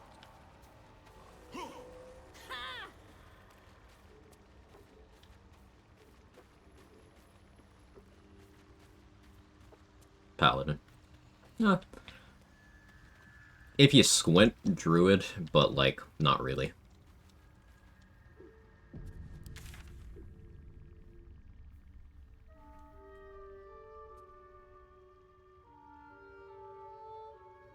What can I do next? I can save Balin. Thoughts on a sorcerer dipping cleric and getting ham? Good choice. Coding is hard, and making sure something works with every possible interaction is not always possible. Yeah, game dev is hard. Certainly not me saying I could do it better, certainly not me saying I don't understand there being mistakes made. You're absolutely right.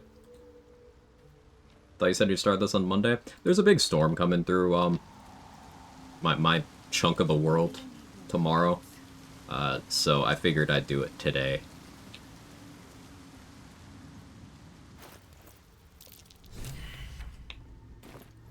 And still fresh.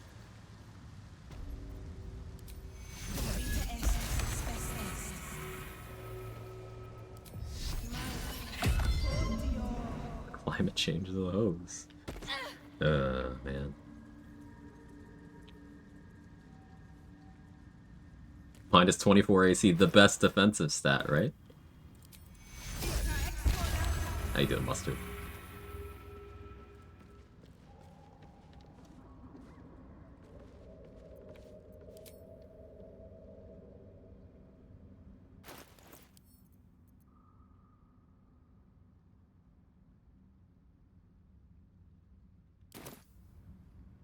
Every 10 years we get a storm like this.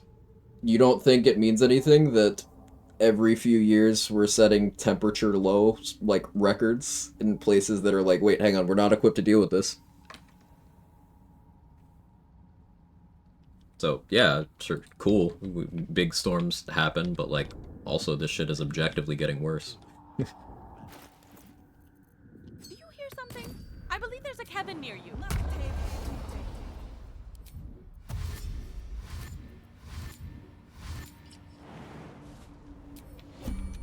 Stop!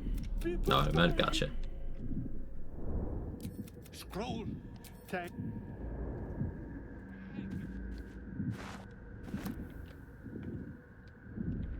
Getting that +1 in strength hurts, though. Why? Giving them all in on a charisma dex con? There's no reason not to have strength. Strength is useful for every build. Doesn't matter what stats you're doing. What are you doing? Don't want to lower con? Then don't. Just also have strength.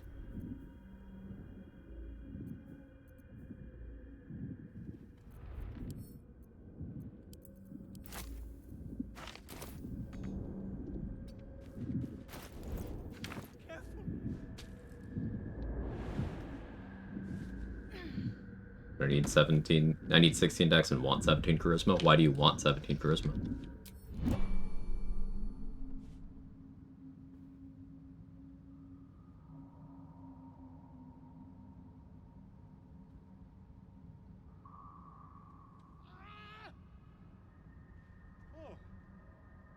I'm all right. Here. God. Ah. Right. As ta.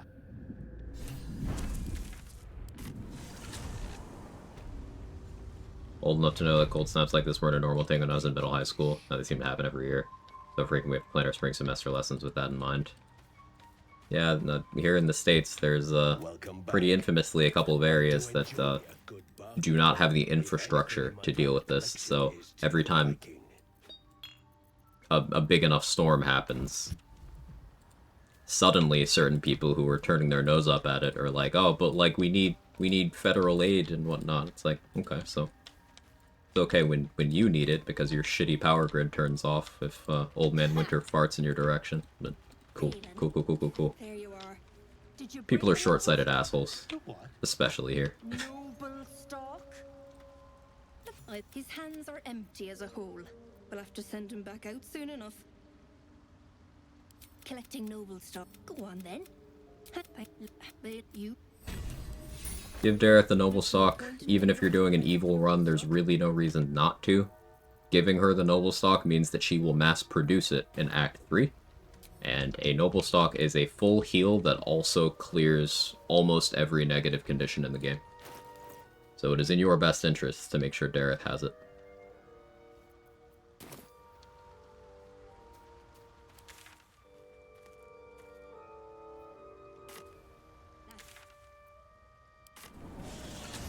I'm shooting arrows at this. Then this other guy swirls his fingers and some light comes out. And the dwarf just stops bleeding. Just stands back up. Yeah, right, the big dumb asshole is just doing incalculable damage. Yeah.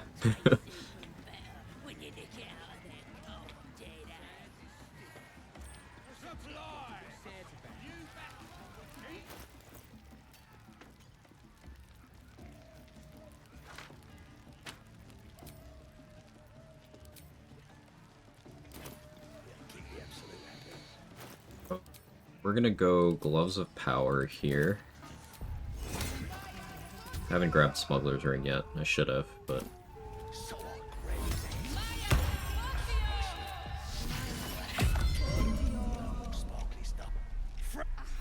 As the symbol glows, power courses through. Authority. You go, or I'll wipe that nasty look right off your face. I don't have that many bonuses for Intimidation. What was that? We'll do Sleight of Hand. That's more like it.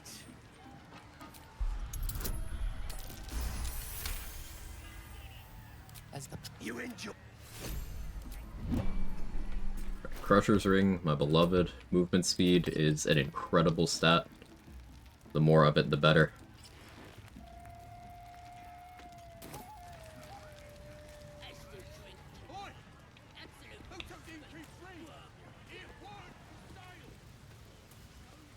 Had no idea how good Noble Stock was. It even removes curses. So, a good counter if you do plan on fighting Gortash in Act 3 is to stock up on Noble Stock from Dareth, because Gortash's like retaliation thing he does where he puts a fist that follows you and then drops in a couple turns, that's a curse. So you can just clear all stacks of that you have with a Noble Stock. And remember that those fists that Gortash makes, that is in most situations the most damaging attack you will ever see come your way in a game. In the game. It's force damage and it's huge amounts.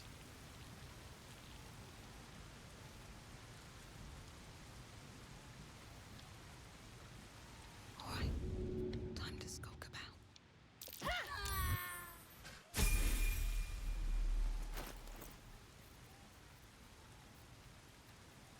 Rant? Ooh, what am I ranting about, Danny? What you got in mind?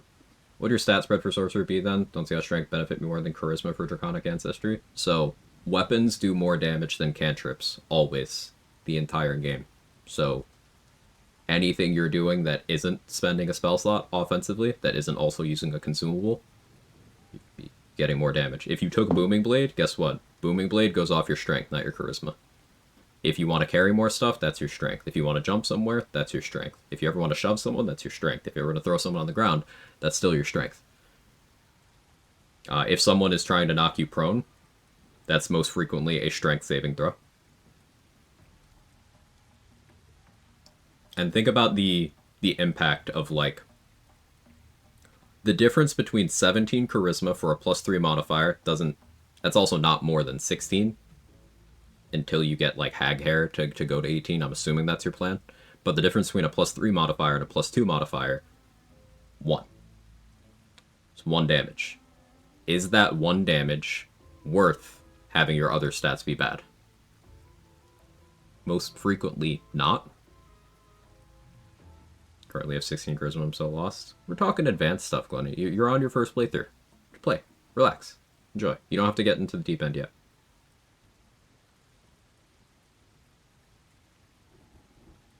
You can make a cantrip do more damage than your weapon, but if you apply the same amount of stuff to a weapon, it will be more. Right. Hazel had the complete version of what I said typed out. Yes.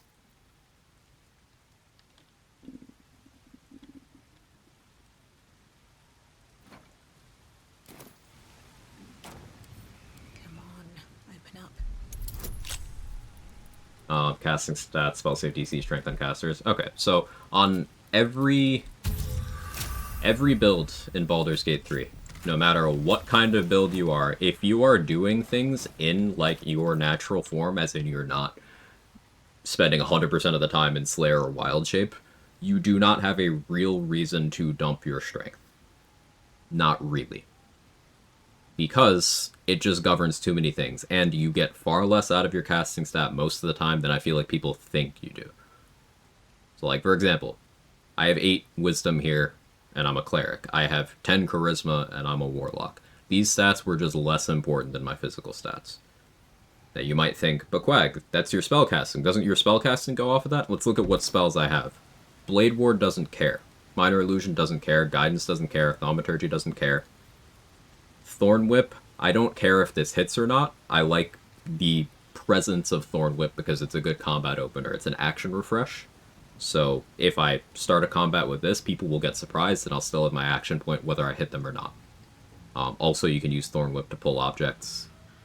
It's a good utility thing. I don't need a casting stat for this. Booming Blade doesn't care about my casting stat. Sanctuary doesn't care. Armor of Agathis doesn't care. False Life doesn't care. Expeditious Retreat doesn't care. None of the spells I have here care about my casting stat. Yeah, Raid is summarizing my view of the stats there. Dex is first pick, Strength is next. Everything else doesn't matter outside of very few edge case. Could not be gained through items. Broadly speaking, yes. So, let's say you are playing a Draconic Bloodline Sorcerer. Yes, your level 6 feature, your bonus damage on spells that match the damage type of your bloodline, yes, that goes off your charisma modifier. But ask yourself, something that I see people bring up often is, oh, you could use Draconic Bloodline. Hey, Irina, how are you? To increase the damage of, like, let's say you're Draconic Red, so you boost fire spells. You throw on the Flawed Helldust Gloves, you click Booming Blade. Okay, the game views that as a spell that does fire damage, so you get your Bloodline bonus. That's cool. If you add +3 Charisma modifier, you're getting 3 damage. But Booming Blade's a weapon attack, so it gets your Strength modifier. So this is not only damage, it's also accuracy. So not only do you get more damage, you get more accuracy here. And then, once again, you can shove people around, you can throw people around, you can jump farther. It is your mobility, it is your utility, it is some things defensively. It's my stomach rumbling. There's not really a reason to dump strength. Now, in some builds, you'll end up in a situation where you have too many stats you need to account for. Like, let's say you're trying to play a Blade Singer, you are trying to Blade Sing, and you want some amount of int for the purpose of keeping more spells prepared, for example. You're going to have to start making concessions, because wizards have the least HP in the game. You absolutely need dexterity, especially on Blade Singer, where AC is your only defense because it's a shit class. So, like, you're at a point where you're likely choosing between some strength investment and some intelligence. Now, me personally, I'd dump the intelligence. You have Warped Headband to set yourself to a +3 modifier if you ever need that. And strength is better even if Warped Headband didn't exist.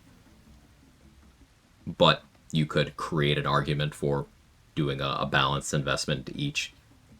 It's still not worth it in my opinion. Strength is better. The strength is correct. And before someone says, just use an elixir. Using an elixir to fix your bad strength means you don't have an elixir slot. Means you took a worse stat with your ability scores in order to justify deleting your elixir slot from your character and making yourself weaker anyway. Because in no universe is that worth permanently losing access to Elixir of Bloodlust, for example. In no universe is that worth losing access to situational Elixir of Vigilance. Like, you even get more damage out of having naturally high strength than using a Colossus Elixir.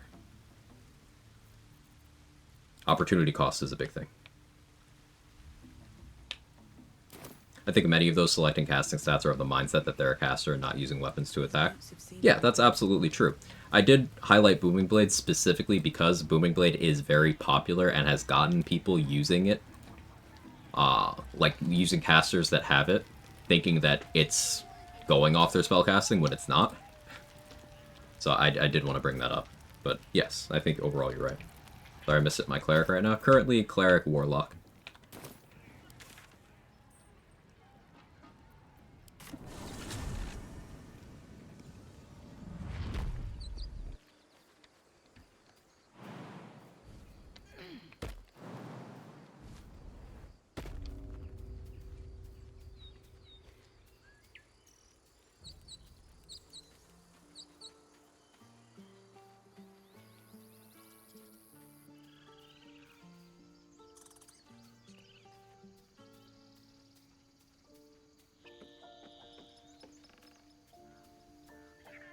Clairlock. A Warwick. Like Warwick Davis.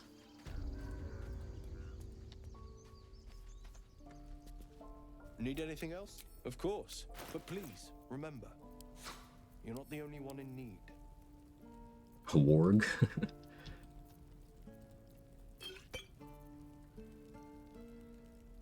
Firebolt scales up charisma as a sorcerer. I'd rather stay in range. Low discussion, by the way. Your bow is better. Your bow goes off dexterity, and your bow does more damage than your firebolt does. So, more damage, more accurate, more utility applications.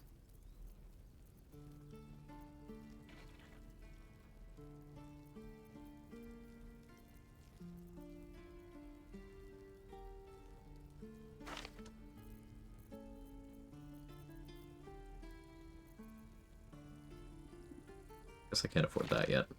That's a bummer.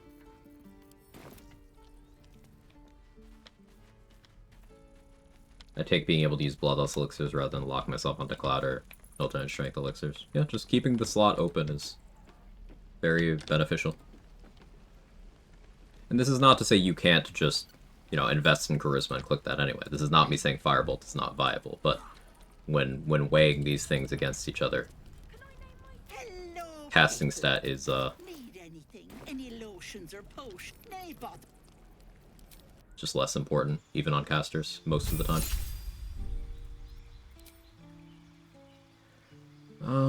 I guess I go back to the blade here. Shadow Blade.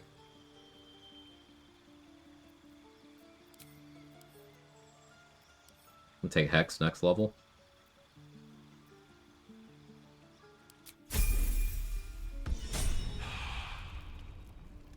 Like the sorcery points, those are fun. Yeah, sorcery points are good.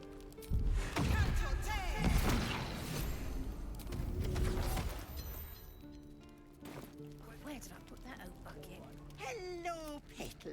Charisma is really important out of combat too. Helps you pass many millions of dialogue checks in the game. And how would high strength be useful if you're playing an Eldritch Blast based build?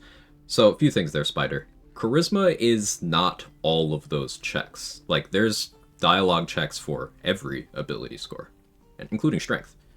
And often you'll find yourself in a position where you have multiple options to choose from, especially depending on what class you're using.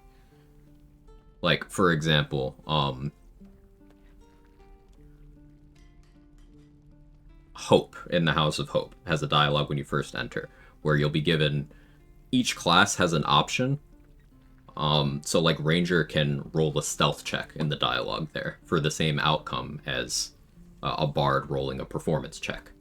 And that's Dex versus Charisma. Like, not all dialogues are, in a uniform sense, persuasion is convincing someone. It's not that simple. But also, even with lower charisma, you can still boost those checks through other means, like by having persuasion proficiency, something I have on this 8 charisma character. I'm currently adding +2, which helps offset my -1. So I'm still net positive on those checks. And I have guidance. For intimidation and performance checks, I have thaumaturgy for advantage, plus guidance for a bonus. And I have intimidation proficiency from my soldier background. Strength elixir, only then good for Titan String and Tavern Brawler? No, it's bad in those cases too, because you still lose out. Like, let's compare, let's say you had a natural strength of 18, which is low relative to what you could have naturally later in the game, but let's say 18, +4 modifier, versus having a Cloud Giant elixir for a +8 modifier. So that Cloud Giant is going to be doing substantially more per shot, but the thing is, as soon as you introduce Elixir of Bloodlust, alright, you get an additional entire shot. You get more damage out of doing an additional shot than you do out of the difference between your 18 strength and your 27 strength. So, like, you did more damage by shooting again. Bloodlust is more damage.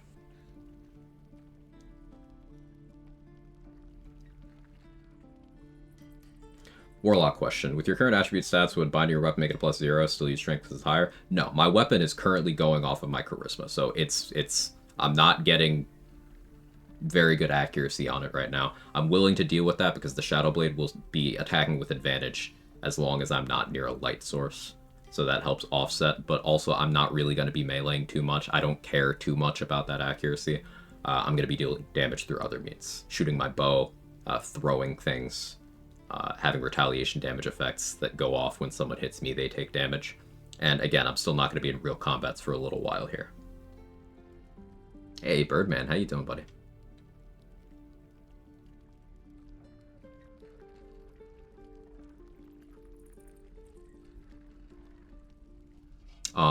But back to the other part of Spider's question. How would high strength be useful if you're playing Eldritch Blast based build? Same things. So if you want to shove someone or throw someone to a position where you can Eldritch Blast them into a chasm with Repelling Blast more easily, strength helps you do that. If you want to be less vulnerable to getting disarmed or knocked prone by Battle Masters and Githyanki, strength helps you do that. It's still good. Now, your charisma is going to be your damage and your chance to hit on an Eldritch Blast based build.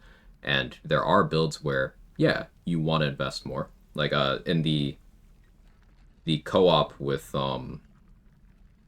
Danny, I'm currently a 24 charisma character there. 16 or 18 strength, 24 charisma. Because I'm scaling most of what I'm doing off of my charisma. So there's absolutely cases for it, but I should note that I didn't dump my strength on that character, even though my primary thing I'm scaling there is charisma. Hey, bother.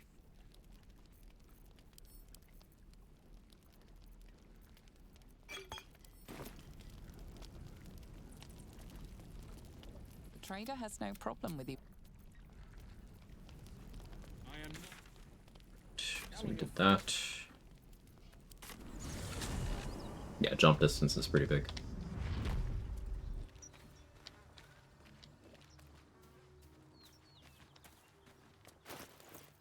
Let's switch to this.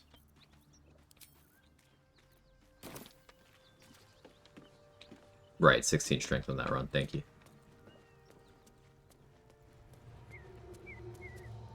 I'm still looking to shift some supplies. Don't have much to spare. There's more than we can carry. I don't really want to sell stuff to her, but more bombs, more better.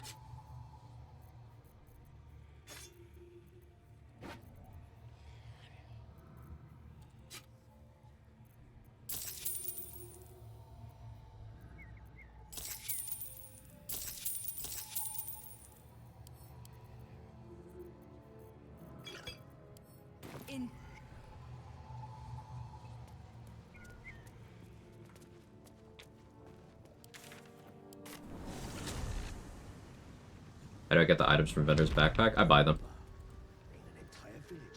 I'm putting items in the backpack so that they don't go away whenever the vendor's inventory changes. Welcome back. I do enjoy Sometimes I'll just steal the entire backpack.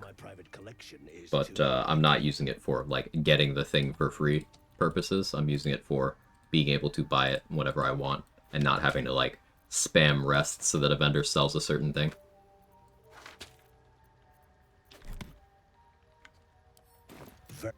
Really thought Riz was important for my Warlock. It probably is. Like, if you're doing Pact Binding, it is. But remember, this kind of build-up, my primary damage long-term is not going to be me hitting things. It's going to be things hitting me. So I care a lot less about that at the moment.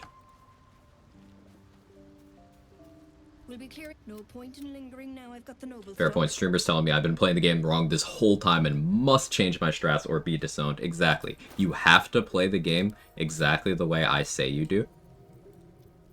Or else. I'm glad you understood.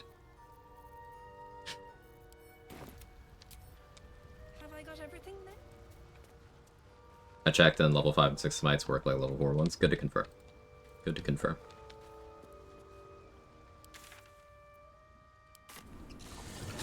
When I kill the person later, will the backpack still be there? Yes, but as of patch 8, the loot assignments are sort of smarter. The game will check in the backpack, and the vendor will drop any items that they're guaranteed to drop, plus their 3 most valuable items, including the ones in the backpack. Before patch 8, it didn't check the backpack, so it'd be most valuable 3 and the backpack. But that's no longer how it works.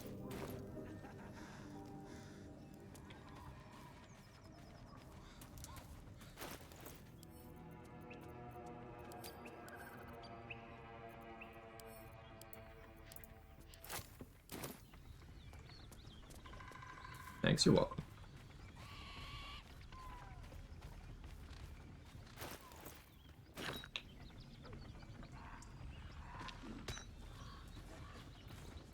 We're gonna go back to Drow shape. He continued to commit the cardinal sin of 8 strength and max riz. 8 strength is a bad character decision, but hey, there's lots of bad character decisions you can get away with. And it's your game.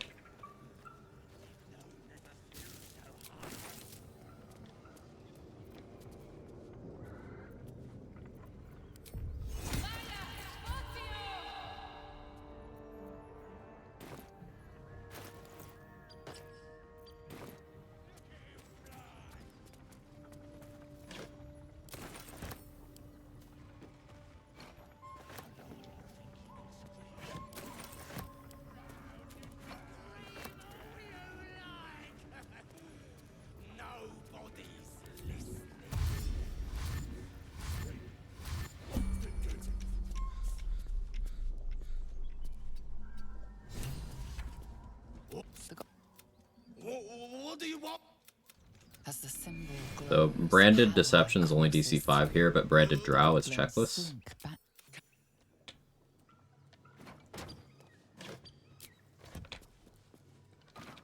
What I'm doing here is not optimal XP for this. Optimal XP is killing Fezzerk and these two Devout's that are in blue, but I'm going to go with optimal for like safety as well. Killing Fezzerk here. He's worth 50 XP, and if he dies, then his replacement in Moonrise spawns in once I get there, then they're worth 110 XP. So, effectively net 110 XP, because I would still be killing Fezzerk later if I didn't kill him now.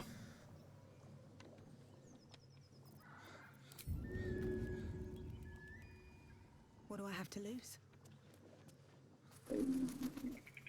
Oh, that was a big growl.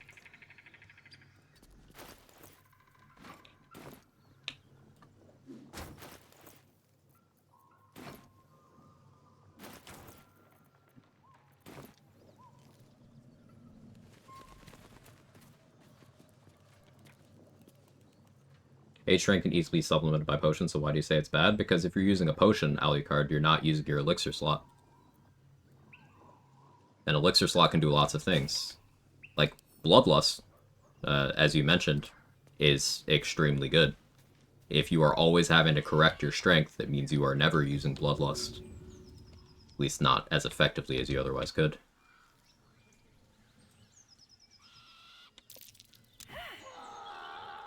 Athletics failed. Means he must have rolled poorly too.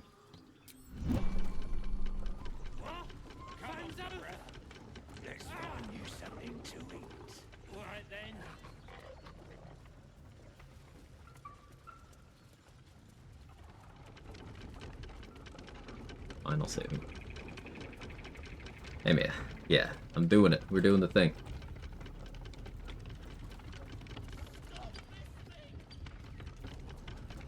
Let's see. This game has elixirs outside of strength ones. It does. It does. Pretty good ones even. When I kill the goblins and they're running away, they'll get mad at you. And goblin archers do a lot of damage at this point in the game. Wargs do a lot of damage. Those Devouts have Sacred Flame, and Fezzerk himself has a strong weapon, a pseudo extra attack, and a smoke powder bomb. So it's a lot of smoke. You can do it. Just, I often deem it not worth the risk. Cut me loose! Well, I'm a deep no. What then? Nothing. Take my on that. Or my glove slot be one house hope, not an option. I mean, I change out my gear pretty often.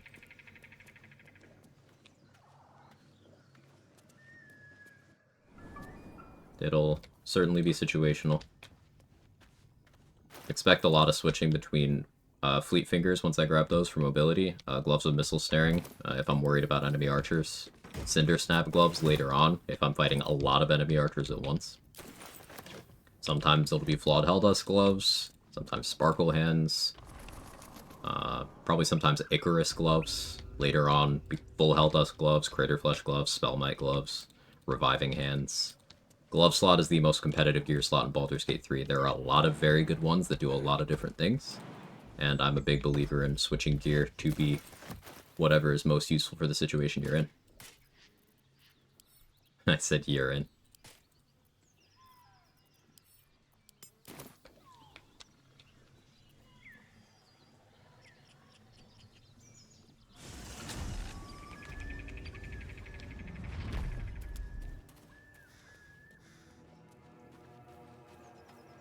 Would Minor Illusion work from a distance? Minor Illusion doesn't tend to work on things that are grouped up for, like, a story event. I haven't tried it there specifically, but I doubt it. Thank you for testing.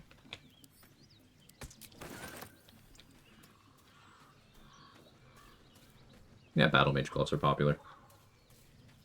I have to ask you to stop being so funny, streamer. It's making the other streamers look bad. Oh, sorry.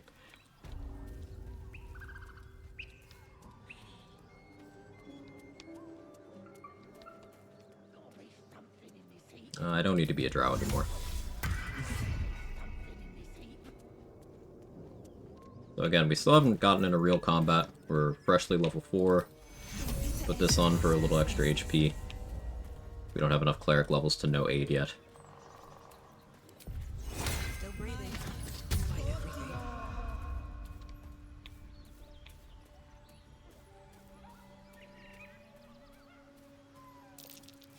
That might be worth a look. Perception matters for like 5 things, at least to me, in the game. In terms of how many of those things matter for the game as a whole, none of them. I like getting those little chunks of 15 XP here, 25 XP there in the early game, but beyond that, I do not care about perception at all.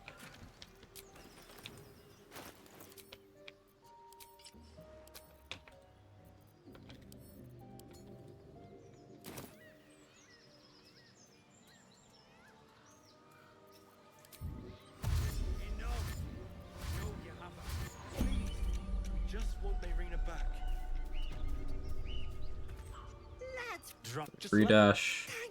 Stop this. We enough. Where is she? We side with the brothers here, so Ethel leaves. She could shoot fireworks out. Stop. Get the quest update. We haven't seen us. None of this matters, all right? We need to get her back and fast. Attack. So doing that breaks Joel's AI. He just sticks to Demir even outside of his turn, and he doesn't do anything on his turn. So this is really just me versus Demir.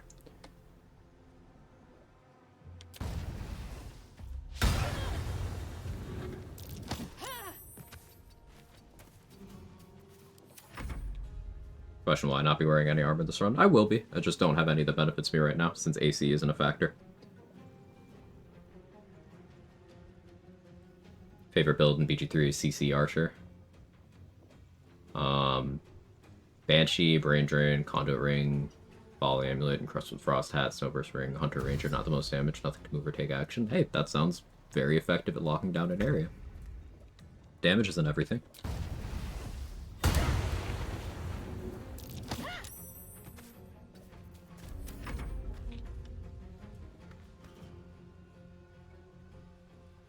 Aid is such a fucked up spell. For the cost of a spell slot, I no longer need Constitution.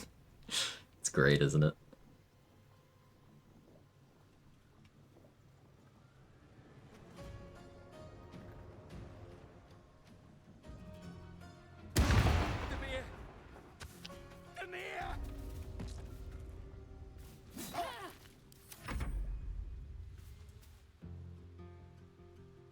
Yes, this is a lot of time for 2 XP here, but this also sets up some potential XP. You get XP for seeing through the illusion in the swamp, but only if you've gotten the quest from the brothers like this. It doesn't have to be like this, but you actually need to have the quest.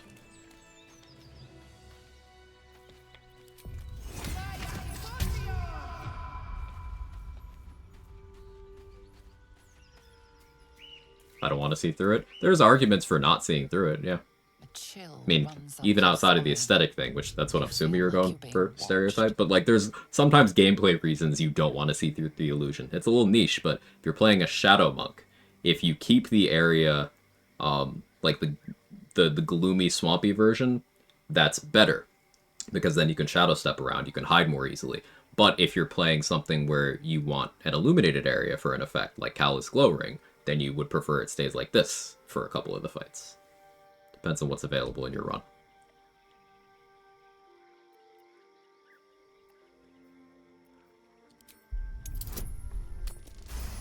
It's real good.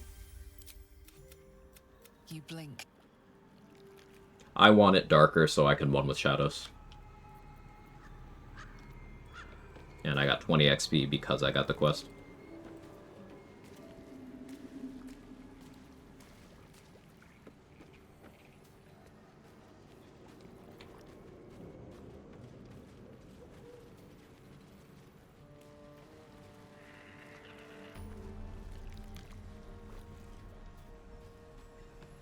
It's Hamir. Used to be you could knock out the red caps while they were sheep. The area was still illusion. That's fun. Ask advice on a Beastmaster Ranger. Also, was my tab randomized? She's so pretty. Yeah, randomized tab. All I did was change the hair. Beastmaster, pure class it. Level 11 is huge, huge, huge for Beastmaster. The important levels are 5, 7, and 11. It's where you get big features for your animal companions. But, yeah, make sure to take Hunter's Mark. It's also good for your companion's damage output. At level 5, the bear gets the most consistent disarm in the entire game. If the bear hits an attack with Honeyed Paws and the target is capable of being disarmed, they drop their weapon. There's no saving throw. It's just, if you hit them, they drop their shit. If they don't have a weapon, it's instead a prone with no saving throw.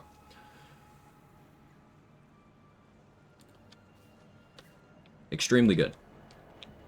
The boar is very tanky and has an AoE maneuver.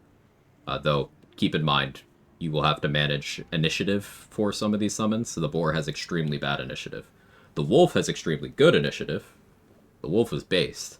But the companions get different abilities as they level. By the time you get to level 11, Beastmaster companions are, like, as strong as players. Like, the Raven is making darkness clouds by moving. Just by moving. Like, you tell it to fly somewhere, it just automatically makes darkness clouds. The Spider is out here capable of doing close to 100 damage with a single attack. Just a ranged attack that it has. The Wolf has a necrotic bite, a force AoE, a slashing attack, and high initiative. The Boar has like a custom slow that can deny people additional action points. The companions get very good. Level 7 is when they get the ability to, as a bonus action, help hide and dash. And that's very nice too. Beastmaster is very strong. For anyone who cares, Beastmaster does do more damage than Gloomstalker. Beastmaster is the second most damaging Ranger subclass behind Hunter.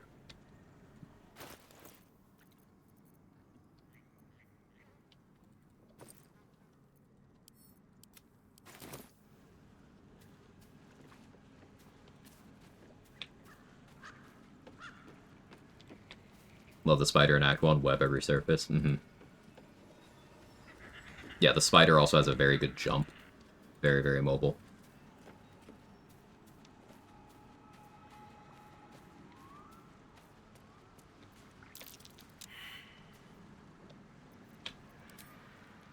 Alright, at this point, I think you just hate Gloomstalker. On what do you base that?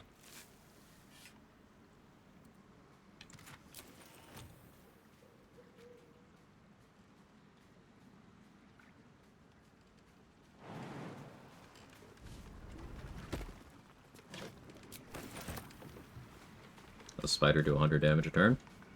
Here, I'll pull it up. Little, read along.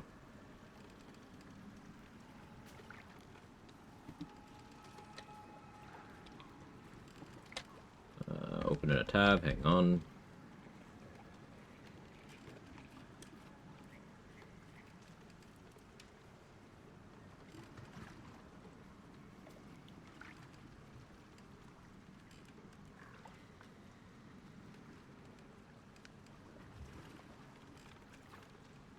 Alright.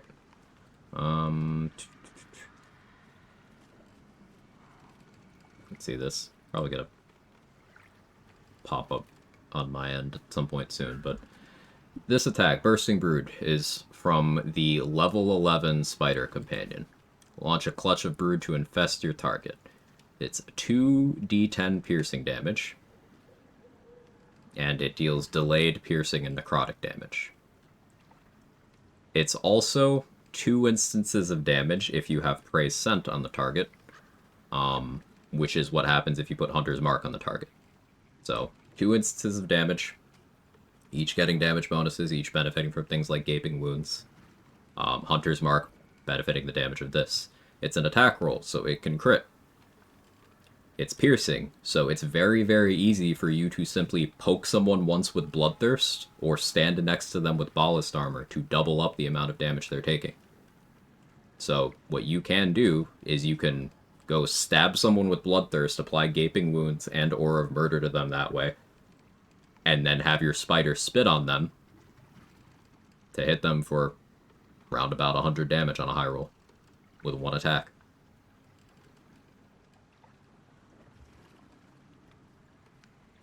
And you running around stabbing things with bloodthirst gaping wounds is not you playing support. It's like you doing good damage that's also facilitating damage for your companion. The beauty of Beastmaster is you don't have to play supportive. You can just continue to play offensively, and then your companion is also simply strong.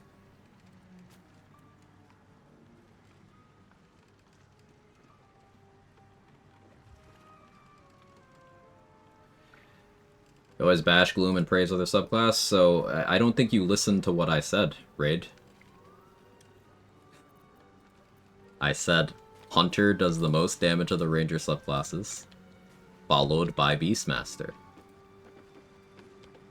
The reason why I phrased it is because a lot of people do exactly what you're doing and have a really weird emotional response where they put words in my mouth and try to twist my intent because they don't like hearing that the thing that they've played is not actually far and away the best thing possible in the areas of gameplay that they like.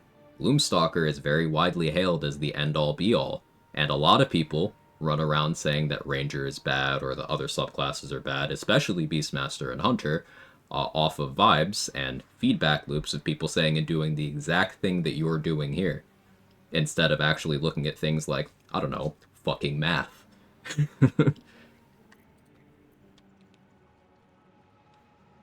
Nowhere did I say that I hate Gloomstalker.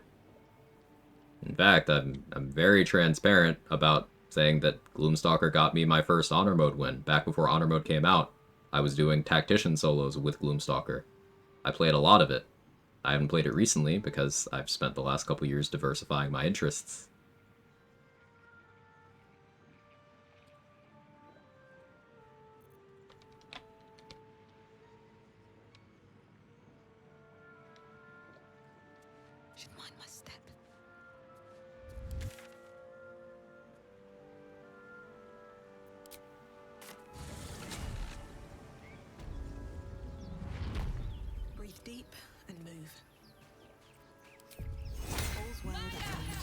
Yeah, that does sound like something I'd say, Tippy Tim. That's quite a read. Wonder what's past this.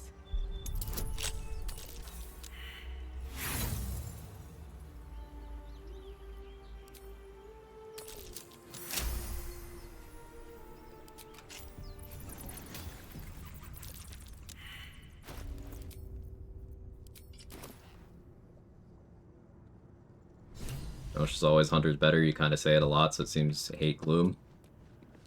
I cannot believe I have to repeat this, but saying I like waffles does not mean I said I hate pancakes. Do you understand that?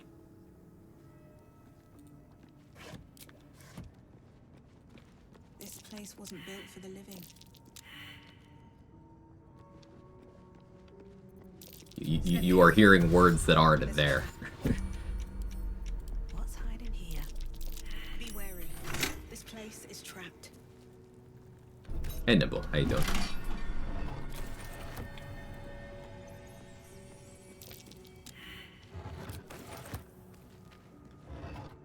Strange coin. Waffles hold syrup better. Stoic Stoner, why don't you ever talk about what pancakes can do? You always say things like waffles can hold syrup better. Why do you hate pancakes?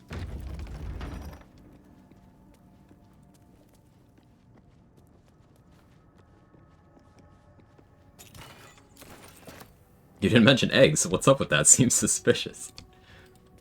What if I hate syrup? It's okay, we can be friends despite the fact that I hate you.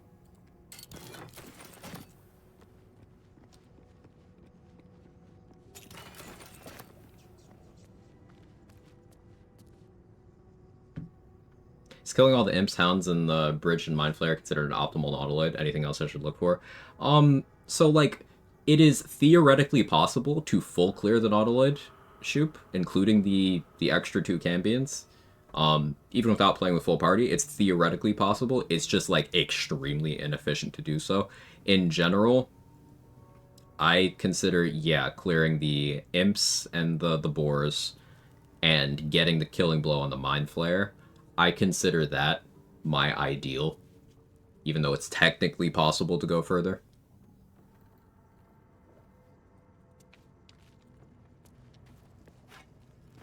It's just a big time investment, and depending on how exactly you're trying to do it, potentially a lot of RNG to go further.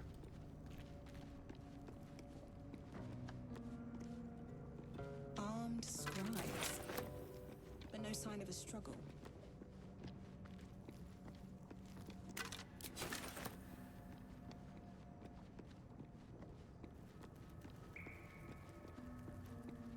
Let's have a look.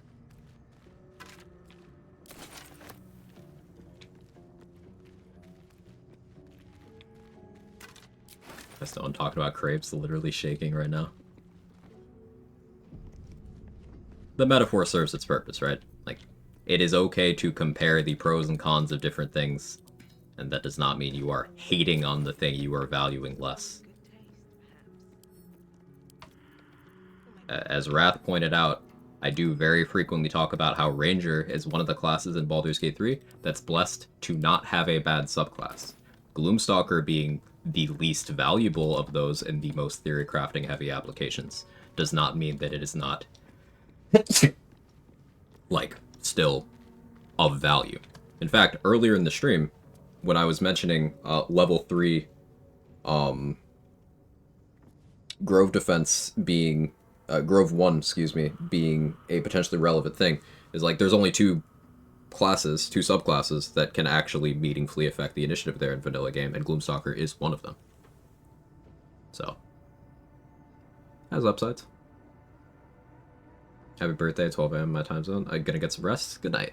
And thank you for the birthday wishes. I do appreciate it. Yeah, sorry for sneezing. It won't happen again.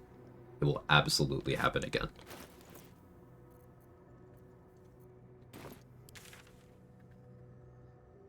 Did I take nature proficiency? I did, right?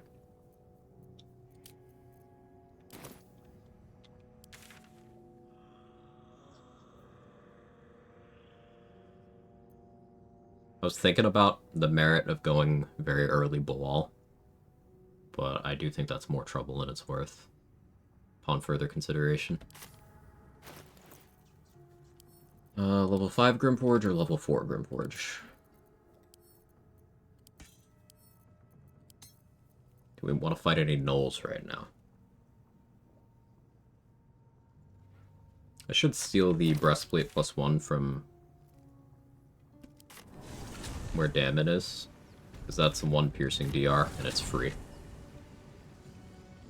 Happy birthday? Thank you. The actual day is tomorrow. That's why I'm doing this. I don't normally stream Sundays. Thank you.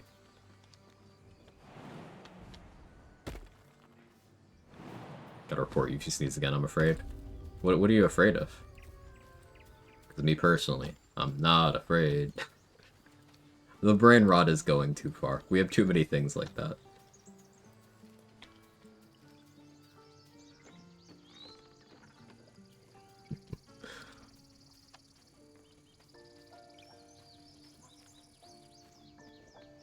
It's peak, I fear. Hey, Doc Money, thank you for the 1,000 bits. Change name from Carter Money. Thank you, Doc Money. I appreciate it. Is it too cheesy to say, what's up, Doc? Happy early birthday, Quad. I changed my name from Carter Money. Remember. Thank you very much. I appreciate that.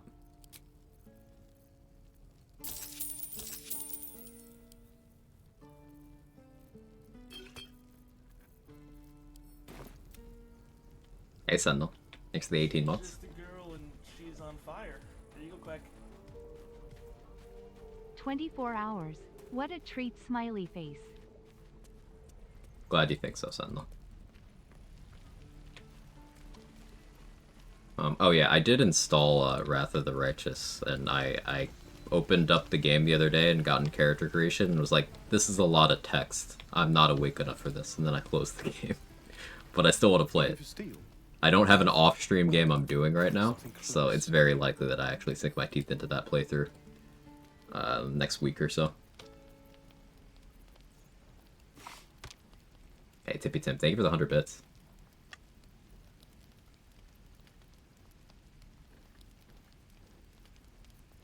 Pathfinder, Mandy.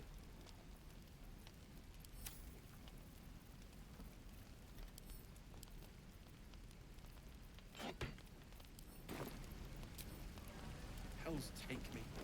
What I wouldn't do for better tools.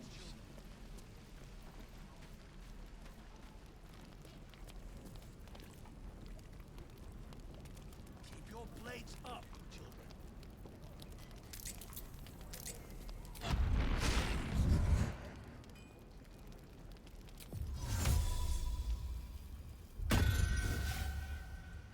Better be cautious.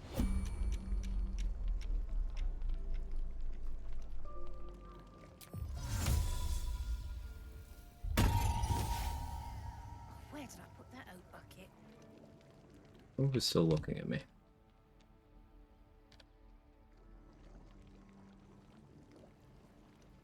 Not Soup Lady. Oh, my hand slipped.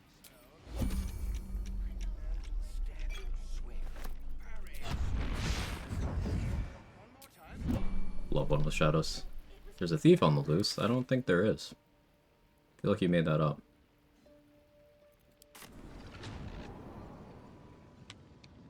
What path lies before me? Have to keep going. So that should be enough strength pots for the playthrough. I don't use them very often.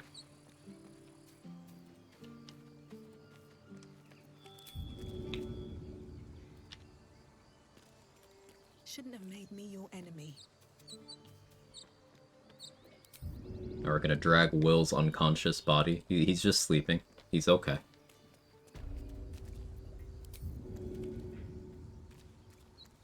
There's an exploration spot at the front door of the Grove that Will walk through and steal if he survives that first fight. So one of the reasons why I void bulb him into a crowd, it's not just so he can do his damage more effectively, it's also so he's more likely not to make it, so we can instead bring him over here.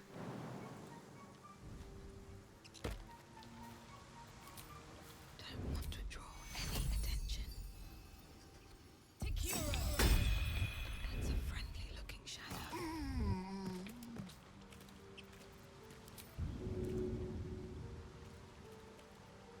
You've made a grave mistake. So by reviving him up here, killing him again, reviving him up here, killing him again, and then reviving him one more time. This will put him in a position where he's able to walk to his default location. Gotta move him a little bit. Why are we violating Will? I'm explaining. This will put him in a position where he's able to walk to his default location without having ever triggered the exploration spot. Allowing me to save that spot for later.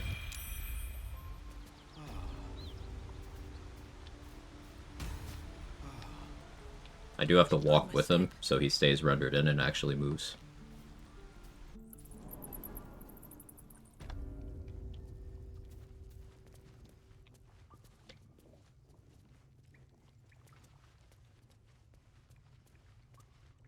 Picking up the corpse's unexpected results somehow. Yeah, if I were to do what seems like the obvious thing and just put his corpse in my inventory and then just jump and then put him down and revive him, his AI will not function properly. Now, in some circumstances, you can still force it to work after that if you go do Joaquin's Rest and talk to him on certain quest stages, but... What's the XP spot? Front door, like the gate.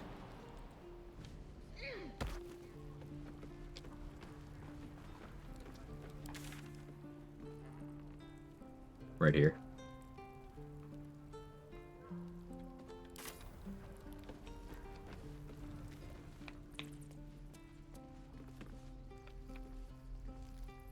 Take.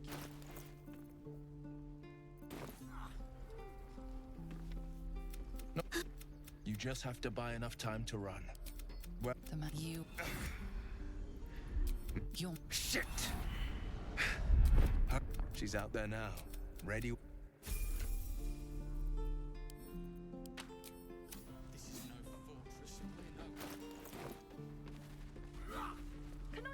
that why I always jump? Yes. Your die wills glows pink for science? Sure.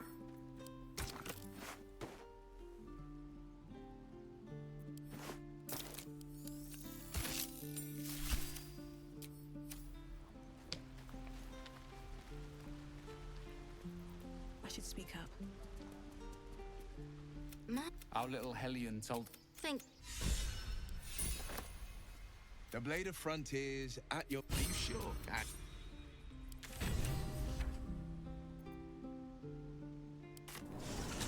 I remove Spore Servant condition from God after reviving her once. Any cheat death effect. So, Survival Instinct is the easiest, Sydney. Death Ward also works. But, Survival Instinct is the short answer. Just put that on them, and then reduce them to 0 HP. The cheat death will kick in, and they'll revive without the tag.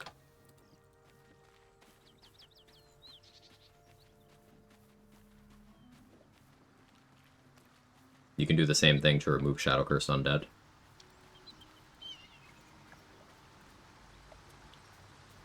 Potentially other things. I haven't tried with those. Anything other than those two.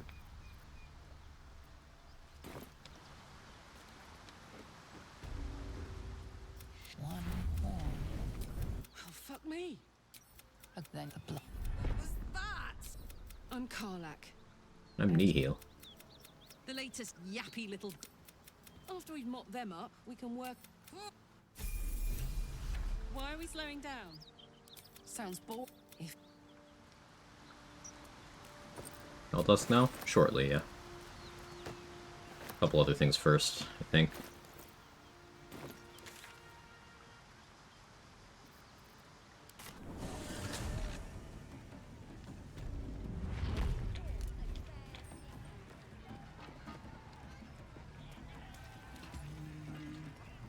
I might do an early Minthara kill.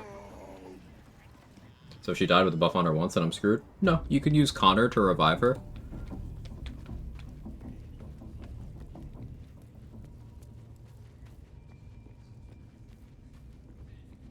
And then you're gonna need to get a sheet death effect onto her at some point there, after she's been revived that way.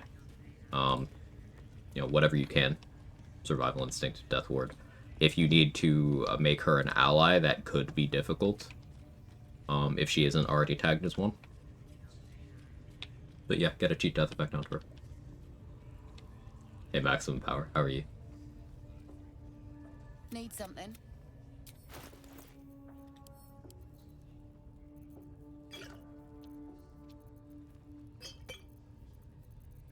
Nihil sprays blood with intent.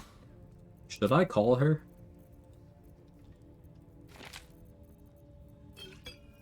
I'm gonna.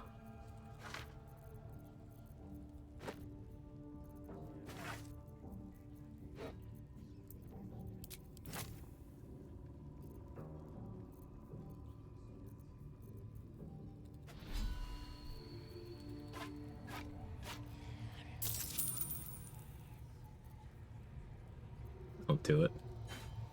You drop this.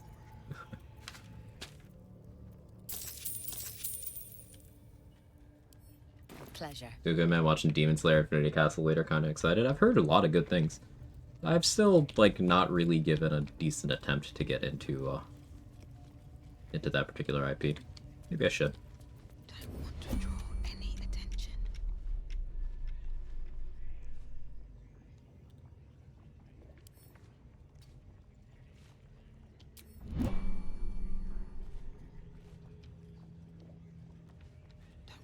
Don't have the dialogue option, that's weird.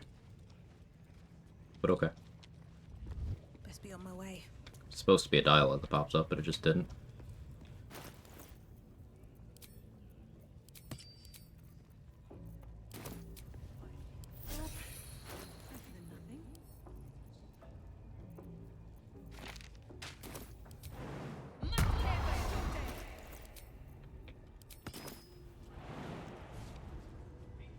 At least give me a sword! We want you dead, you dumb knuckle. Not dead and heroic. Get down there. Thanks. Stop complaining. IP. A scrying eye. Best not do anything suspicious while it's watching. But scouts said they heard something moving around out there. Something big.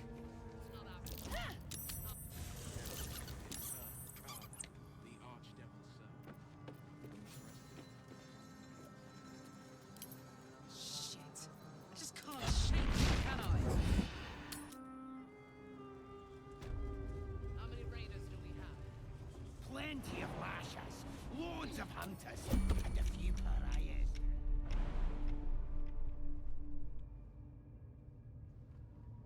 Tried saving that guy before, and I realized you could do that. Tiny Mind Strikes again. There's a lot of things you could do for that. Minor Illusion, well plays can do it. Cat Familiar, Cat Wild Shape, luring someone can do it. I like doing an Invis Scroll with a jump because there's no real chance of like you aiming, throwing an Invis Pot wrong, or messing up the timing on Minor Illusion. It's very like, you jump here, you click the spell, and you're good. I used the Balin Invis Scroll. You get Invis Scrolls for saving him. So, guaranteed location for one. Consistent outcome. I value consistency.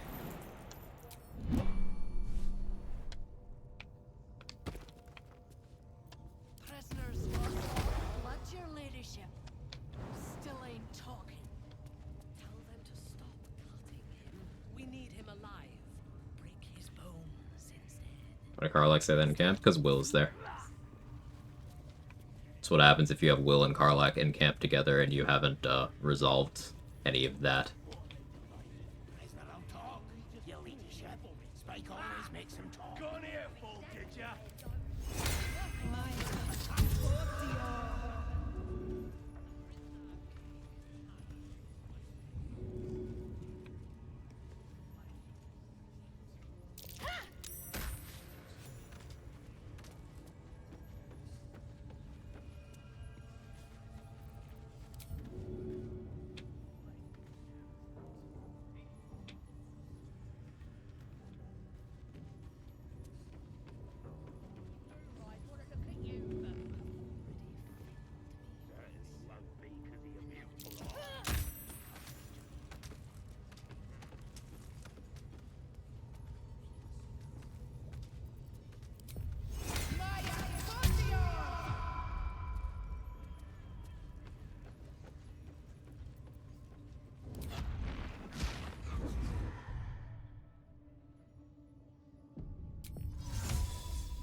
Oh, Minty? Yeah. Sorry.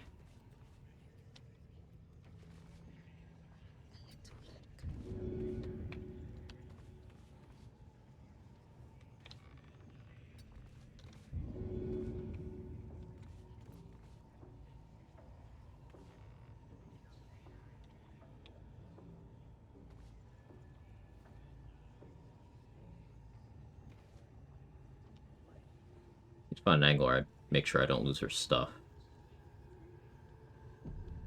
Dead. Seems these true souls have their limits.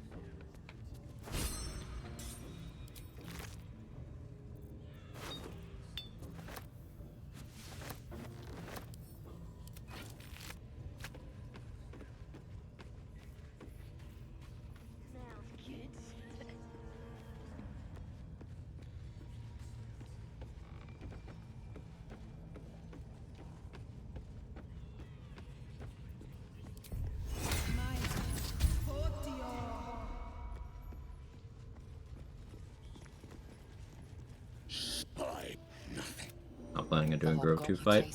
Not this run. He doesn't. You ever talk to a dead squid? Damn.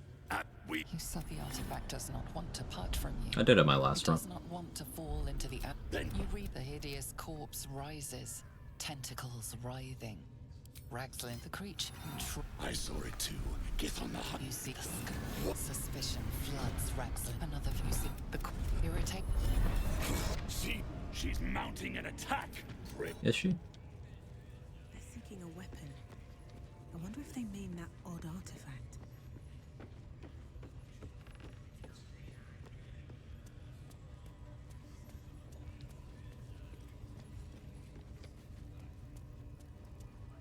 Ragzlin is the only one of the goblin leaders left still. I've already killed Gut and Mindara. Need something? I could actually kill Ragzlin the same way if I felt like it, but I don't. Pleasure. We have a couple more stops to make. I don't want to rescue Volo yet.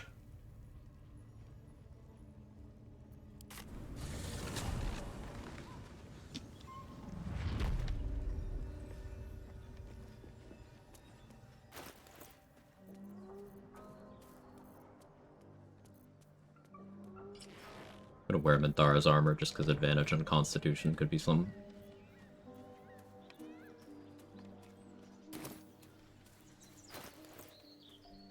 We put on Bow of Awareness for initiative.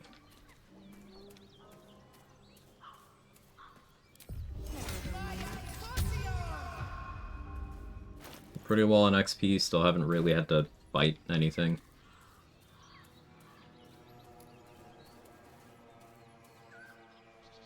Keep moving, stranger. I What told happened? you to go.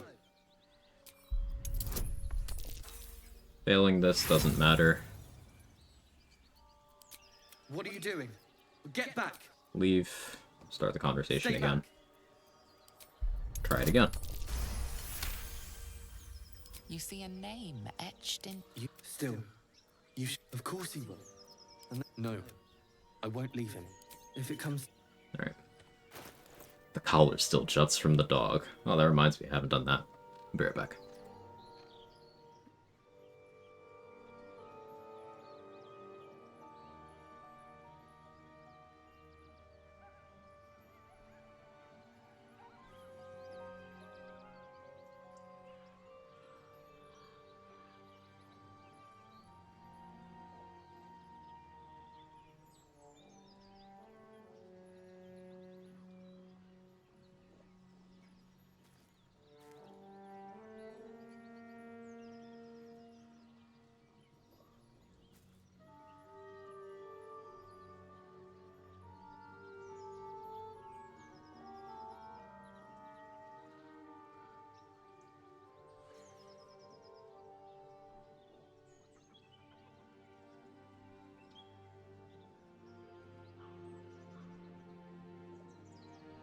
Alright, I'm back.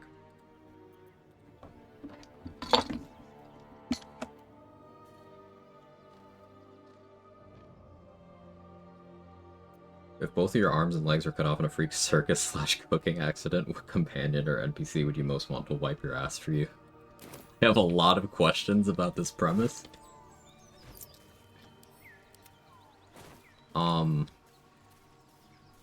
Karlach. But I have a lot of questions. Well, actually, Gale could probably just do it magically, right? Maybe Gale.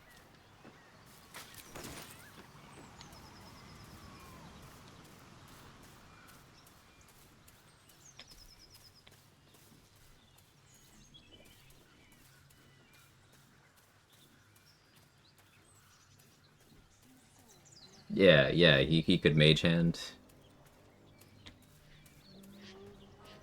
I feel like the others would be weird about it. They would.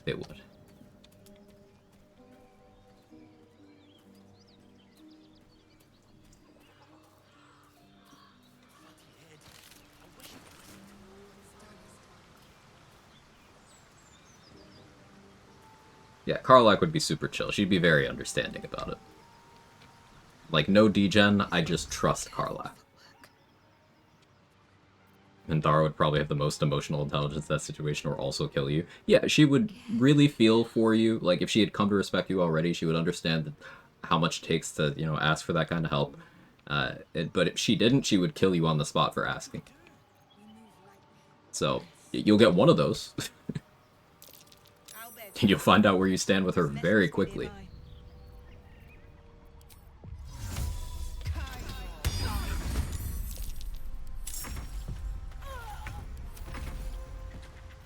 Swift as my feet can carry me. We want that heavy armor from Andric. Or when I get heavy armor master.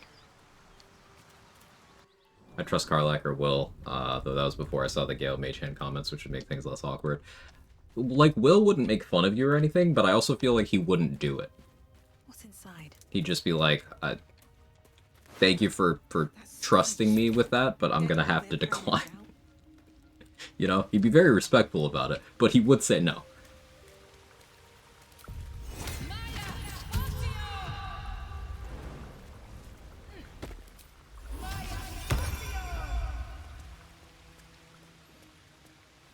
Alright, save for PowerPoint night. You feel what's that makes you dangerous. An easy meal.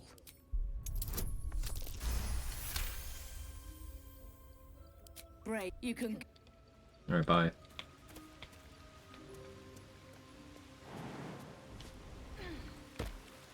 Will has that money, he'd know a fine service in the city to take care of that for you.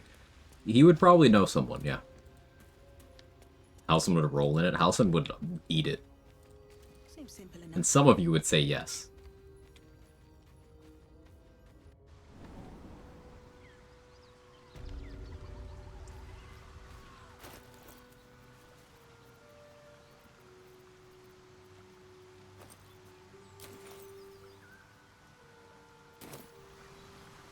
Also, just make it a bigger mess.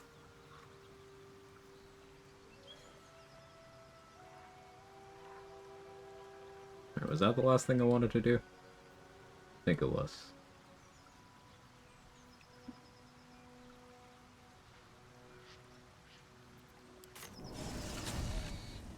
Somehow your bathroom ends up shadow cursed.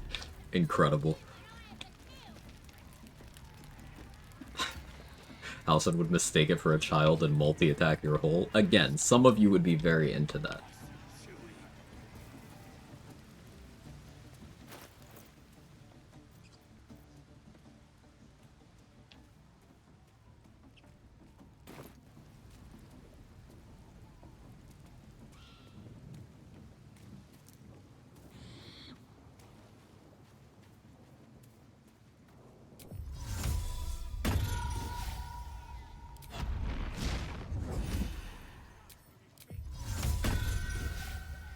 If everyone else minds their business, I'll be fine.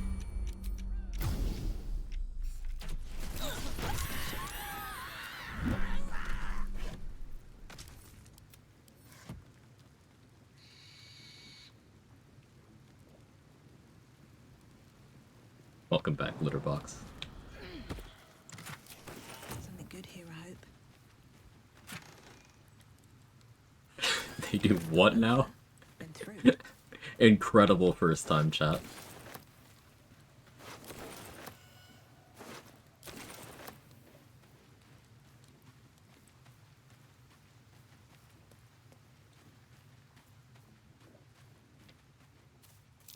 That might be worth a look.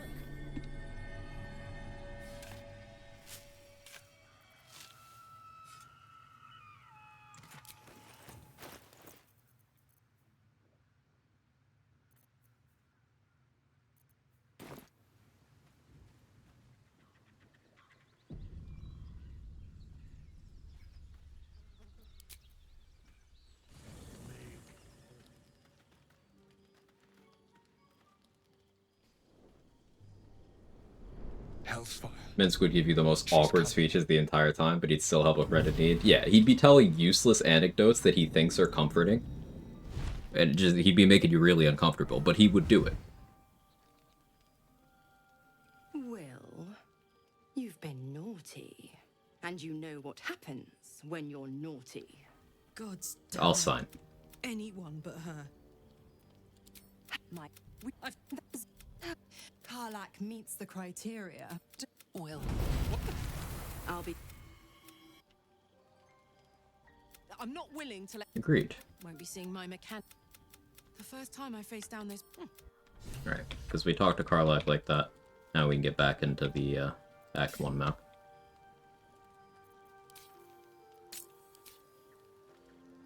%.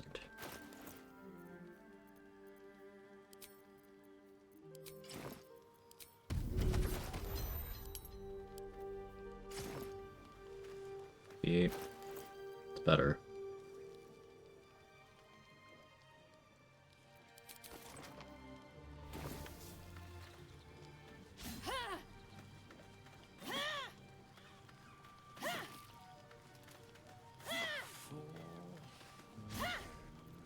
half-orc animation speed is terrible, so let me...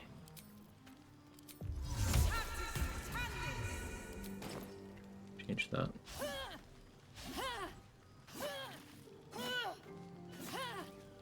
Why does he have 800, not 666? Because in Tactician and Honor mode, creatures get a percentage HP increase. Raphael's HP is hard set to 666, but that's for his fight. So it'll be correct later, but he's getting the percentage increase that everything does.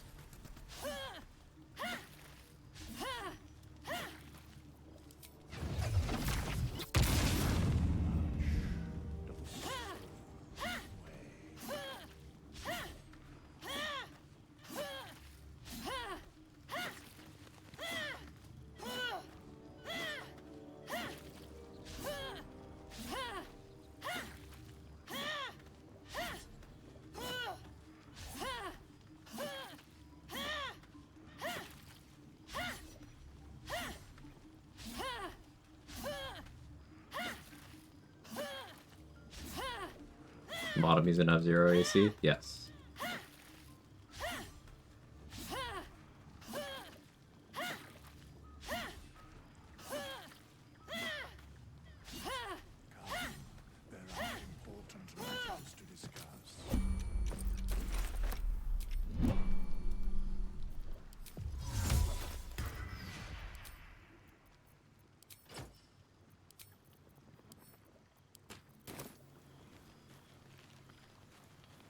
Fast takedown? Yeah. Thought the batch killing him? Nope. You know, I've been thinking, and I think there's something I should tell you. Nothing big or terrible, just a small little detail about me that hasn't come up naturally. It's just that I happen to be a... what's the best way to put this? A vampire.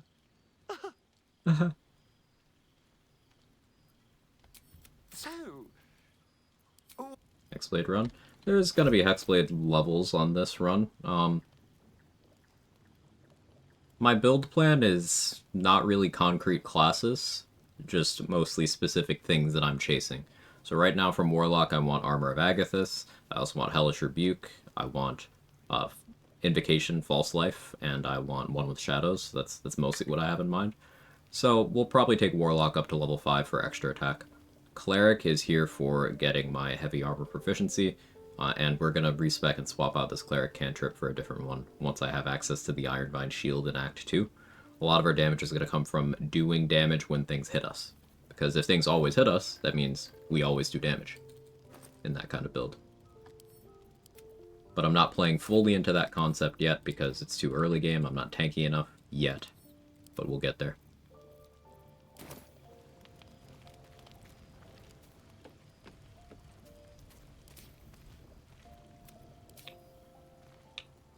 Any Luca.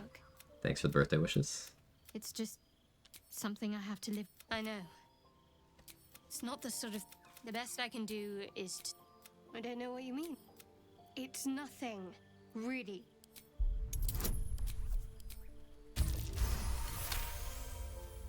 Can you move with the Invis from Rumble Shadows? So regular movement, no. But Illithid flight, like once you become partial Illithid, yes. You can also do things that don't require you to move while maintaining the invis. So, like, you can cast Minor Illusion to get people to move to you. You can drink a short rest potion. You can swap out your gear. As long as you are not, like, physically using your movement speed to walk, you're good. But Illithid flight does work. And so you can just move around with that. And it's very, very, very, very fun. You're not going... Now that you have the truth... Please don't. True. I assume you've heard of her? I think I did well by joining you. You already know my biggest secrets. Well, it's a deal. The wound on my hand. Pain is sacred. I'll try my best. But secrecy is ingrained. Alright, we're besties now.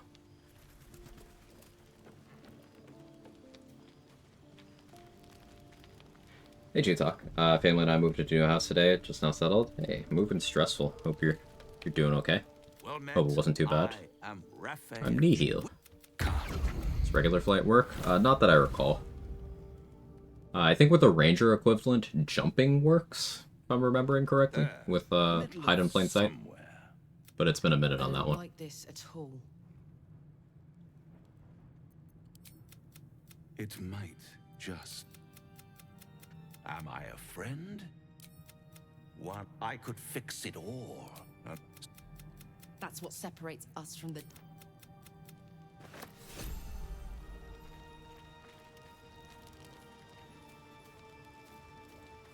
Yeah, Brutal Leap does not break Invis, that's correct. Shooting Darkness Arrows does not break Invis. Even if you shoot Darkness Arrows at someone directly. I'd be hunting devils and demons, she said. Traitors and not Zariel's victims. There's a few things you can do. Innocent tieflings. But I promise you, but I don't have a clue where to start. The only way out. We can.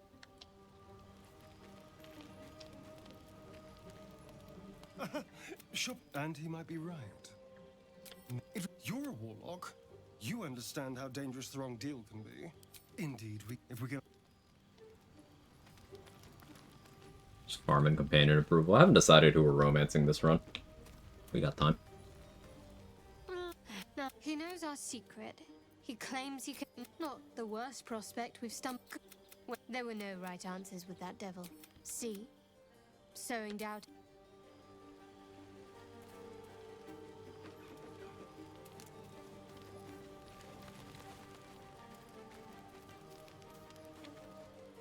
I shall be here in thy cap. For a mere pittance of coin, should thou or any of thy compatriots.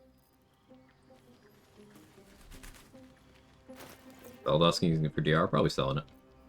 Am I making a video of this run? I'm not a YouTuber, Alucard. I'm a streamer. All of my runs are in long form on my archive channel on YouTube. But no, I'm a live content kind of guy. If you have ever any questions, I do answer questions. They don't even have to be related to what I'm doing.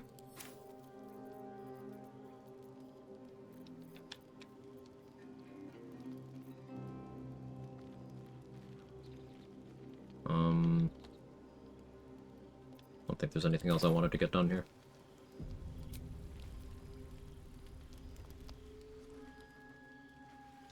Guess next question is going to try for Craft Forge, though no crit resist for that long is extremely risky. I don't think I want to do that this run. I'll find a run where I want to do that, Mustard, but that's not going to be this one, no. I thought about, like, doing Bliss Spores plus Rapture, but not this run.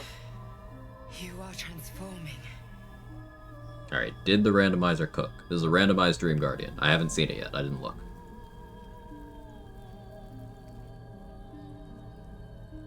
Just looks like the most regular person. I guess I like the eyes, but this just looks like a person you'd walk past on the street, you know? Yeah, too normal.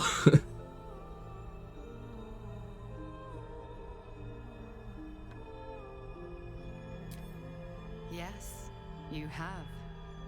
I saved you before.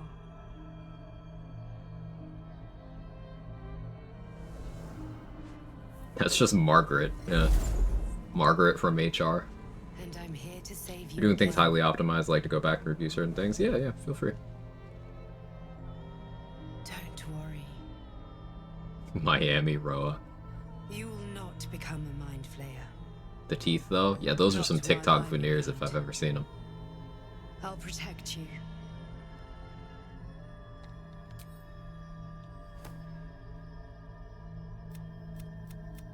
Just like HR, the Guardian is not your ally.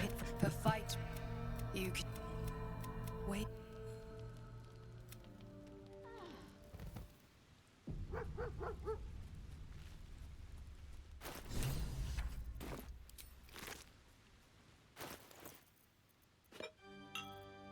This one you can absorb its potential. Your mind. Good.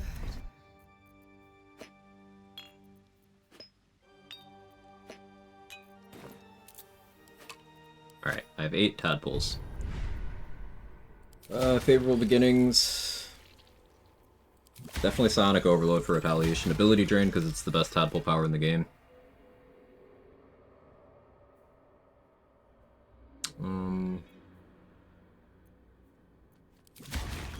Go Shield of Thralls.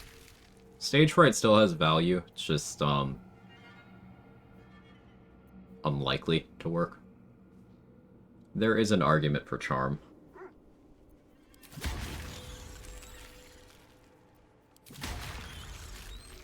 I'd rather do this.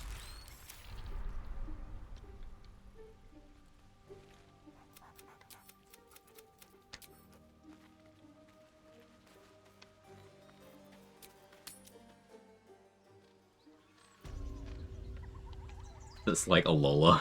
We now have normal Roa and Alolan Roa. I like it.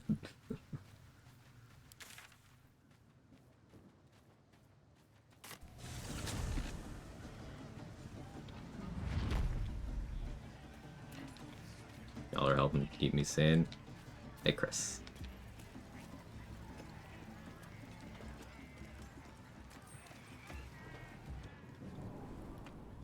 I do like Charm with spell save DC stacking because that can be a shitlord in Act 3. Charm is really nice against things with extra attack because you could just be like, yeah, no, you don't get the rest of those.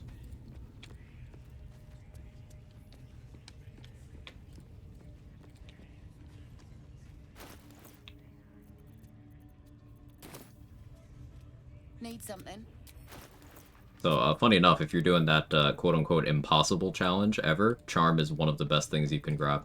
Because if you get a Charm off on someone's first attack, then that's their turn. It just... Unless they have another target to go for, they'll most likely just end their turn.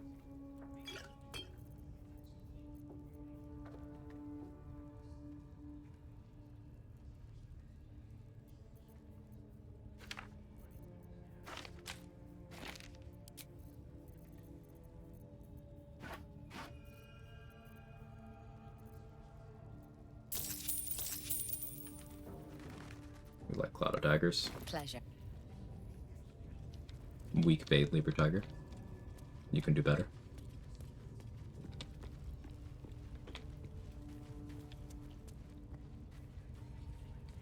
Any cons to using the tadpoles? If you have used any tadpoles in the game, then there's a couple dialogues that change, and if you pick an evil ending, depending on your tadpole use, you may have to roll a DC 25 Constitution check at the very end of the game to not turn into a Mind Flayer, instead of being able to pick your evil ending. There's no practical downsides other than like your character's appearance if you go half illithid, and that ending thing, but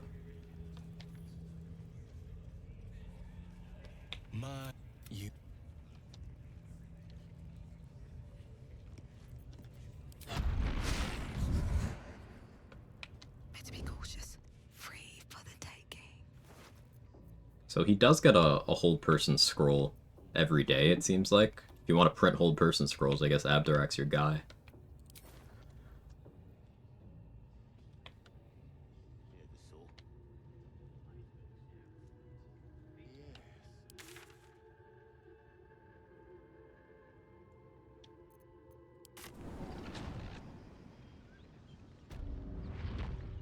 In my opinion, the biggest missed opportunity in this game is using tadpoles, no downside gameplay-wise.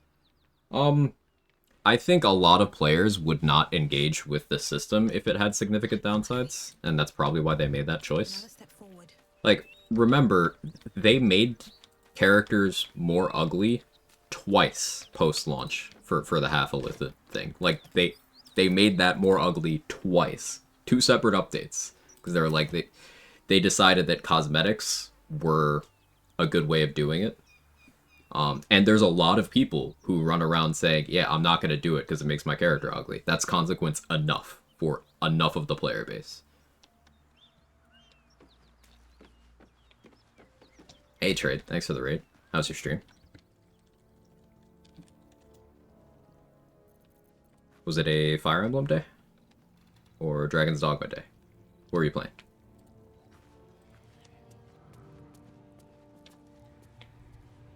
Seems like a good moment to talk. I'm still looking Dragon's to Dogma, shift some gotcha. supplies. Don't have much to spare, but it's more than we can carry.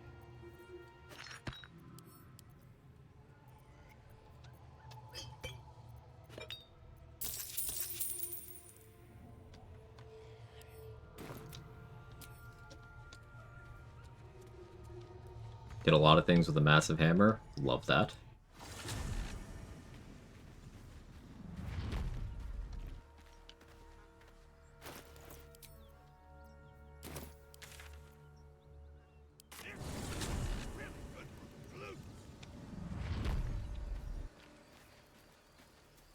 Or for extra damage on crits. That plus if I play exceptionally badly, I do have a cheat death to bail me out. But yeah, those two things.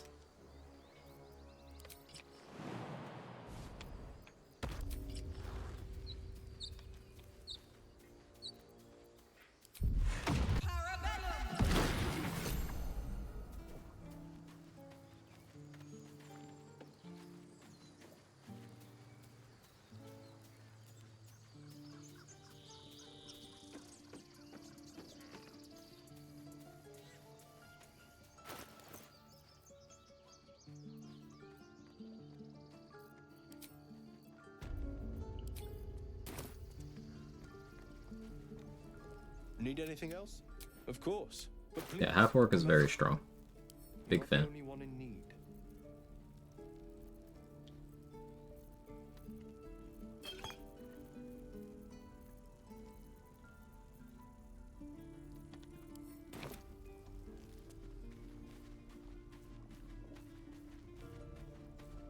I'm considering buying a scroll of protection from energy so I can give myself acid resistance for something very specific.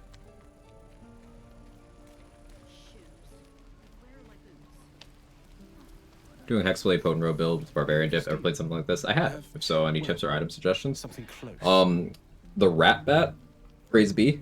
The Rat Bat's incredible. Emergency Big. It's already the most damaging two-handed weapon in the game. In terms of melee. But the reason for that is because it's got a hidden second instance of damage. And the cool thing about that second instance of damage is it will independently receive a lot of your damage bonuses. So, for example, if you have the Potent Robe equipped and you hit Booming Blade on a target with Hexblade's Curse on them, you're going to get your Potent Robe bonus and your Hexblade's Curse bonus on each of the hits. So I'd recommend using the Rat Bat.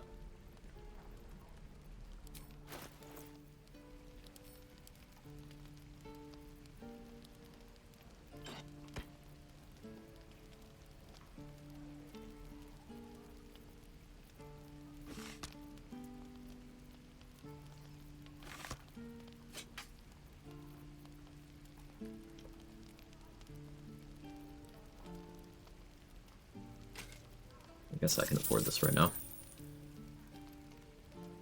Is the extra instance of damage from the Rat Bat a source of Hunter's Mark or something? No. What'd you say is a good stat split? If you're making your weapon a packed weapon, like a hexed weapon, then you're probably going to want to go like 16 or 17 to start there. 17 if you want to hag hair to 18. So that's the most likely route. As always, dexterity is the best stat in the game, so don't neglect your dexterity. You want 16 dex. At that point, I'd say probably go for 14 strength. It sucks to not have more than that. 14 strength is something I view as low, but remember, if you're a barbarian, you don't need constitution. Your daily reminder that an 8 con barbarian still has more HP than a 16 con wizard. You don't need con on your barbarian. So, I'd probably go charisma, dexterity, strength in that order. Let's say what I think it does. It does, Mark. How you doing? I haven't done this length in a while, but haha, that's what she said. Does that mean? Yeah. Haha. Haha.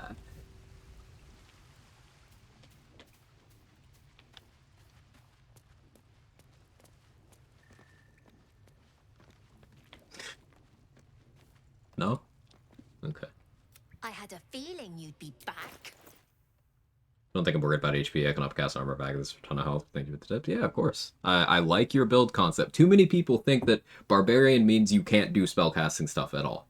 It's good to see people combining them, because it's really effective.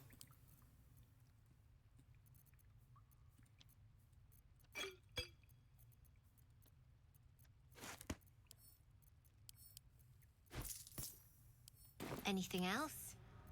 You've been a friend.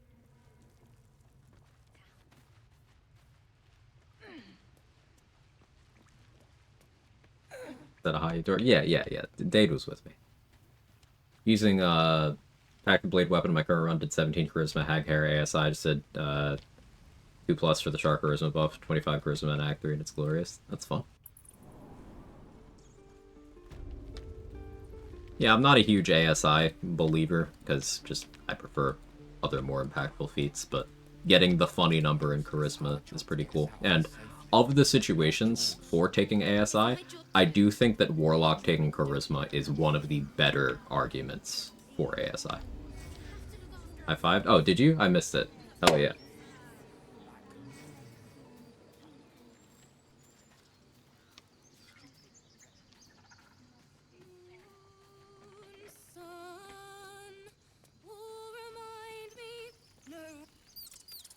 Damn it.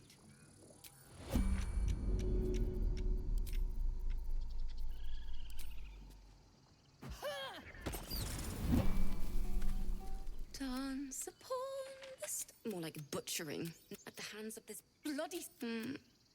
I'll dance upon the stars tonight. Smile in pain. I prefer failing this first one. You only need to succeed the next one if you fail the first one. Interesting. Or rather, the number of checks you need to succeed is not as many as you think it might be. Sorry. So, got it in one. There was so much blood.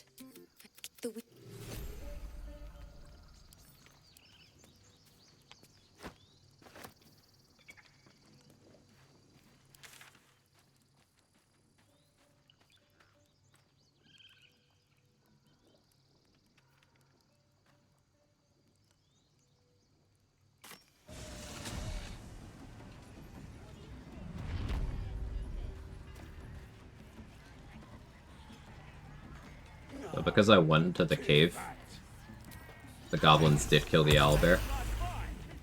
The reason why I did that is so I can go in there and grab the armor. Oakfather's Embrace, which I'm going to use against every undead. No more chicken. Mother gone. Got the cub.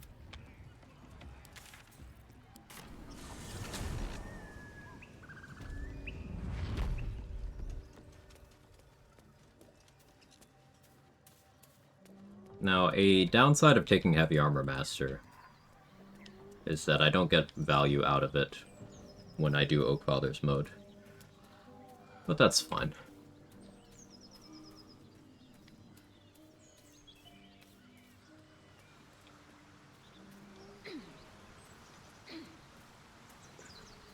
So much blood, the Wii. That's why you always use the safety straps.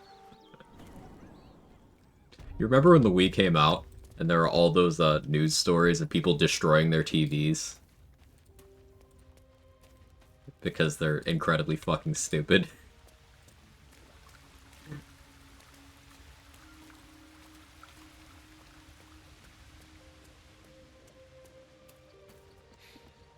Down by goblins. How cruel.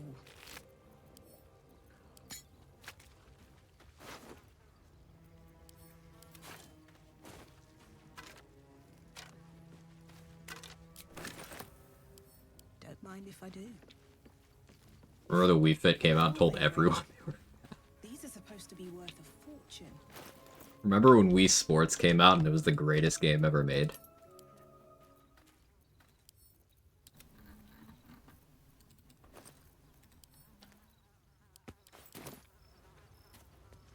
Looks like a shrine to Saluna over there. Was, still is? True, sorry.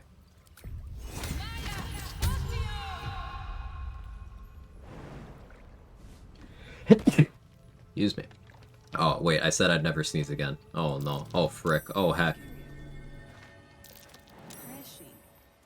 What's this symbol on it?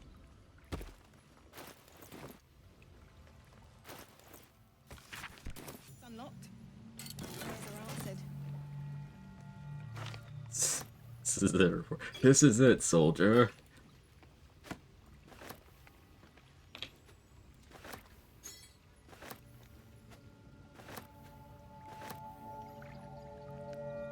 forgot about this. The original weaker straps snapped during 2006-2007, prompting Nintendo to recall and strengthen them. Incredible.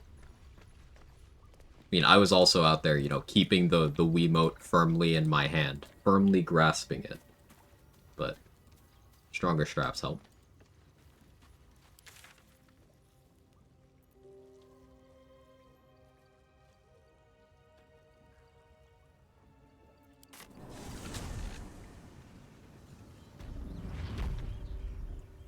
You clearly weren't sweaty enough at Wii Boxing. Yeah, that's why Matt always kicked my ass.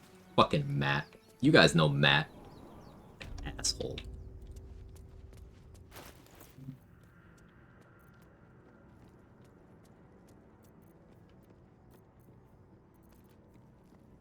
All my homies hate Matt.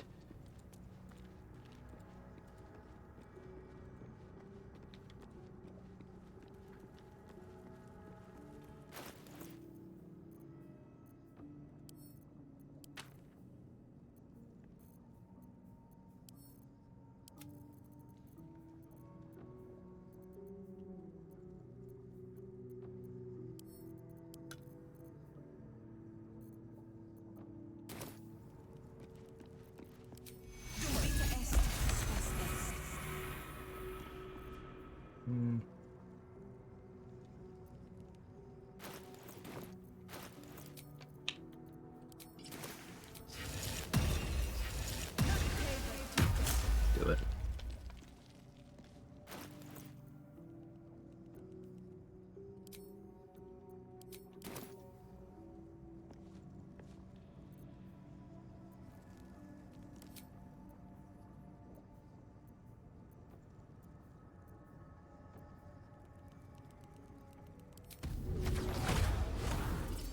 I'm gonna do Pack-Bound Flail.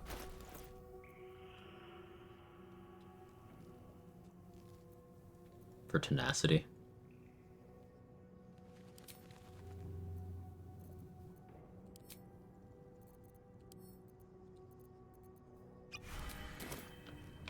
And Strength Pot to boost my tenacity value. Breathe quiet. Move with care.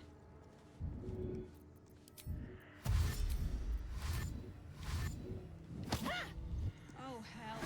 Someone just woke up. If you hexbond another weapon, does the flail stay going off Riz? And we'll try after the fight. You can take me on. That won't work. Won't it? At the ready.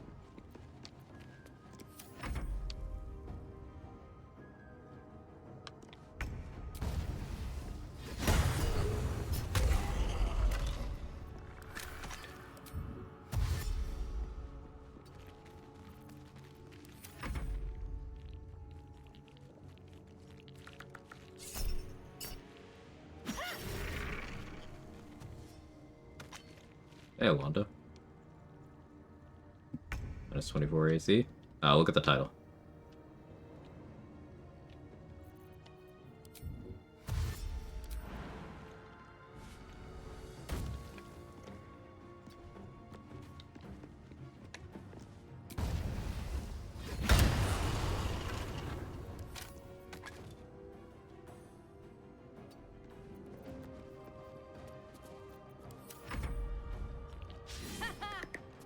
So, still misses on a 1 to prove that. Again.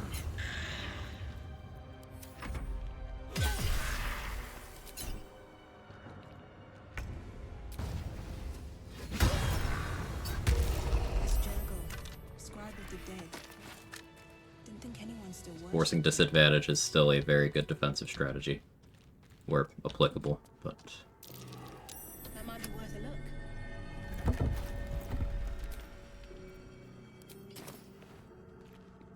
A lot of effort to hide one sarcophagus.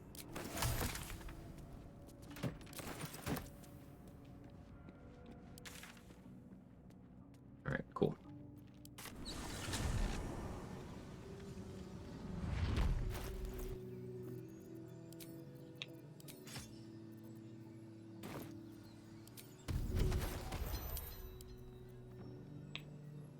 disappears if you hex something else, to answer your question. Insane to really mastered this game? No, I don't think so. I put a lot of time into it for sure, but one of the reasons I'm doing this run is because people seem to believe AC does a lot of things that it doesn't do. AC is a bad defensive stat relative to other ones that are available. So this will be me doing a lot of strategies that aren't get an AC number and pretend it's helping me. But that'll fit in my pack. No traps, please.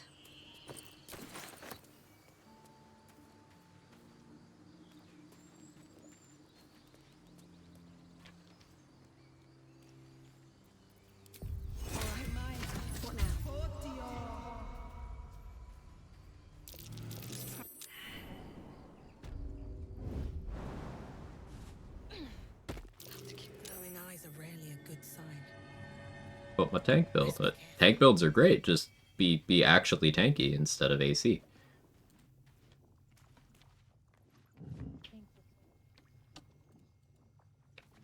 Bad.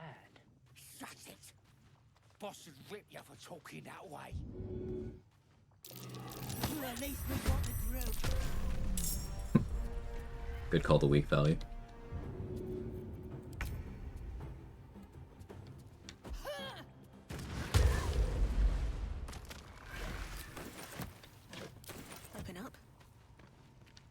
Y'all being tanky, I'll being stanky. We're not the same.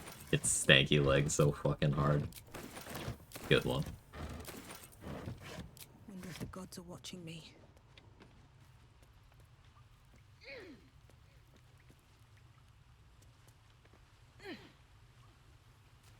Anything of use?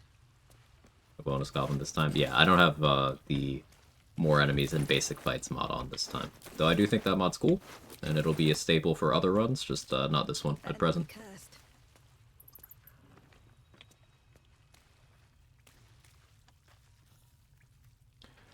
Does this guy have any attack rolls I care about?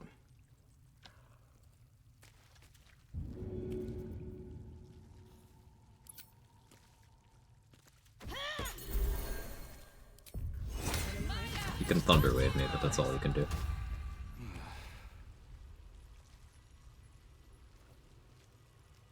Oh, thank you, thank you. What?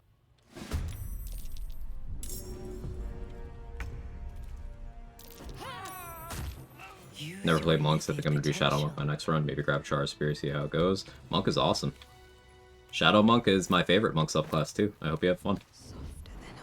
It's really, really good. Hey, Emmy, thank you for the 7 months. Thank you very much.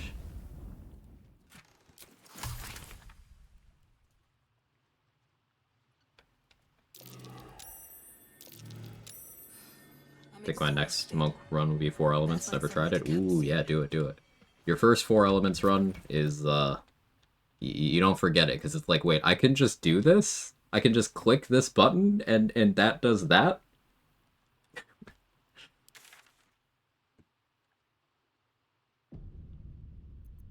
Referring to Fangs of the Fire Snake, specifically. One of the most silly broken abilities in the game.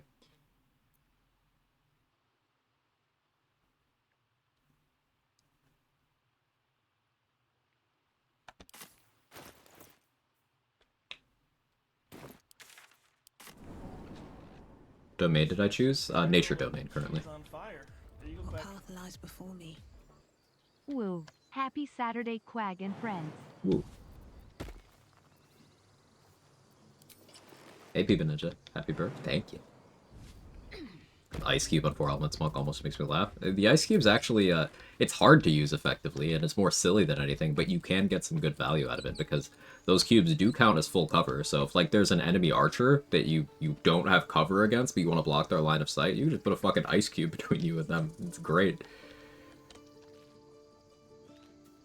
You can also use it to climb up to high places. You can stack up a bunch of them and then, you know, throw someone off the top.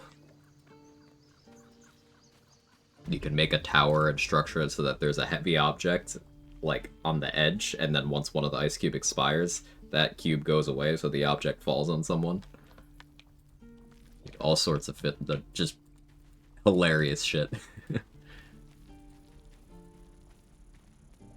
His birth tomorrow? Yeah. You can summon Ice Cube, like the rapper? If you believe hard enough, probably. True. Pubes also count as full cover. Yeah, I feel like that's a matter of percentages.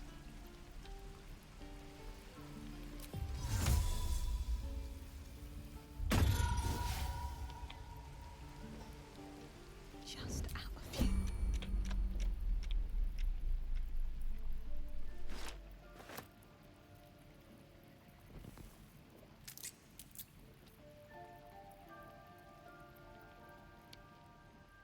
Time to press ahead.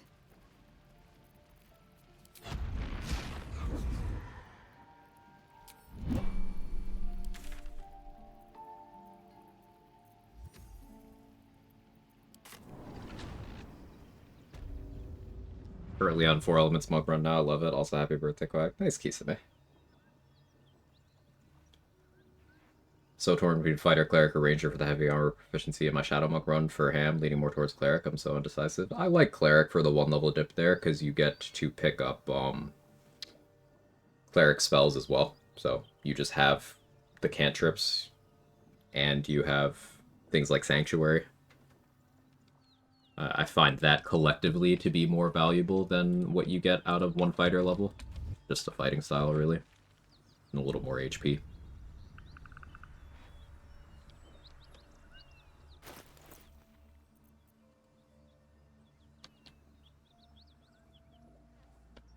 Hope you have caffeine. Yeah, I have some caffeine.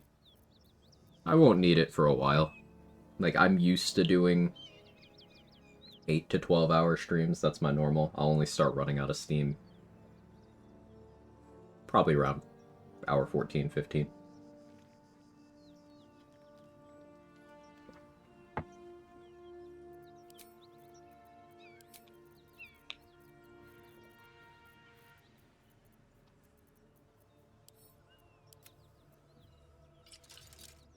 Gonna wear the breastplate +1 here because it's 1 DR to piercing.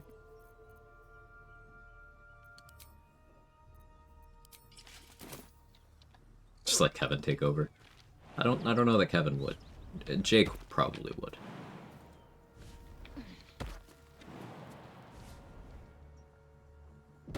Never wanted the easy path. These boots have seen everything. That's the symbol of the absolute, marked in blood.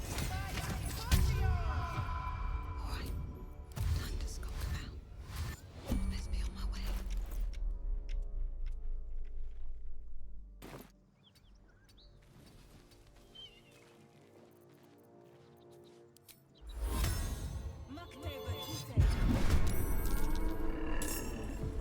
With a shock, you see yourself through her eyes. A memory buried. As the symbol glows, power courses through Same you. pack.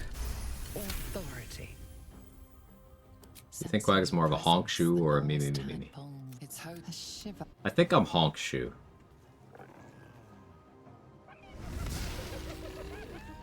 Yeah, Londo, I used the mod. The mod is choose your scores, something like that.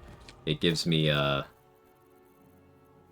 this ring, which I'm not using any of the features here except change armor class to lower my armor class.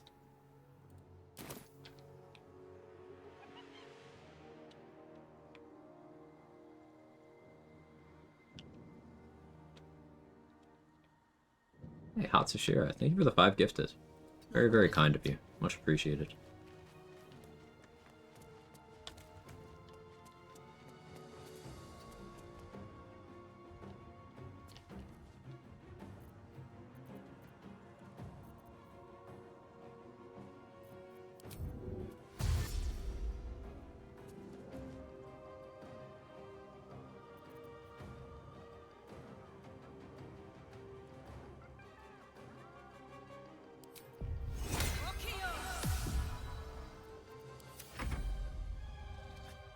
I'm gonna do Expeditious Retreat so I can build lightning charges on bonus action if I feel the need.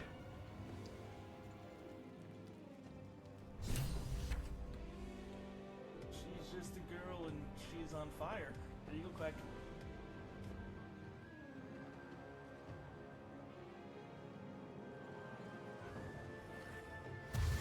She's just a girl and she's on fire. There you go, Quag. So I mostly want them to group up around the Flint so I can get as many with bombs as possible, including her. If I didn't have Sanctuary here, I would be using one with Shadows or Darkness. I don't want to take the hits from these guys. I want to make it so I'm never a target.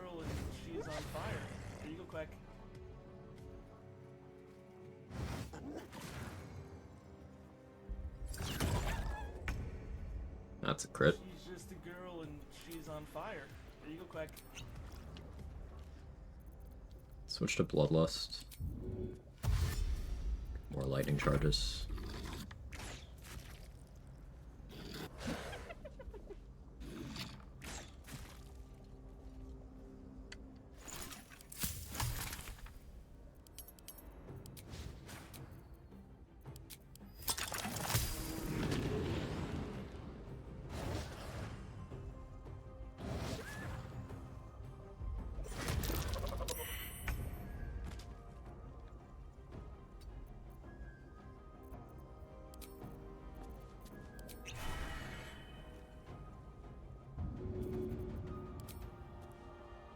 Away I go.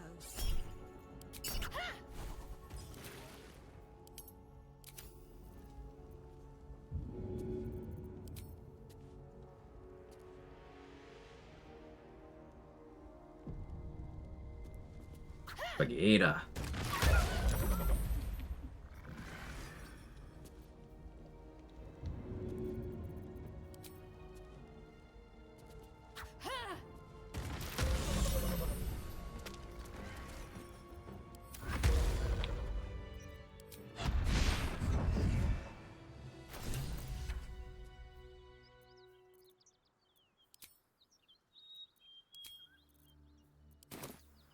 Alright, cool. Having all those grenades early game is awesome. Yeah, I make sure to buy them from the vendors that sell them. Cyrell, over by Risen Road, and Dareth and the Myconid Colony tend to sell them. Even without vendor refreshing or checking every level up, I ended up with a lot.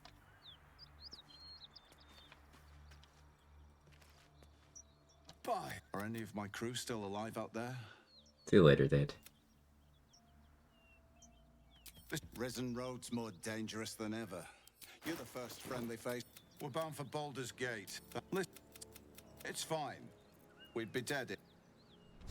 There's an illithid parasite in that corpse. You should take a look. So if I didn't have smoke powder bombs here, the play would have been kiting Flint while dealing chip damage with Alchemist Fire and lightning charges. Or if I stumbled into a lightning bolt scroll somewhere, I could do wet lightning bolt. She's only got 110 HP.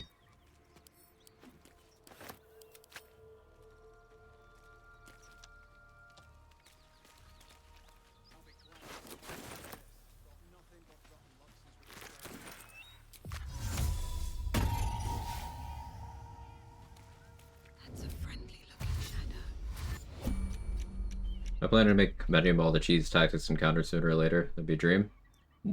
What does cheese mean? Let's define that.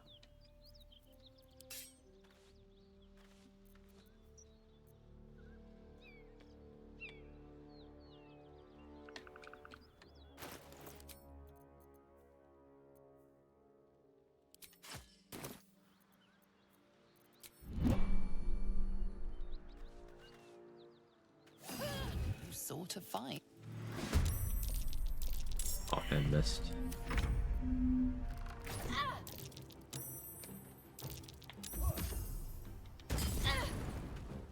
My concentration.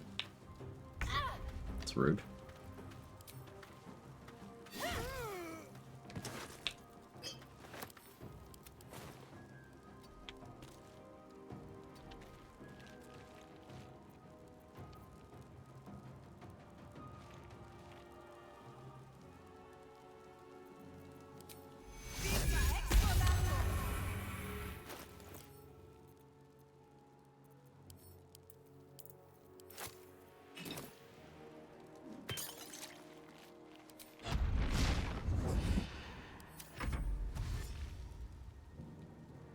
things like visiting vendors every level up equals cheese. How is that cheese? That's just how vendors work.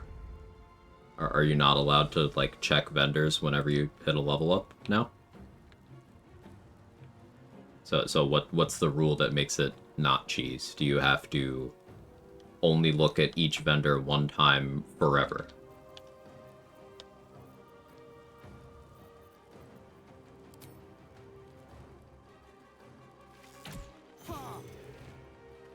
Time to press ahead.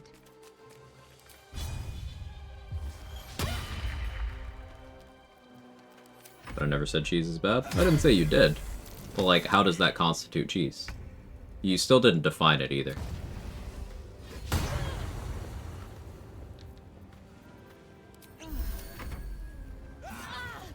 Owie.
Point of me questioning this label of cheese having a definition at all is because a lot of people will go label absolutely anything that's more complex than standing there face tanking everything with, like, weapons that the game forces you to have in your inventory. Like, anything other than the most basic of shit that you could not possibly miss. They'll call that cheese, out of a lack of desire to understand any game mechanics. I'm personally of the opinion that there is no such thing as cheese in this game. There are things that are outside the realm of what I am willing to do in my runs because it makes me feel icky to do certain things, so I don't personally do them. But there's no such thing as cheese. I've had people call throwing people in chasms cheese. I've had people call me using the inspect button cheese. Like, what does that even mean? Doesn't mean anything. RBF Queen, thank you for the 5 gifted. Thank you very much. Gifting subs is cheese. So I've heard.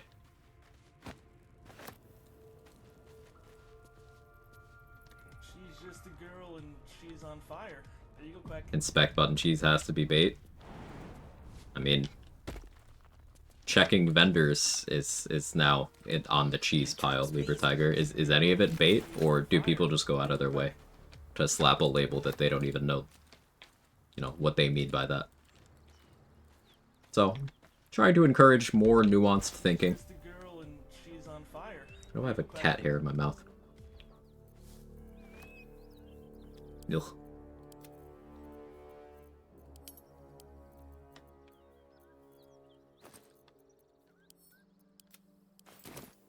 Figured out a way to save everyone in Last Light if you kill the Night Song? Yes. They will only die if they are physically in Last Light, Alucard. So if you move them somewhere else, they're fine. You can even save Isabel this way. So we usually just waypoint abduct them to either Gauntlet of Shar or Verge of the Shadows. And then they're good, they're chilling.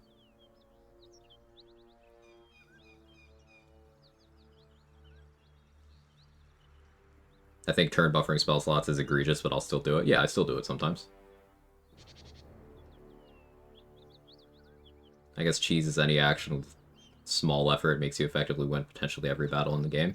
So nothing is cheese.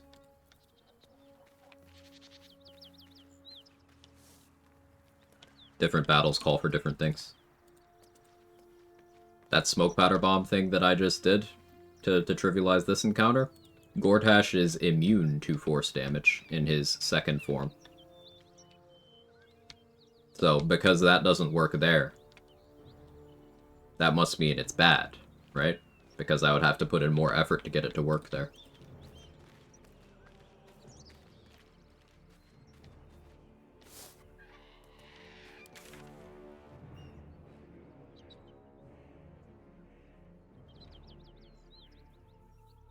Titan String Bow is widely recognized as one of the most overpowered things in this game.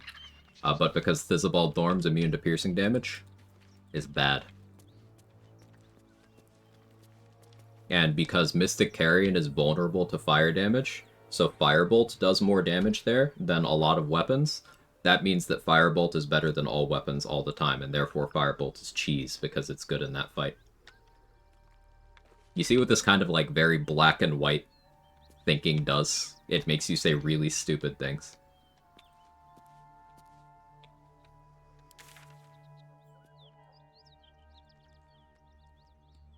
I encourage thinking in more complex means. Context is it's pretty important. Nuance. Got your cheese right here, pants grab. Oh no.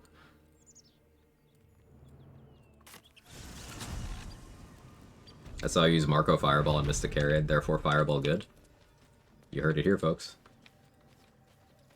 Call that Fromunda cheese. How aged is this Fromunda cheese?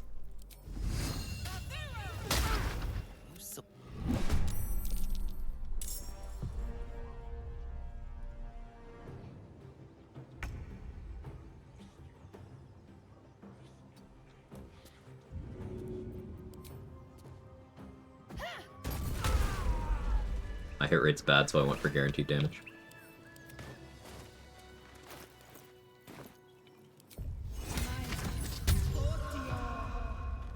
Hey, dude, us. Thank you. At the ready. Hope you're well. Stranger, be you friend or food?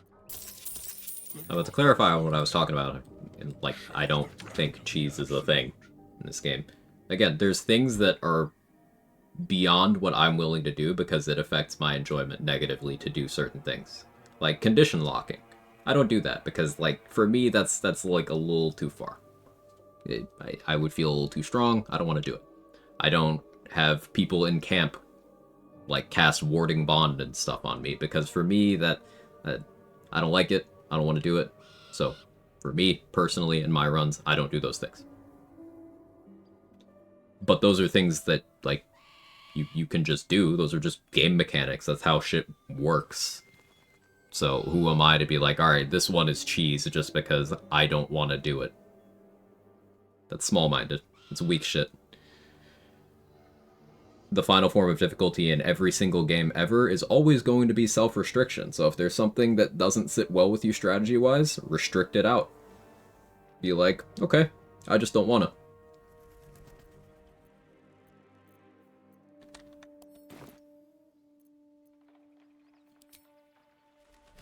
My birthday today? Tomorrow. Not too sure. Tomorrow.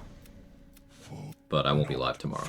Well, technically I will be live tomorrow because I'm gonna be live for the next 18 hours.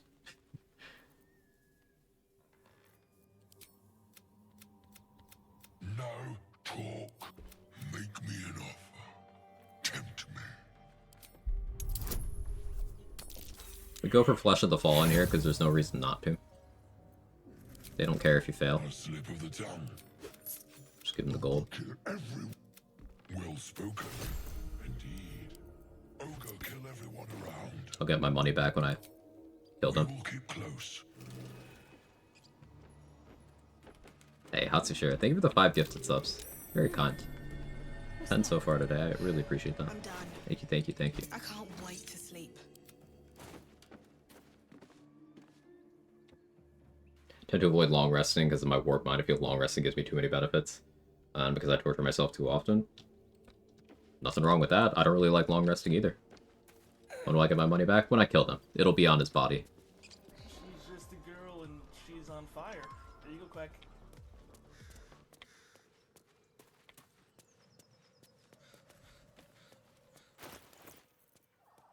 She's just a girl and she's on fire.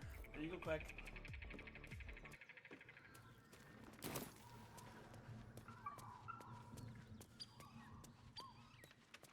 Hey, RBF Queen, thank you for 5 more. Really appreciate it. Too kind, as always. Thank you very much. 10,000 needles, hope you're well. She's just a girl and she's on fire. There you go, Quag. Not long resting is cheese since you get to stack long rest buffs. It's so fun. You notice a peculiar dagger protruding from the tough, leathery meat. The dagger is not still jutting from the meat. That's crazy. She's just a girl and she's on fire. There you go, Quag.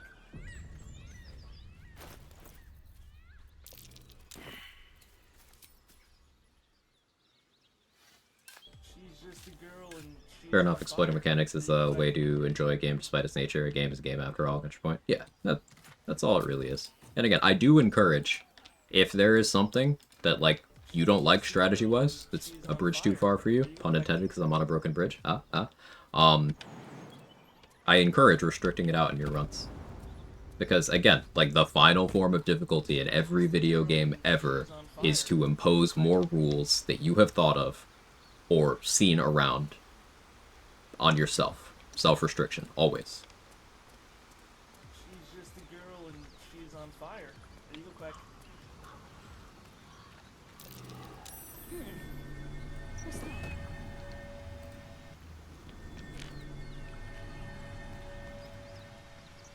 What's in here?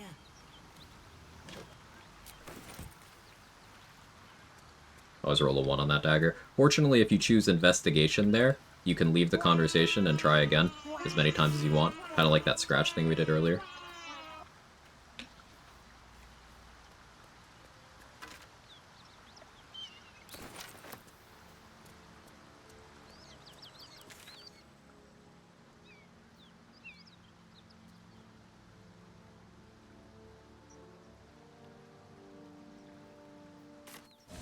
Did I buy Warg Fang from Olok? I don't think I did. Let's go do that. How does wild magic work? Basically, when you cast a spell that, you know, uses a spell slot, so not a cantrip. This also applies when you use scrolls. Basically, any spell that isn't a cantrip. The game will roll an invisible d20, and then if you get a 20, you will get a wild magic surge. And then it'll roll again, a number based on how big your wild magic table is at that point. That's determined by your character level. But then it'll choose an effect that then happens. So you have a chance to have a random effect whenever you cast. I wouldn't really recommend doing wild magic on your first playthrough, because you can just suddenly be turned into a cat and be fucked in a boss fight. Which is funny, until you care, you know? Something's on my mind. It's best and worst wild magic surge. There's a wild magic surge that just gives you action surge, which is pretty crazy. And then there's one that makes everyone near you into cats and dogs, including you. So I'd probably say those two. But rather infamously, someone did once get a wild magic surge casting a ritual spell on themselves in the Nautiloid, and then an enemy mephit spawned and just one-shot them. So without even leaving the first room of the game, wild magic can kill you.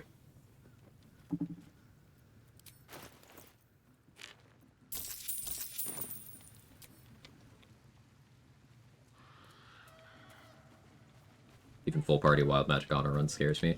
I did a wild magic sorcerer honor solo, and my strategy was I never cast leveled spells. I just turned all of my spell slots into sorcery points, and just used meta magic on Booming Blade all the time, and it was really good.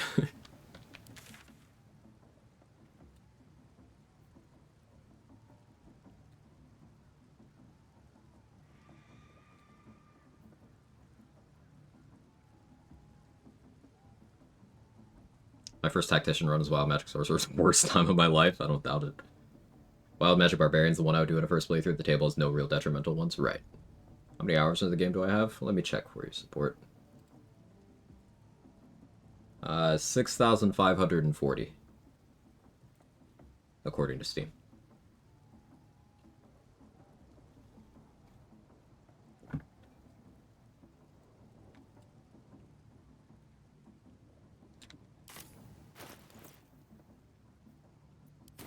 $700 XP. I could probably manage the methods, but a couple of crits would be bad news for me. Let's think.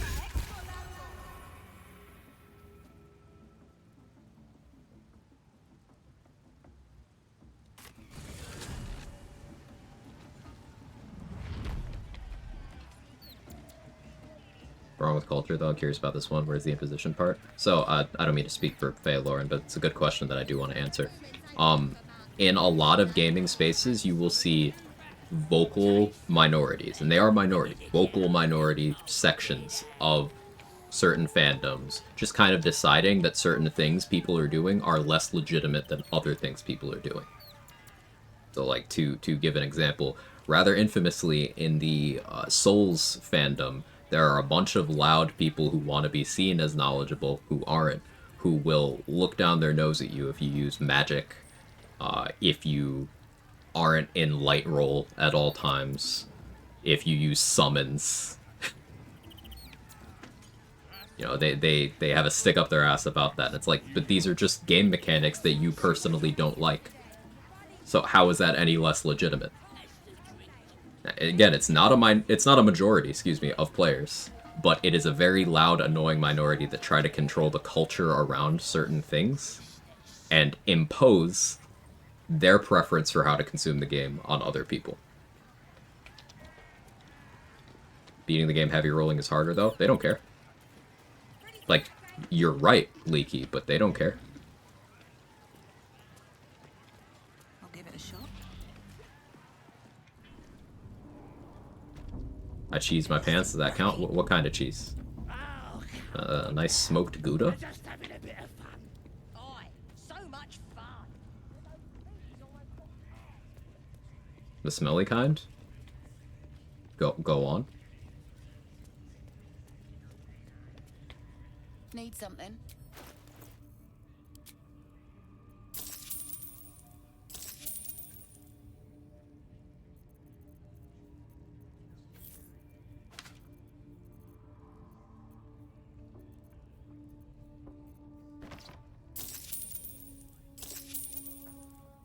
Pleasure. Doing a rune level 1 Elden Ring run, and you can bet I 100% beat the Draconic Tree Sentinel through the power of unfettered ass. Incredible. Praise be to the cheeks.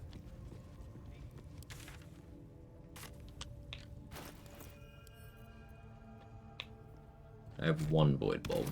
Yeah, I'll do it. What's RL1? Rune level 1. It's a character level 1. No level ups.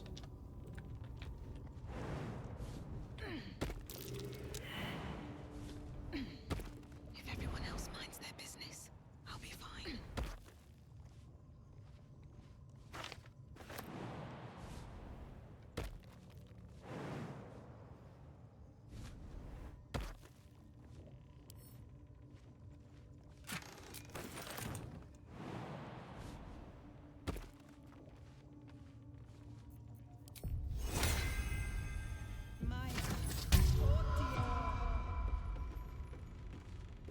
Out of sight, out of mind.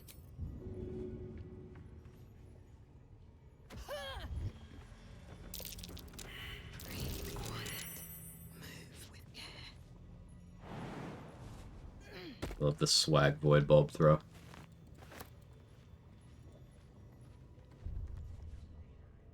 That's smart. You're smart.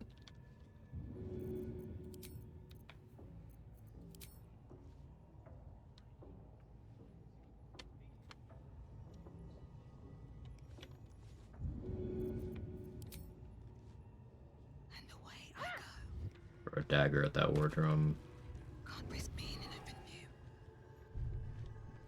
All this cheese talk, no mentions from other cheese. Oh, one person did mention it, real activity. There was one mention.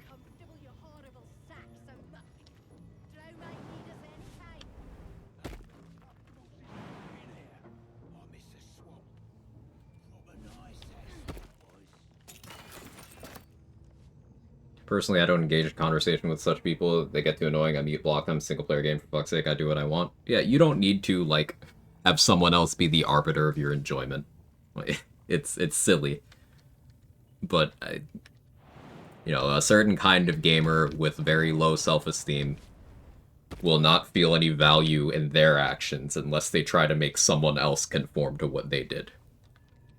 And, like, that's weak shit. It sucks. It's pathetic. And ultimately it makes, it puts people off enjoying the same things that you like. And personally, I like when more people get into games that I like build crafting, theory crafting, challenge running in, because then I have more people to be a fucking nerd around. Shared interests are kind of fun. Hot take.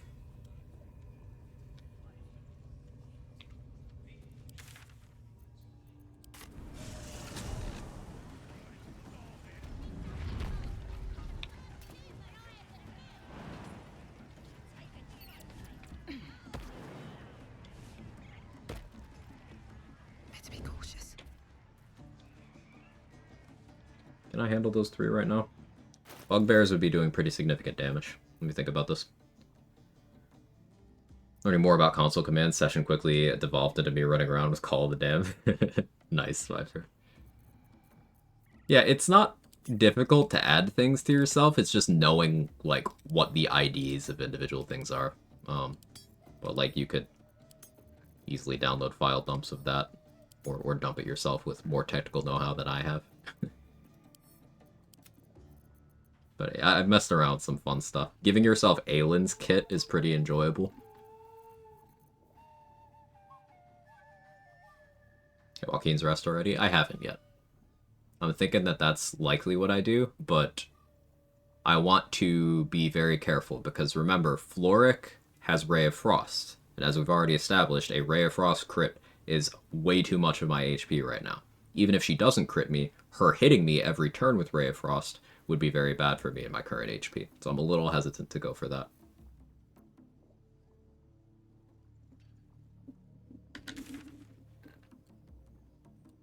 Attempting to steal the quest item from Wrath so I can get Robe of Summer before dealing with Floric is probably a good option. And either way, I think that's what I will be doing. Hey, Regiment, did I miss Haldusk? You did. I'm not using it just because I don't feel like using it right now, but it's in my inventory.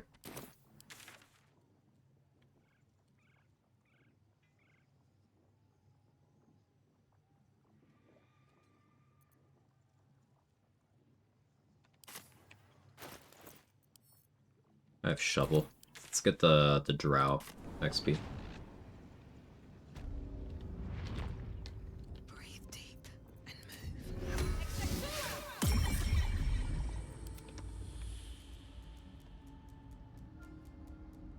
Can't say I've ever killed Floric. I don't kill Floric, I just knock her out. She's actually the same XP as the Boulette, Kaga, and Halsin. They are all 150 XP. So knocking out Floric after saving her in Joaquin's Rest is a very big chunk of XP.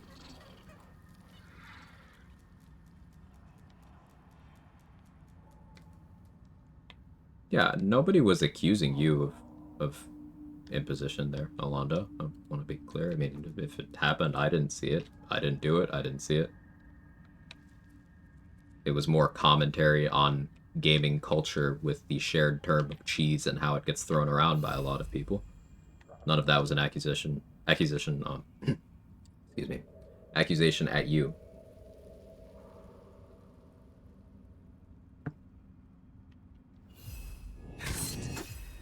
But I was criticizing the way of thinking of, instead of doing any sort of meaningful mechanical analysis,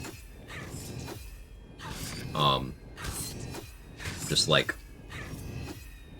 putting things in the cheese bin without thinking about them is something that I try to encourage. Modifying that way of thinking. Because, like, what does that even mean, right?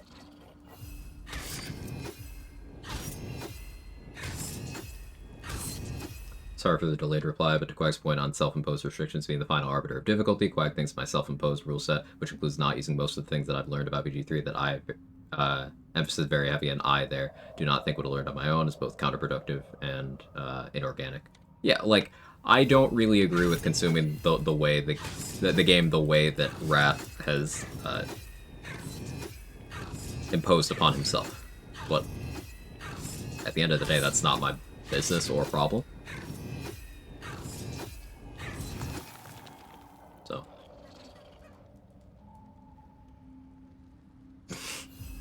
Just absentmindedly sent a text to my brother instead of texting it in here. So my brother just got a text that said, "Why have I never tried killing Allison?"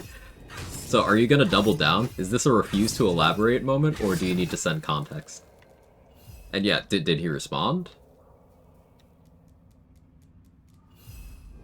I have many questions.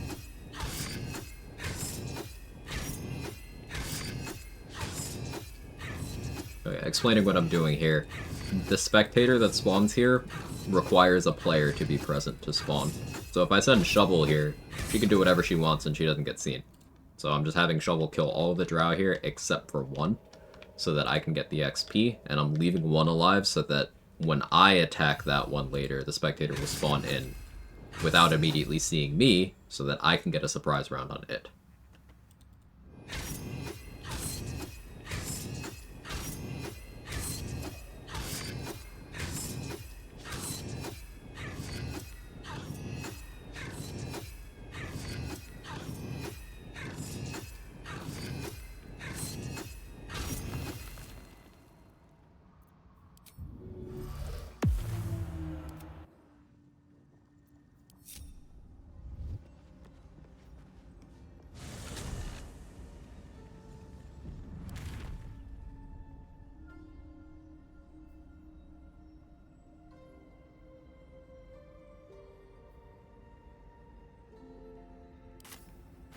What else on the table? I like hitting level 5 before going to Grimforge. Get a little bit more value out of the exploration spots. It is sometimes a little tight to get there.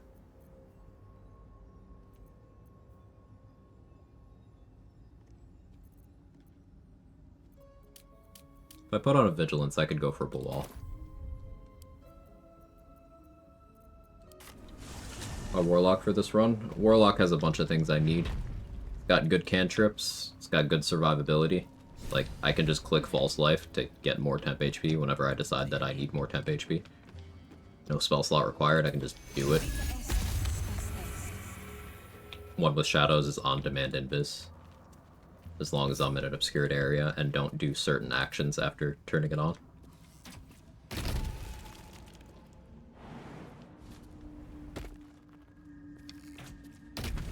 Use owlbear cheese in Forge? No, because one, that's not exclusive to owlbear. Two, it's an inefficient way of doing the fight, regardless. Three, I don't find it particularly interesting. Who would dig these? And why here? Have I done it before? Yeah, I've done it with the Slayer form. But, it's funny, people equate big crush damage on Grim with owlbear, but you know, you could do it earlier as a cave bear or a Rothe. You could do it at an earlier level. Owlbear is level 6. Why would I wait till level 6 to fight Grim, you know? But linking this back to the cheese discussion, I don't think it's cheese at all. Because even if your personal definition of cheese is like, oh, something that, like, heavily trivializes,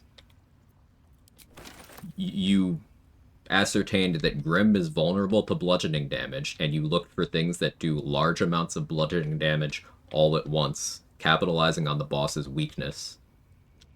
You didn't cheese that, you came up with a strategy. Like, that's good. That's a good thing.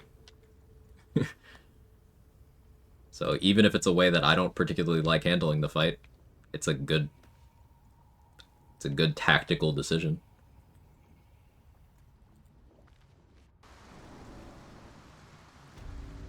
Level 5, I thought. Might be 5.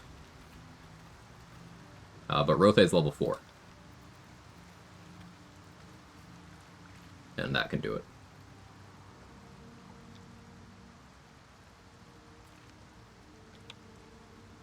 My favorite way to handle Grim. Fight always gives me trouble. Minor Illusion.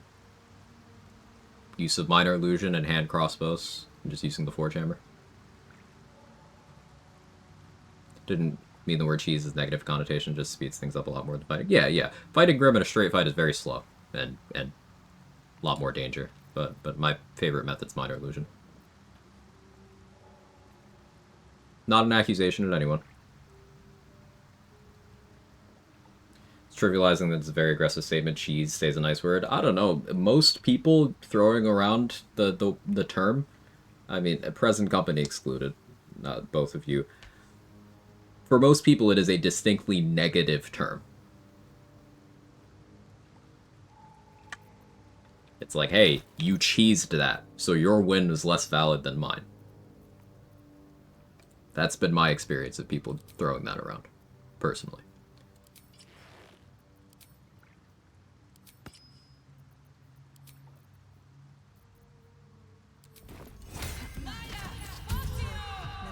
It's the easiest way to handle the Grim achievement. Tavern Brawler, throw a bunch of stuff. No, just, like... You don't need Tavern Brawler. Just pick up every torch and short sword that you find in your playthrough along the way there, and just throw all those. I like torches and short swords because they have enough weight that they consistently do the damage. Yeah, shoes are good. Yeah, Illinois' a big shoes enjoyer there.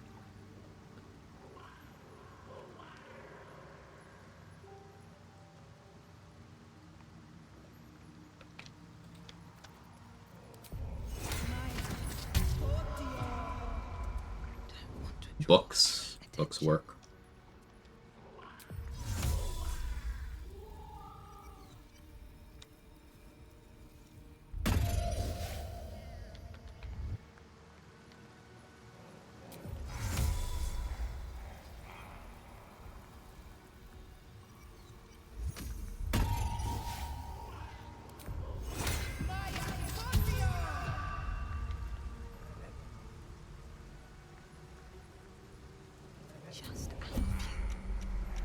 Like, Raphael, you cheesed it, meaning you were smart and made it easy. So, like... Yeah. This is another thing. A lot of people don't mean the same thing when they talk about cheese. So, this is the rare positive connotation. Very well. I'm glad you like the strategy.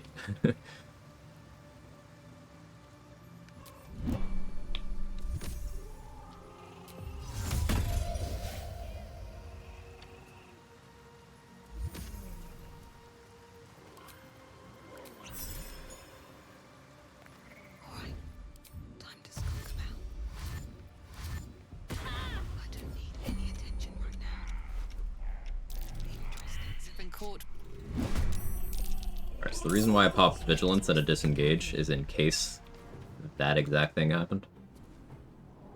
As far as you're not using the armor for at least the fire resistance. It would be smart for me to do that, Alucard, but a lot of people have weird shit to say about use of Helldusk. And once I get Adamantine Splint, I won't really care about Helldusk anyway. So, I'm not currently playing in a way where it would matter anyway.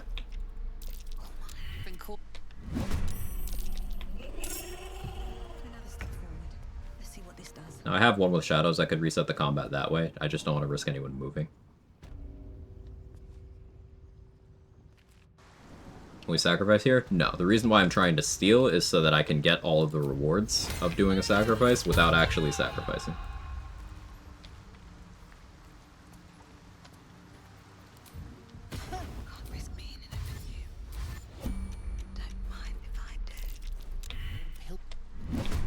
This is hard to pull off without advantage.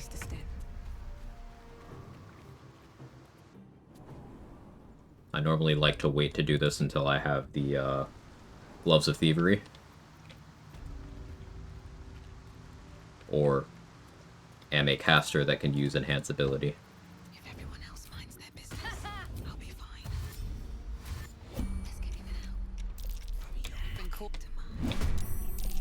Can sacrifice and get the most XP? Yes, but picking any dialogue option that gives you the sickle when you've already stolen the sickle also gives you the sacrifice XP.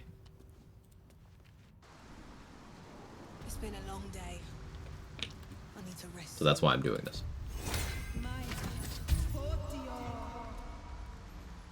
It's easier to do in multiplayer, because you can have someone steal it while you're already in the dialogue. But solo, you steal it ahead of time. Or you put a summon in the dialogue and then you steal it, but... Better be cautious. Let's see what you're hiding. Wonder if the gods are watching me.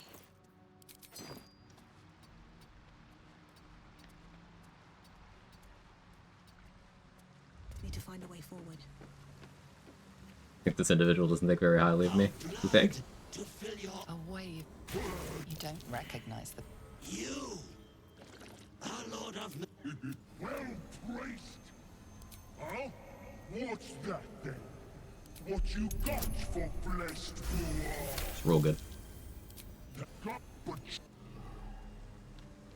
So, 830 XP, which is the same as a sacrifice. Wall's benediction.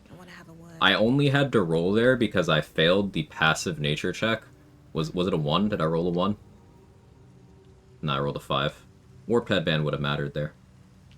But because I failed that passive nature check, I had to roll active. But I got lucky there. Unlucky there, lucky there.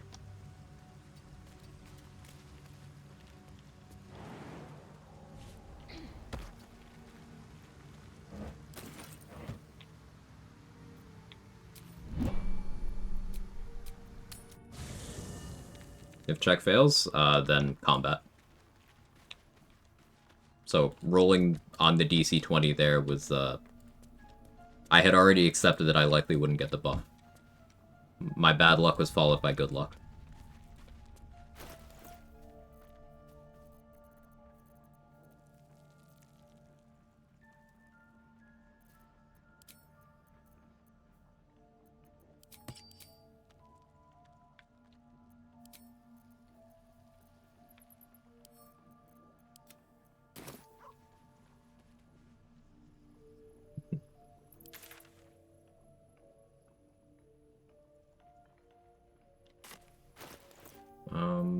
So that was enough XP for the level.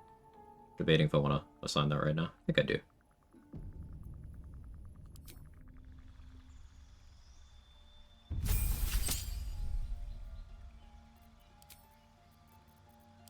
Alright. Heavy Armor Master. That'll be 3 physical damage reduction while I'm wearing heavy armor in my chest slot. Which is very good. Mage Hand has some good value. Maybe I do want to take Eldritch Blast in prep for taking Repelling Blast.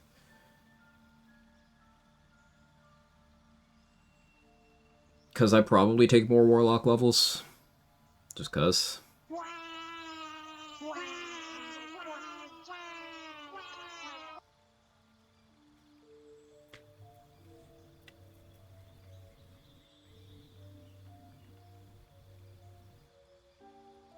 Sure.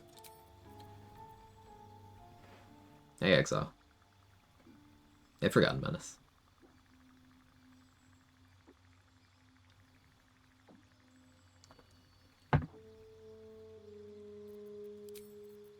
We want Hex. Ray of Enfeeblement is a very underrated spell. It's not that Enfeeblement...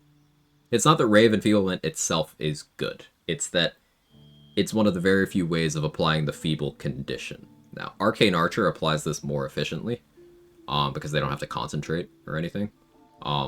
They can't apply it for as long, but it's much easier to actually make it happen. But Feeble is kind of fucked up, because it divides damage after resistance. So, like, if someone's gonna attack me, let's say they're gonna do 30 slashing damage, and I Blade Ward. Well, they're doing 15. But if I also have 5 DR from Adamantine Splint plus Heavy Armor Master, they go from 15 to 10.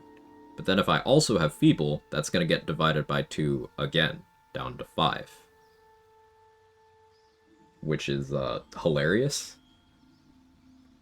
But this is available in scroll form, so if anything, if I really want to use this, what I should do is stock up on a bunch of scrolls. I think Song of Defense goes in the same slot as Ray of Enfeeblement. Yeah, it does. Do you hear something? I believe there's a Kevin near you. No True Strike? If I was playing a build focused around sneak attack, I would want True Strike.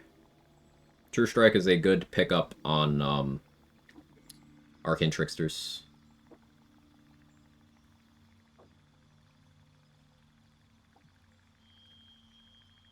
We got a Kevin right over there.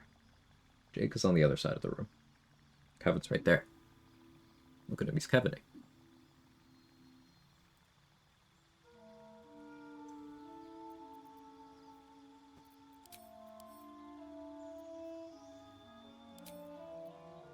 I think I'll swap out Expeditious for... Riding Smite's really good for bow stuff, but I don't think I'll be going that route. I think I do want just the ability to cast Cloud of Daggers.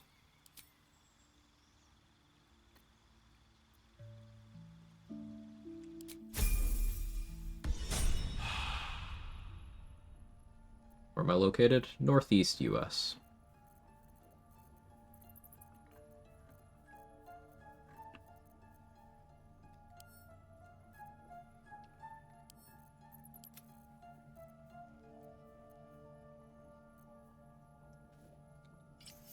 Alright, so now we equip this. Again, this would be the correct thing to equip, but I won't for now.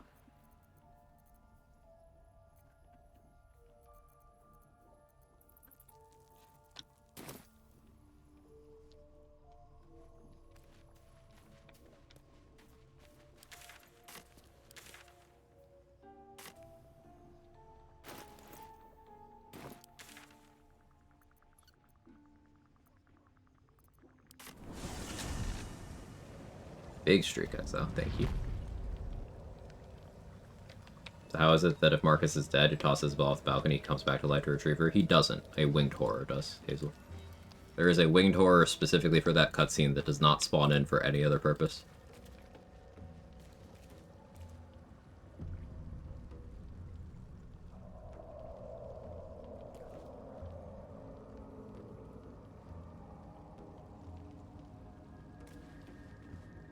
So I did say Barkus already.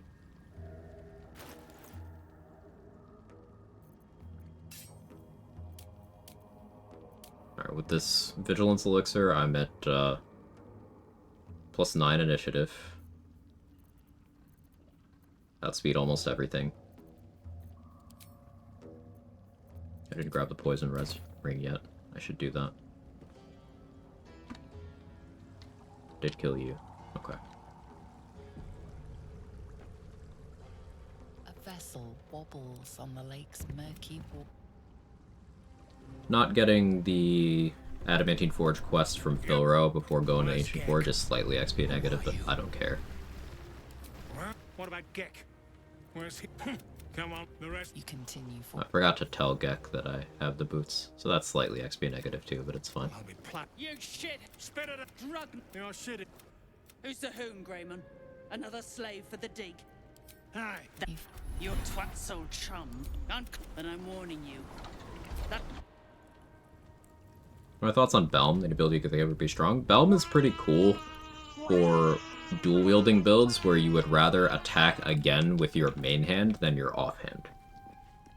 So Belm is set up, it's a returning item from Baldur's Gate 2, and the way it worked in Baldur's Gate 2 is it gave you an extra attack while dual wielding but with your main hand. So they set it up so that Belm's bonus action thing works that way. So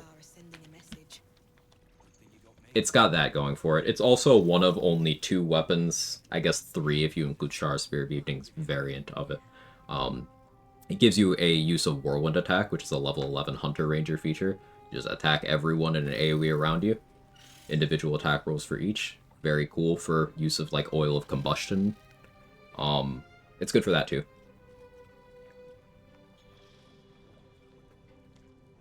Belm's pretty cool.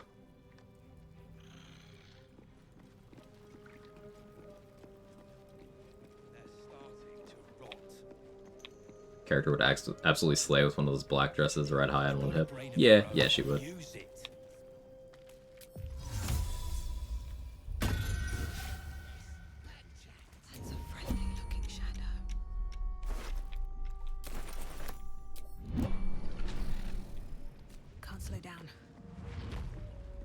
What's a fort like this doing in the Underdark?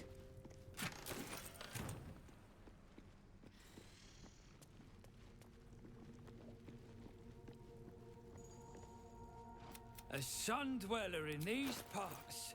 Look here, my topside. Definitely take another I need vigilance. fresh eyes, and I doubt I'll find fresher. Back up the rest.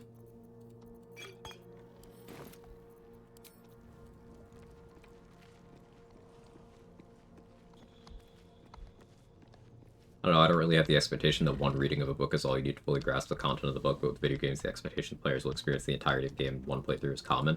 It's because a lot of gaming culture is comfortable illiteracy. So, yeah, it's very much... It's not different. You don't get everything you want to out of it on one experience, but people don't really like looking at things beyond surface level. Typically, gamer culture is structured this way. Look at the skeletons. You real. So, a long-winded way of saying I agree with you, Sublime.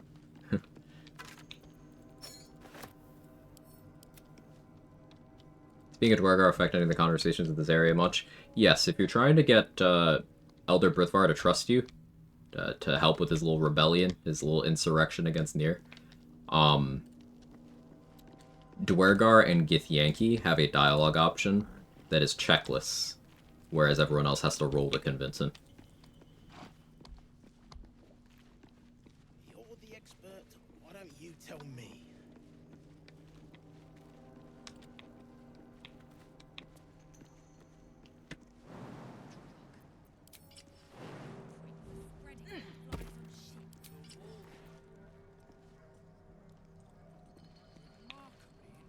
Not gonna bother getting back into high strength right now. Change my mind.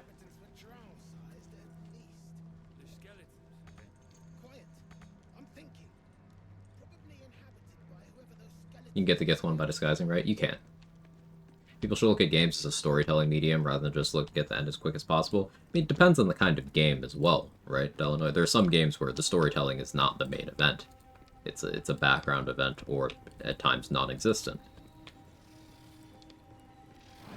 But I do think that games you go into with the expectation of seeing a story unfold, I do think that they should be afforded the same level of thought as things like film, things like TV, things like books. But I suppose you could roll this into a lot of people here in this cursed year 2026 aren't literate in regards to those things either. So maybe it's not a unique issue for gaming, right? A couple turns should do it.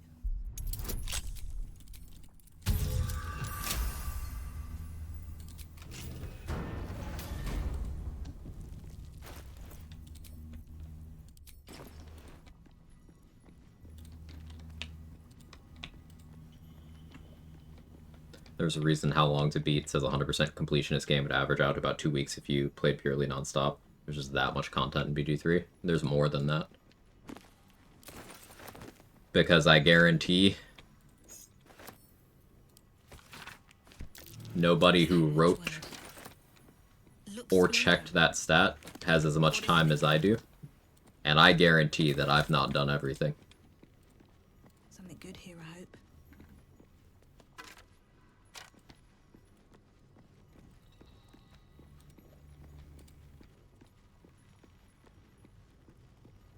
I would make the same argument about mechanics and not just narrative for games that are less narrative focused. Oh, absolutely. Like, having surface level grasp of a mechanic does not mean that you have complete and total understanding of that mechanic and never have cause for, like, refining your understanding. Like, there's, for games that have parry mechanics, there's being good at parrying, and then there's parrying consistently. Even outside of that, for games that have multiple defensive layers, there's knowing when parrying is actually worse than doing something else. For Expedition 33, for example, we're not going into story spoilers, don't spoil anything there. But in terms of gameplay, a common criticism is parrying makes the game free once you know how to do it. And, like, that's largely true, except dodging lets you do more damage.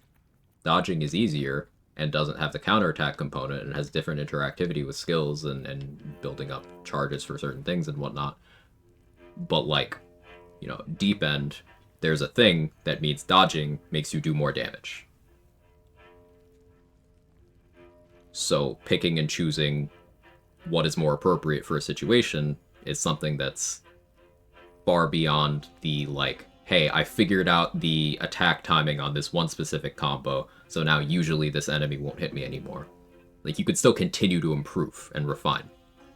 There's reasons to keep doing things, is the point that I'm making. Like, let's say you're a Pokemon challenge runner. Let's say you're doing a hardcore Nuzlocke, and let's say you get a personal best. You could still, later down the line, learn more things about how the AI of the fight that you completed works, and improve your performance on future runs. Improve your understanding of the thing as a whole. Like, it's not an all or nothing thing. It's... You get what I'm getting at.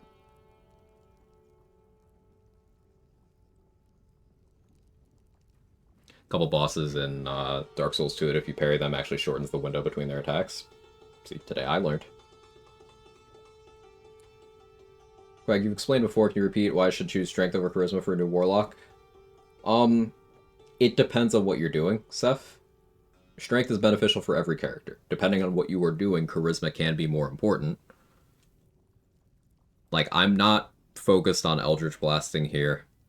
I'm not always even pack binding my weapon, and doing attacks with my weapon is not my main way of doing damage on this run. So Charisma, even like with my hexed weapon, doesn't do as much for me as Strength typically does. Because I plan on going Heavy Armor Master, that's going towards my Strength already. So I have more reason to go Strength than Charisma right now. But contrasting this with the Warlock build that I have in my co-op with Danny, Charisma is my highest stat. We're deep in Act 3, but I have 24 Charisma. Because I'm scaling most of what I'm doing off of that. It's bonus damage for my Spectres, it's my spell save DC, it's my accuracy with spell attack rolls, it's my accuracy and bonus damage with my weapon. I'm using the Potent Robe as well, so it's damage there. Sometimes I'm using Arcane Synergy, so it's scaling that too. Like, I'm stacking a lot of things that benefit from Charisma there, but if you're not specifically doing that, then baseline stats to stat, in terms of the things that the stat does for every character, Strength does more for you than Charisma. How much Strength have I got there? 16. It's 14 plus a permanent buff, so...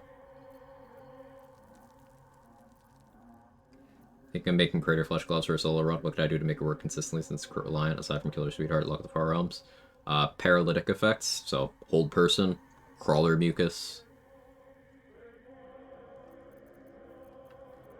Put people to sleep and then hit them at point blank. Use a Druid with Wolf Wild Shape. Have them apply Exposing Bite. All of those are options for you.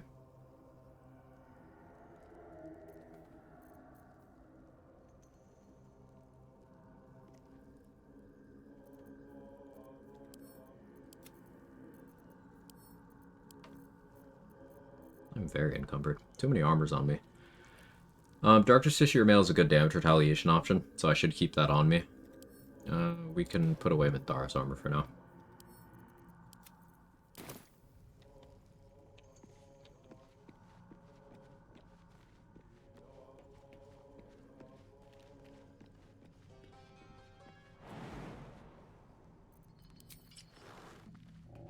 Go to Arcane Tower to get the Featherfall boots. I always forget to do that until, like, pretty late. How do you decide when to take alert on your first feat versus not? It depends on...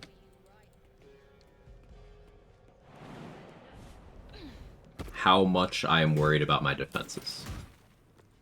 Mostly.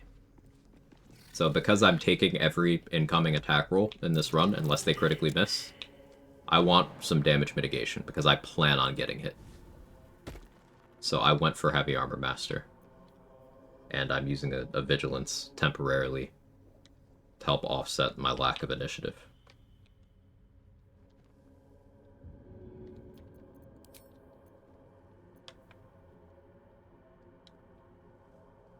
Don't have a Void Bulb right now.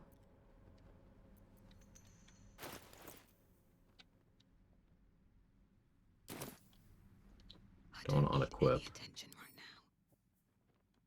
Bludgeoning Balm. Do I have a good bludgeoning weapon? Not really. I'm lying.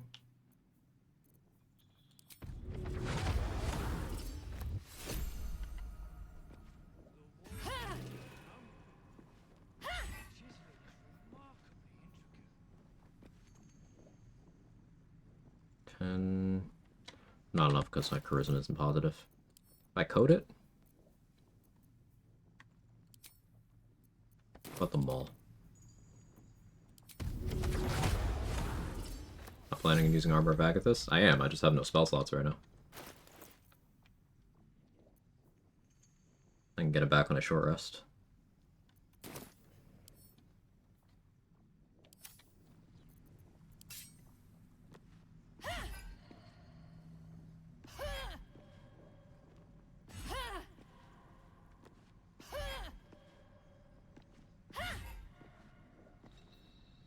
Half-orc animations are painful.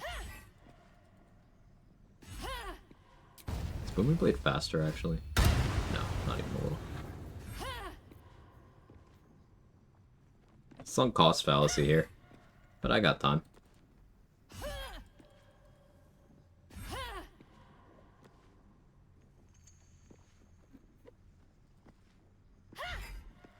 There we go.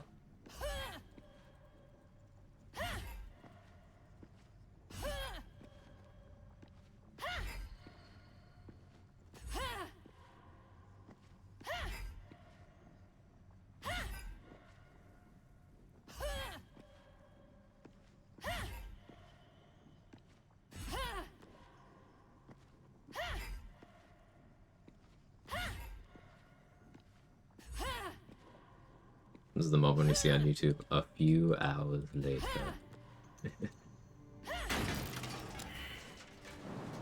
First try.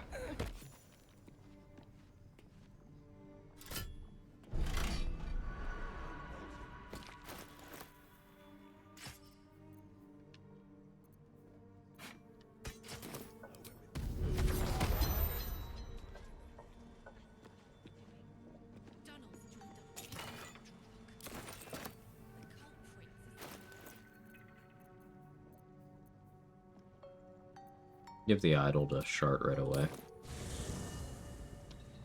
Light on my feet.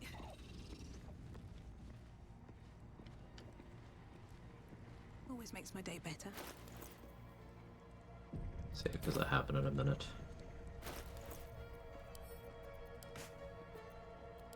Don't need Oak Fathers right now. Not talking about this run. You said you value Adamantine over Persistence Armor because you don't need another gear slot for crit immunity. Why not just skip crit immunity? Act 3 you won't get one shot anyway, but sometimes you will. And also, what happens when instead of one person critting you, 2 people crit you?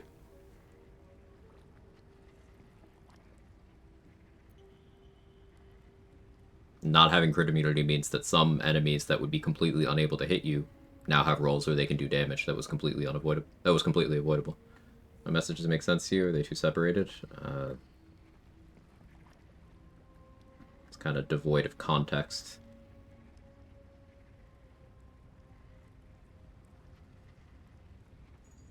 Being unproductively exclusive for once. Games, books, film, etc. Media in general. It's not to be narratively driven to be intellectually, cultural, aesthetically valuable. I didn't say that they do, though.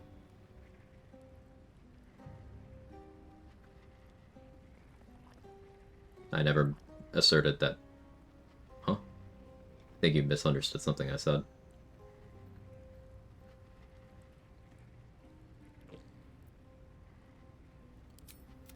Nobody's ever given me anything. This isn't the first They still do sign normal we've come damage? No, across. they'll do critical damage. It can't just be a coincidence. Thank you. I should have known you'd be understanding. If someone rolls a 20 and you have crit immunity, they have to beat your armor class to hit you. And if they do, then it's still just a regular hit. Orin crit doesn't mean she crits all 7 of her chain, right? She's got different attacks, though. Like, a crit slay is up to, like, 66 damage? 64 damage? Something like that. So, like, if you're referring to Deathbringer's Assault, then no, 1 crit doesn't mean that she crits all of them, but if she's attacking you 7 times, you still don't really want to invite a crit. It doesn't make sense to not have crit immunity there. Like, what are you giving up the crit immunity for? Not with Permablade Ward? Yeah, so instead of up to 64 damage, you're taking up to 32 damage, and assuming you have 2 damage reduction there, okay, you're taking up to 30 damage.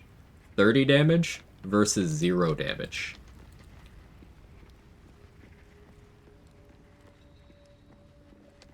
Why are you choosing to take 30 more damage than you have to?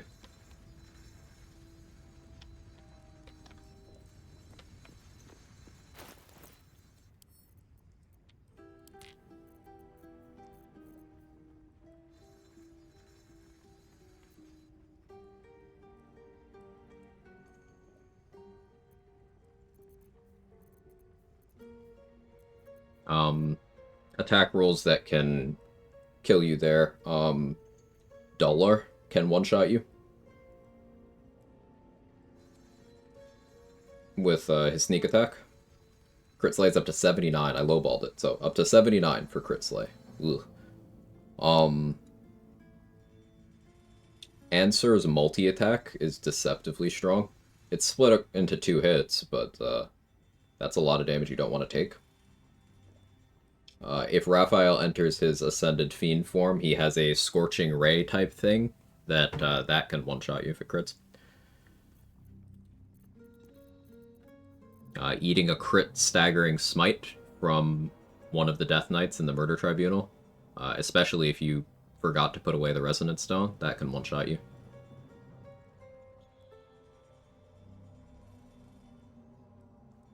Just off the top of my head.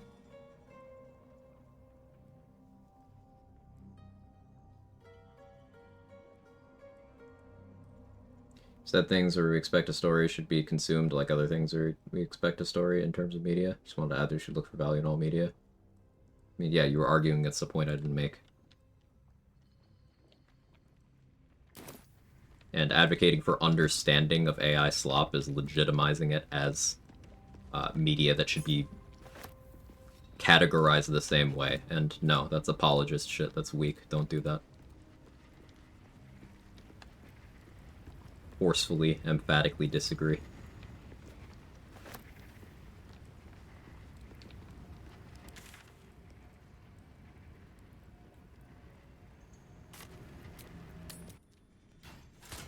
Boss Friel could kill you with a crit sneak attack.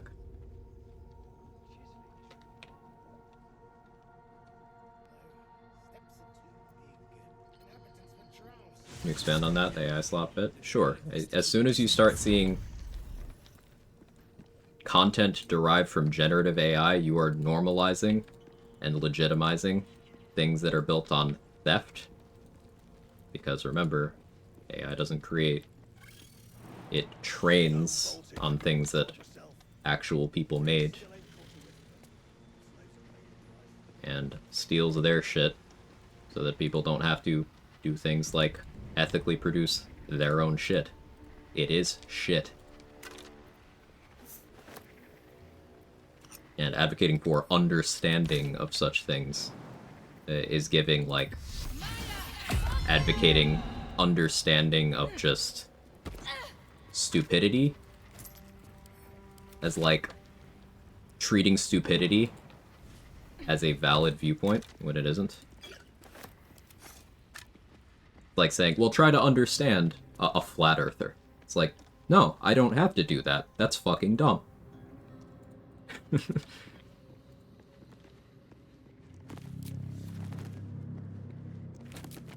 So, no. I reject your assertion. It's dumb.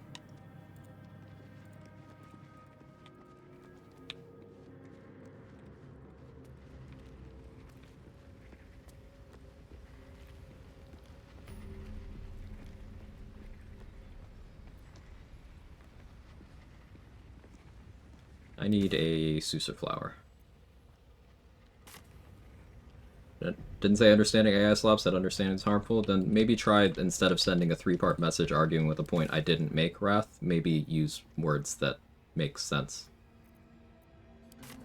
Because you're failing to get any point across here.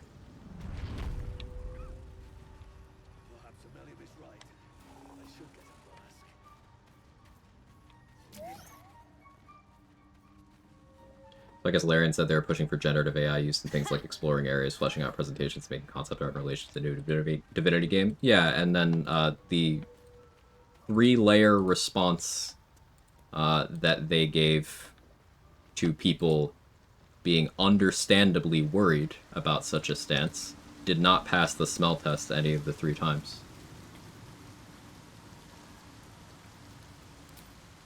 No time for mercy.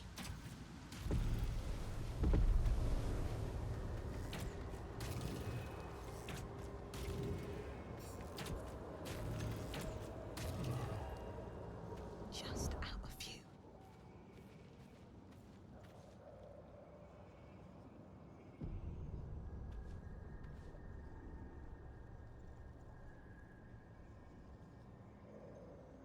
We're having several conversations here. But yeah, I agree, Shoop.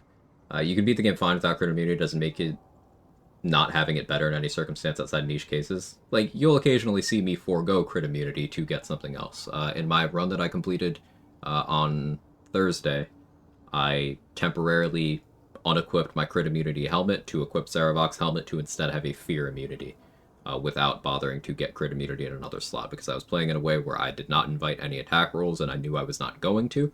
So I accepted that slight risk of potentially being punished in a miscalculation. I accepted that to gear in a different way. But having crit immunity would have been better. Never got hit for more than like 40 damage? You can be hit for more than that. Physical damage, that is. Physical is less of a big deal, but like, again, you're inviting damage that is avoidable there, Libra Tiger. Because in a vacuum, sure, you're 1v1ing someone who makes 1 attack per turn, them critting you once for, let's say, 40 damage, to use your number, them critting you for 40 damage when you have a health pool of 160 HP, like, why should you care? That doesn't matter. You're right there.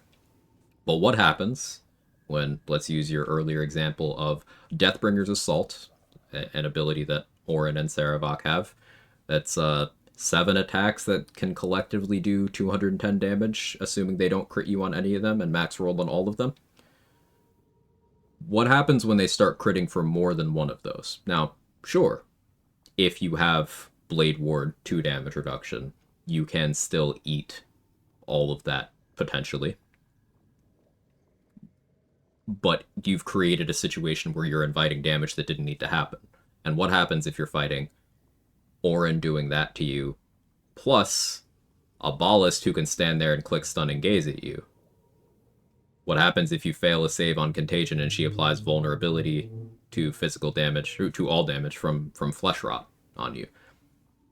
What happens if you fail a saving throw on Piercing Growl and you lose control of your character and you can't heal off the damage she applied to you with Deathbringer's Assault before she does another one? Or before she just clicks Slay at you until you die? What happens if you don't have prone immunity, she knocks you prone, auto-crits you 6 times with Slay before you can get up? Now, crit immunity wouldn't help you in the case of that Slay, because that one bypasses crit immunity. But it is a good example of how preventing a crit is an important enough defensive thing that it's worth always doing.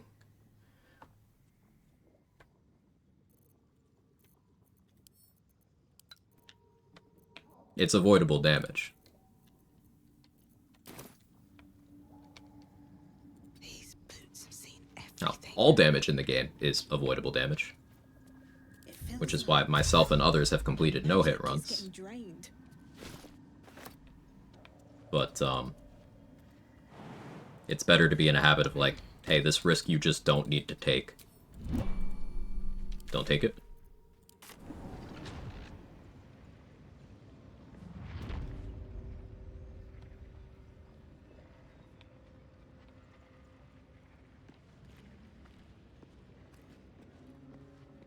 What do you do about Merkel on a no-hit?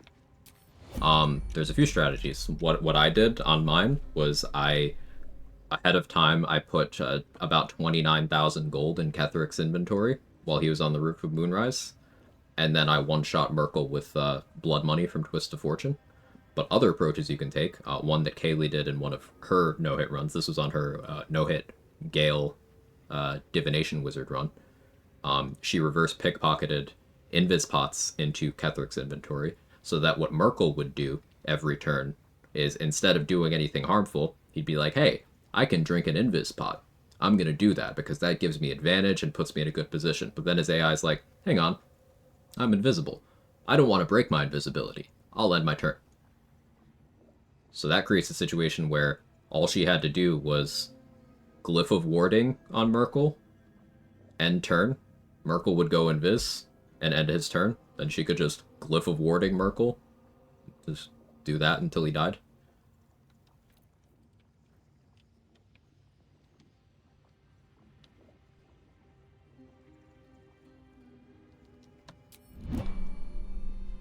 You always have a solution available.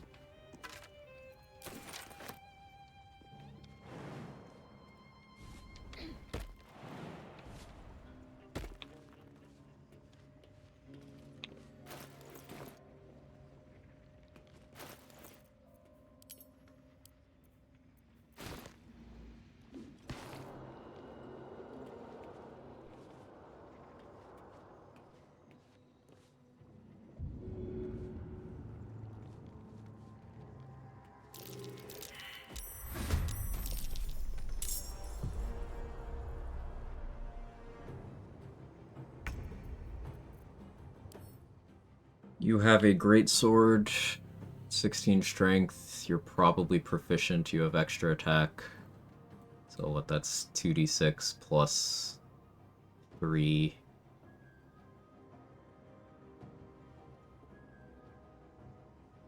You critting me twice would kill me.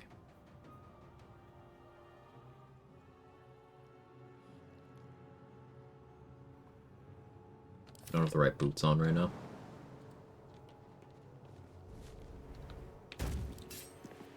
Make it work.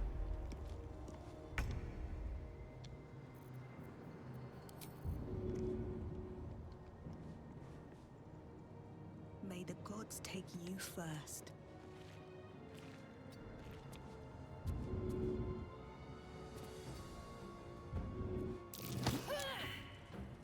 Expected.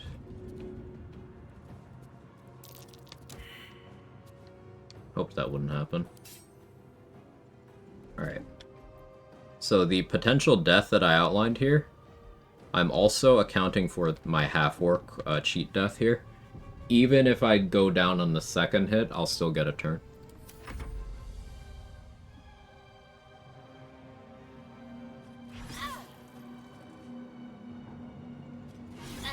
Alright, rolled low both times. Easy.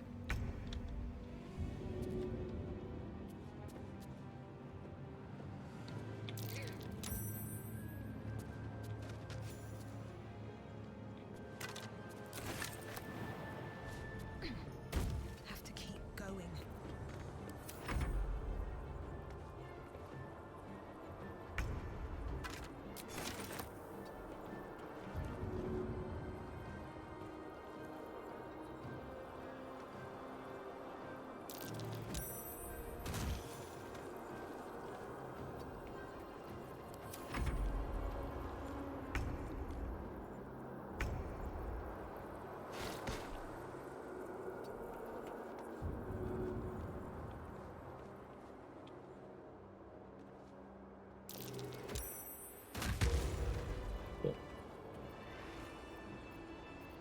Should pick that flower back up, but I'm gonna be lazy.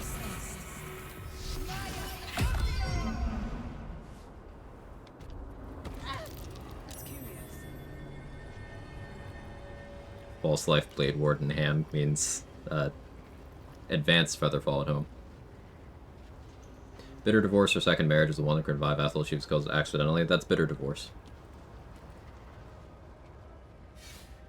And more accurately, it's that Bitter Divorce only revives Connor. Connor is the only valid target. It's just that it has a splash, so to speak. Thanks for explanation. Still learning after 1,000 hours. Hey, I'm still learning after 6,500, so we're in the same boat. For fighter specifically, anything better than Baldur's Helmet? Are you talking for crit immunity? Like, define better. Like, because sometimes you want certain gear slots open. Sometimes your helmet slot you can justifiably use on Helm of Baldurin. But sometimes you can't. Sometimes you're willing to give up a shield slot for Adamantine Shield. Sometimes you're looking at giving up chest slot for Adamantine Splint, and it's not really giving up in any of these cases, it's just utilizing. How much Rat Bat will we see this run? Probably not much. But you might see it.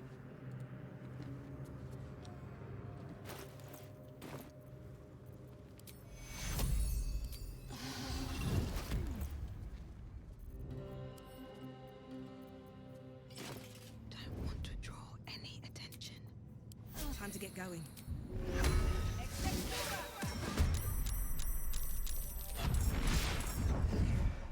I think Baldurin's Persistence versus Adamantine plus other helmet. Yeah, Baldurin's Persistence is a good combo. Just keep in mind that means you will not be able to use any offensive helmets.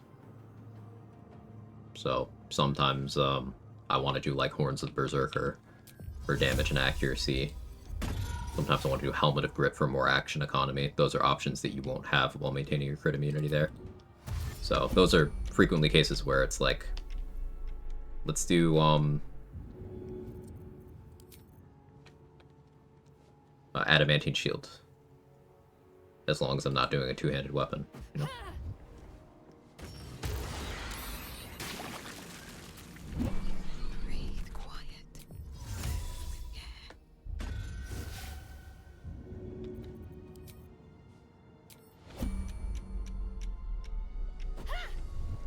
Thunderbound King help with range attacks too? Yes, any attack rolls.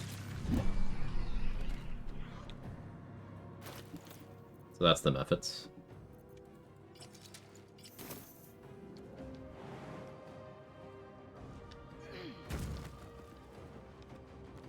One day I'll catch a break.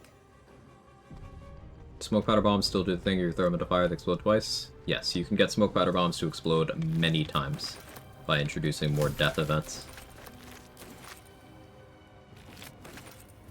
Smoke powder bombs are the most damaging thing in this game that is not able to go infinite. Or that does not scale up with number of action points you pump into it beyond being able to do the thing multiple times. I know that's a weird pair of qualifying statements, but it's necessary. There's very specific stuff you can do in this game. But no matter what class feature you're talking about, what weapon you're talking about, smoke powder bombs have a higher potential damage. They are fucked up.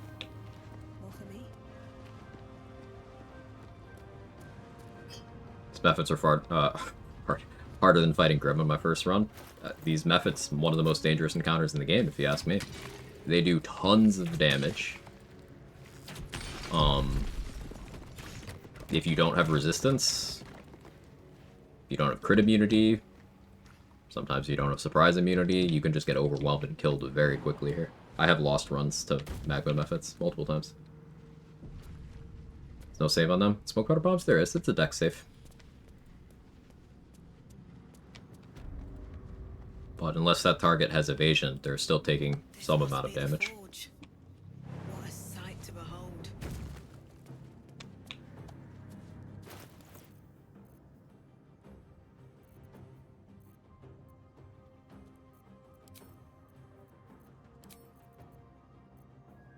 Alright, I grabbed the shield mold, and did I grab the splint? Did I remember to do that? No. Let's make the splint. Did I lose the cleric run? No, I won. We finished that run on Thursday.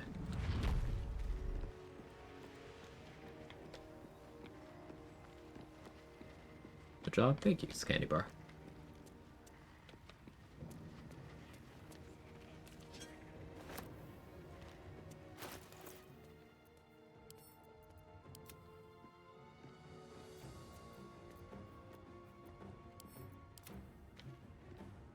I want to reiterate regarding the smoke powder bomb thing, because I feel like it needs to be underlined. This is not a hyperbolic, it does the most damage thing. This is like, you can make one smoke powder bomb hit for thousands of damage. Like one. Like one. Throw one, do thousands. There's no exaggeration here.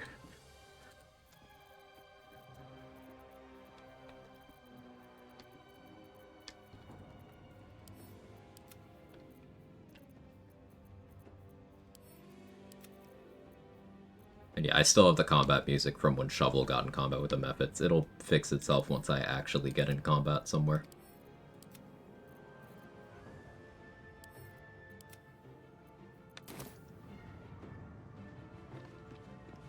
How do you do that? So, smoke powder bombs will explode an additional time for each death event you can trigger on them, causing the listed damage to be dealt again as a separate instance, which means it will get damage riders again. It's exactly the same as if you threw a bunch at once, but you're getting one to explode multiple times. And because you can put damage riders on each of those instances, you can, without too much setup, you can make one smoke powder bomb explode 9 times. And then it's getting damage riders, some of which you need to cause those explosions anyway. So, assuming the target fails the saving throw and you did minimum damage, 9 times this is still enough to kill most things in the game by itself. Now keep in mind, you could have Lightning Charges and Callous Glow at each instance. That's 3 more damage on each. You have added an extra 27 damage there. You could have Hexblade's Curse on the target and be level 9. That's an extra 4 damage on each one. You could have Gaping Wounds on the target. That's an extra 2 damage on each one. You could have Orin's Glows on. That's an extra 1 damage on each one. You could have Rhapsody equipped. That's an extra 3 damage on each one. You could have someone standing in the vicinity with Fowler or Louvre Shriek. That's an extra d4 of thunder damage on each one. You could apply vulnerability to damage types to double up. So if they're wet, they're taking 2 lightning damage on each bomb instead of 1, which doesn't sound like a lot until you realize, okay, that's 1 lightning damage times each of these 9 explosions. So that adds up to be a lot. You could apply force vulnerability through freezing them, for example, doubling up all of that force damage. At the very end of the game, you could use Fierce Perilous Stakes to add 15 psychic damage per stack per instance. So 1 stack of Fierce Perilous Stakes, 15 psychic damage per 9 instances. You could put the Resonant Stone next to the brain to give it vulnerability to psychic, so it's 30 psychic damage. 9 instances of 30 psychic damage is already most of the brain's HP, even ignoring the actual bombs themselves. And that's 1 stack of FPS. You can just keep clicking it as long as you have the actions and can make it stick before you start losing stacks. You just keep doing it. So you can very easily make 1 bomb do thousands. I've dominated a person away from the party. As soon as I attack him, the other targets also come to fight. Don't know if someone's looking to try. Some creatures are tied together in, like, initiative. So if one of them gets in combat, they all do. Like, Roa and her bodyguards are like that. A lot of the Duergar and Grimforge are like that. The paladins, the fake paladins are like that as well, I believe. There's some that just, they're in a group. You can't separate them out. At the Steel Watcher Factory, I guess they're like that. That's news to me. I haven't tried to do that there, but...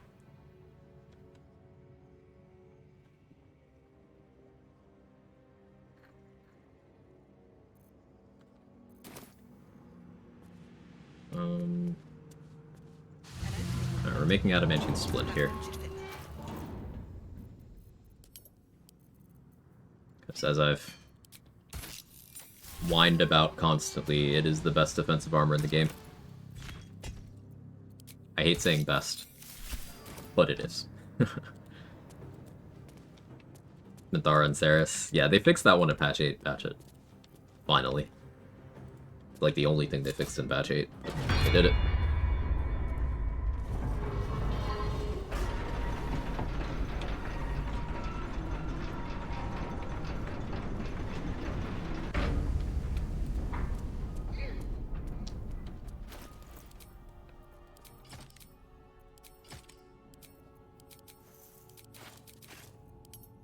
Unequipping all my metal.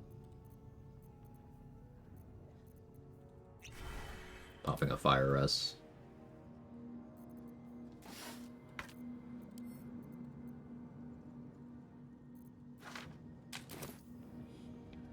Is that legendary armor in my inventory? Helldusk armor.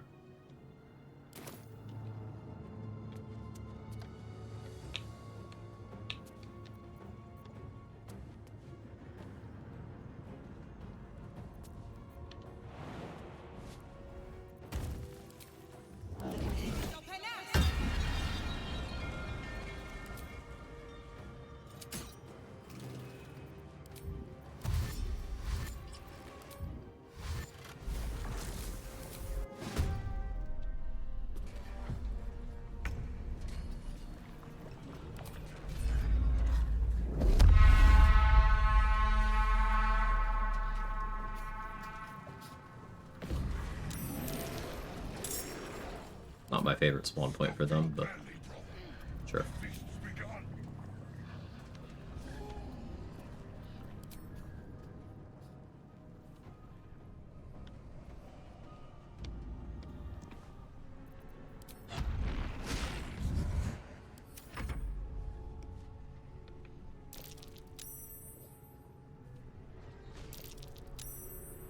I don't want to use Helldusk armor because I don't want to. I'm about to get a better armor anyway.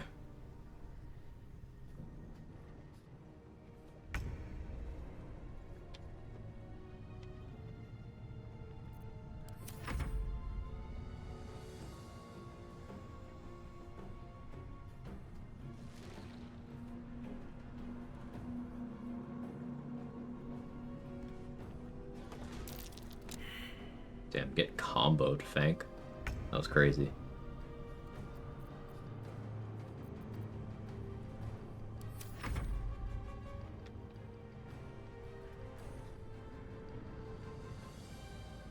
I was probably fuming with the lack of meat present. They're really trying to eat a robot. I love that for them. Come on, can't stay idle.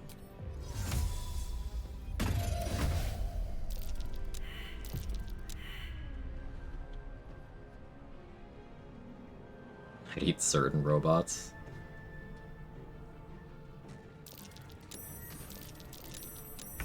You're on thin ice, but I'll allow it.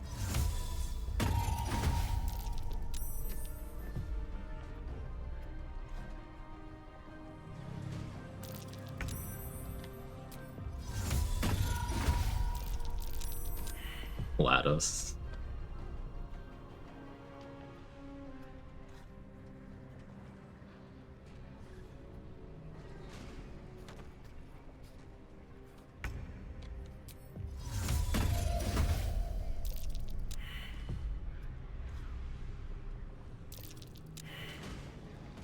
Alita Battle Angel. I don't know about that one.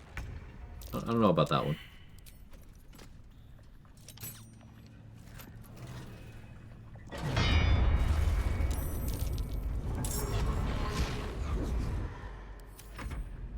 Guess since AC is not important, Splint is better, right? Most of the time go Splint rather than Helldusk. So, Adamantine Splint is crit immunity in the chest slot. It's gear slot efficiency. Like, consolidating good things into one slot is the same reason armor persistence is a good armor. Another good option in the chest slot, because you're getting 2 DR. Sure, Helldusk gets 3. You're getting decent AC. Sure, Helldusk is higher, but we don't care about AC. You don't get the burning immunity or fire resistance that Helldusk gives, nor do you get the damage retort, but I don't really want the damage retort from Helldusk most of the time. It kind of interferes with certain strategies. Like, if you're trying to maintain Sanctuary, Helldusk will be constantly turning your Sanctuary off. But it means you don't have to, like, equip a second item to also turn off crits. Adamantine lets you just do it in one. Hey, Celestial, thank you for the $40. Very kind. Much appreciated. Thank you so much.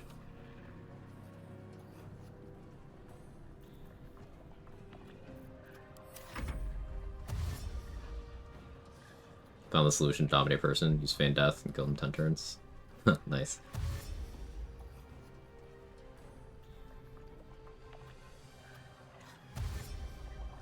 Welcome to No Show here.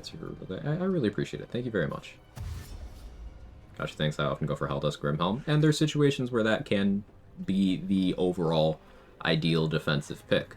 But, like, I have the option of Adamantine Splint Haste Helm. I maintain my crit immunity, I still have good damage reduction, I still have serviceable AC, but I also have that extra mobility to make more different plays with. Flexibility. It's the same reason I promote having naturally high strength and keeping your elixir slot free, because it gives you more options.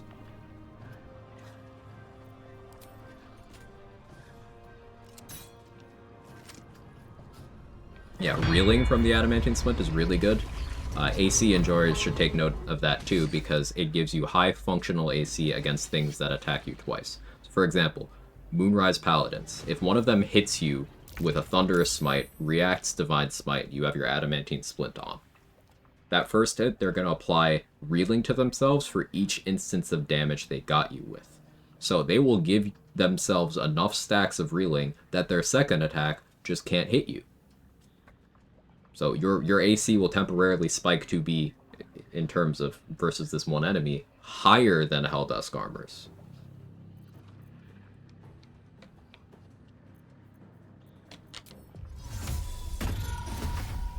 Adamantine Splint is the GOAT.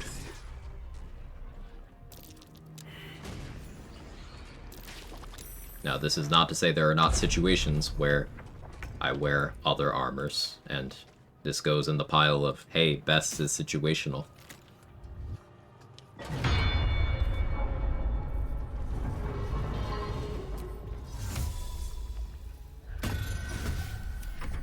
But you get what I'm saying.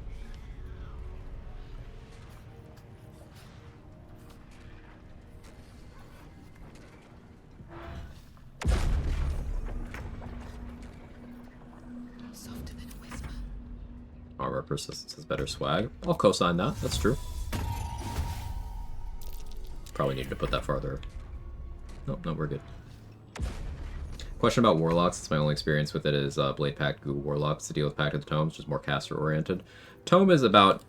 yeah, it's caster-oriented. You're filling out your spell selection with a few one-time per long rest things that are pretty diverse in their uses, but that are pretty good. You're also getting some extra cantrips that you can use as you see fit. You're just getting a bunch of useful things.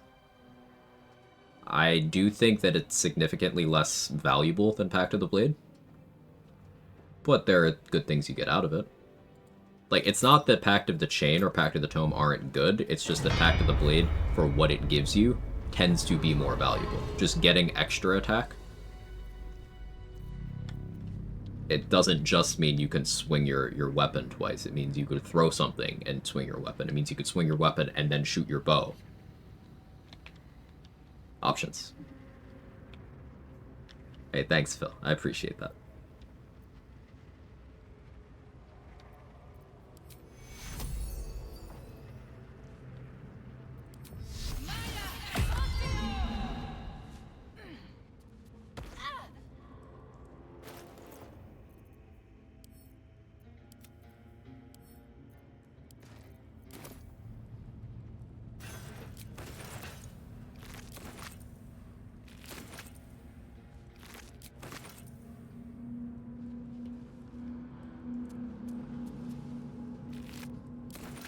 Good to think about armor. It became somewhat of an automatism for me to take Helldusk. Yeah, it's one of the reasons why I don't use Helldusk even when I grab it. Like, mostly I'm doing Raphael for the XP. I don't really care about the armor. It's whatever. One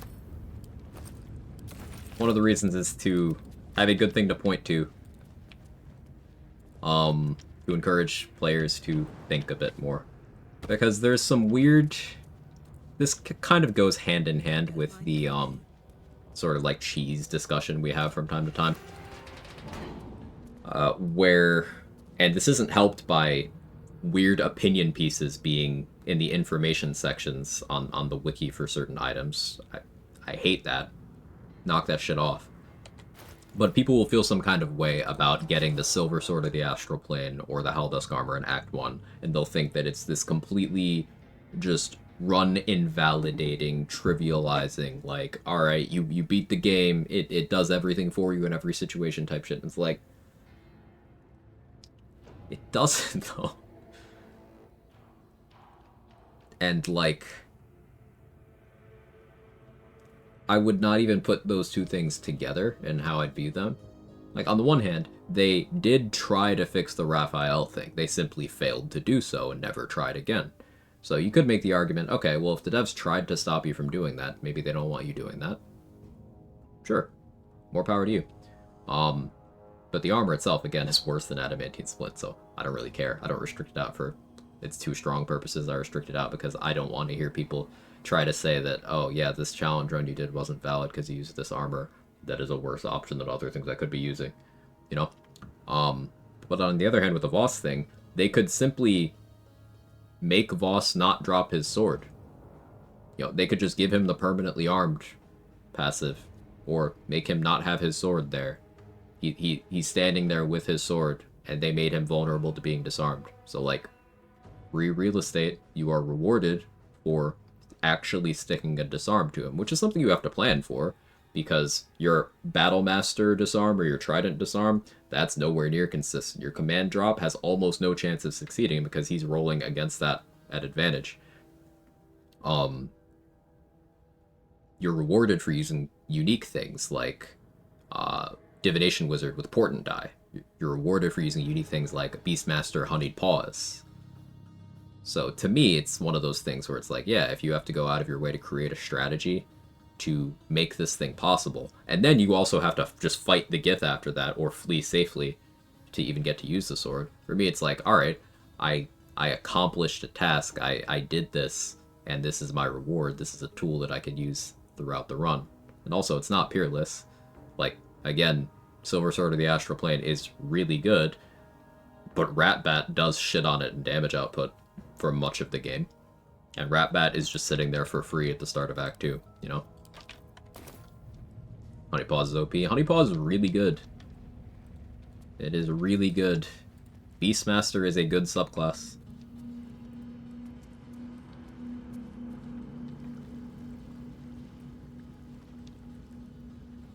Real milk in their cereal bowl. First people are the ones who pronounce it armor of Agathis instead of the obviously correct Agathis. I don't actually know how it's pronounced. Am I wrong? I'm gonna have an existential crisis over this, Chris.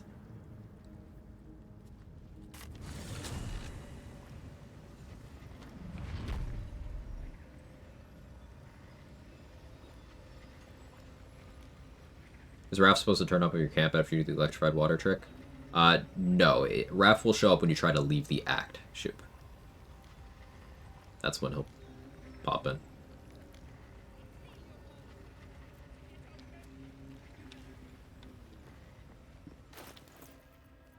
As Phaeloran explained, we use Karlach to get back into the act after attempting to leave. Doesn't matter which comes first between the milk or the cereal, the bowl is last. No, I put the bowl first. And then I put my spoon. And then I put me. Then I put the cereal. Then I put the milk. Any questions? Reverse Raincloak first spin? That's great. Fuck you. That's great.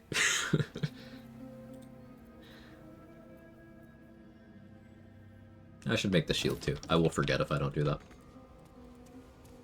Want the table first? No, let's not be crazy.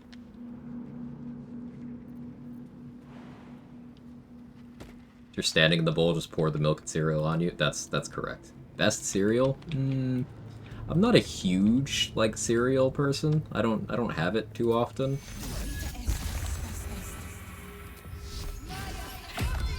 I don't really have a strong opinion here.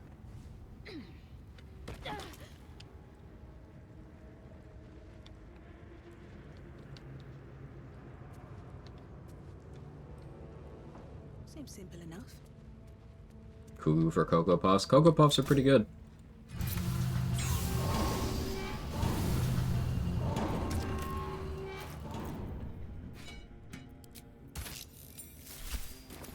%68 damage reduction on that jump. The Intanky is pretty good, isn't it?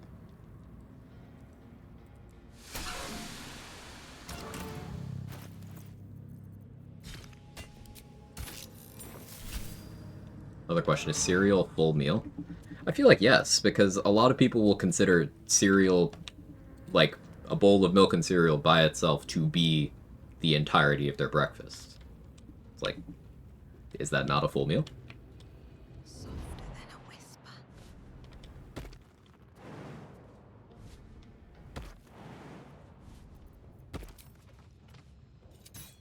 Full meal, yes. Balanced meal, no. I could agree with that.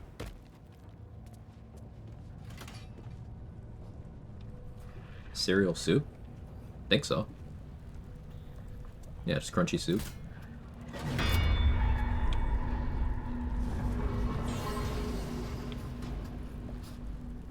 Time to press ahead. Hey, Thumb. Thank you.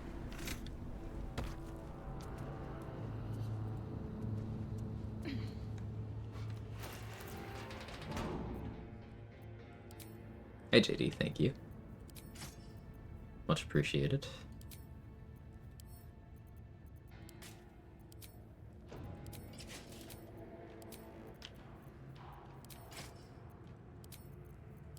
Alright, now we're gaming.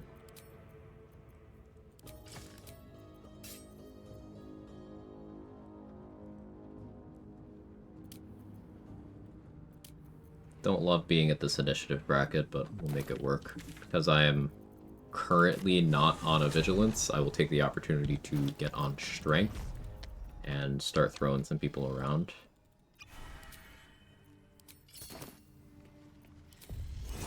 Let's talk to the spooters first.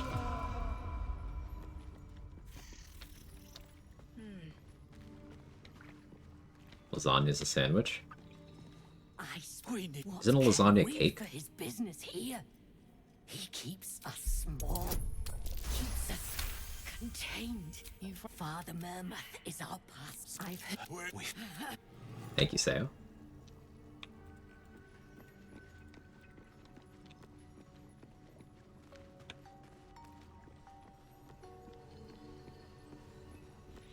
Is ketchup a smoothie? I don't know. I've never thought about that one. Who needs initiative and all enemies to fall into their deaths? Pretty much the vibe, yeah. That is the plan. But this guy has a bomb, though.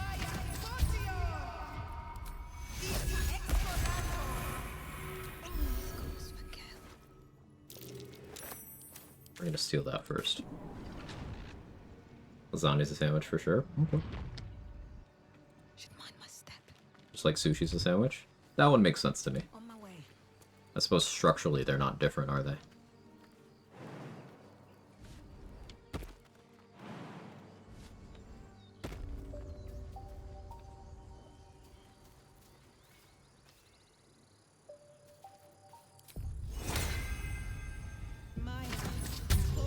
Sushi's a wrap? Yeah, wrap is a subset of a sandwich category.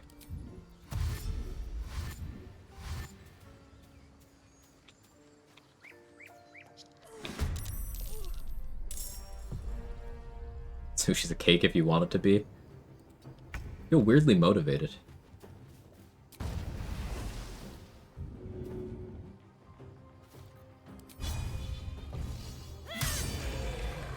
Okay. You alright, man?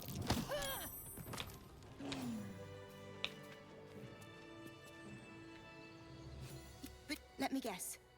You're Dev. Care to explain why you reek of the hells? And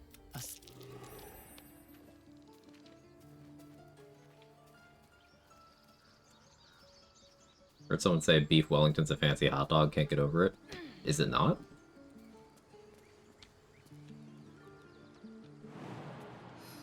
I'm exhausted. Better find somewhere to camp. In what world is a wrap subset of sandwich? This one.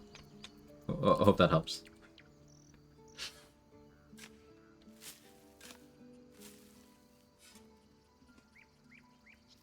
Everything's a sandwich if you arrive with your own cake. Alright, you guys are kind of cooking with the motivational statements.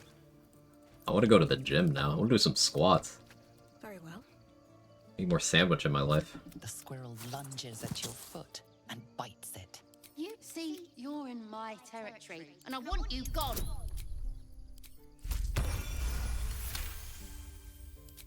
These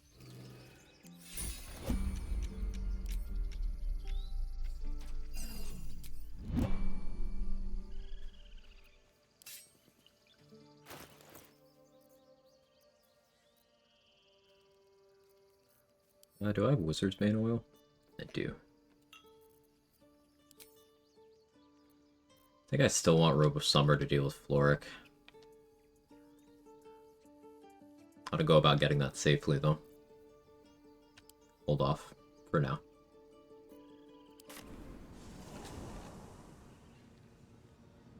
Hey, Viper. 64 months. That's crazy.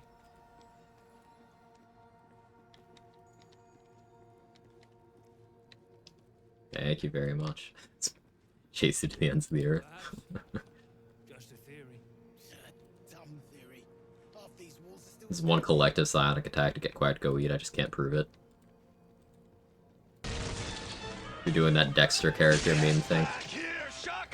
Right now.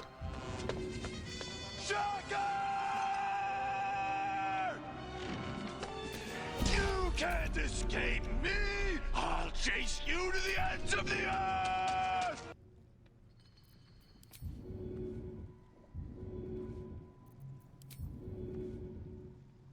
My character is not responding to what I want them to do. She's just a girl and she's on fire. Hey, you wanna like... Here, I guess I'll go to main menu real Give quick. it up for month 64. Quag hug. Even though I'm not here as often, you're still forever a homie and an inspiration. Qua, as a passionate man once said, I'll chase you to the ends of the earth. Quag bonk. Thank you so much, Viper, again, for the 65 months, 64 streak, the tier 2, all the love and support over all of that time. Thank you very much.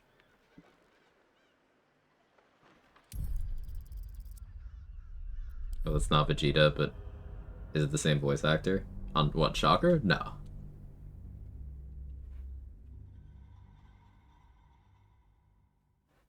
Well, maybe he did a dub, but he's not the guy known for doing Vegeta English voice. Was that Shocker quote from the Spider-Man animated series from the 90s. And if you think it's like, oh, he's like that all the time? No, just every so often, bro will go from pretty standard, just, you know, animation voice acting performance to just like, rent is due in an hour.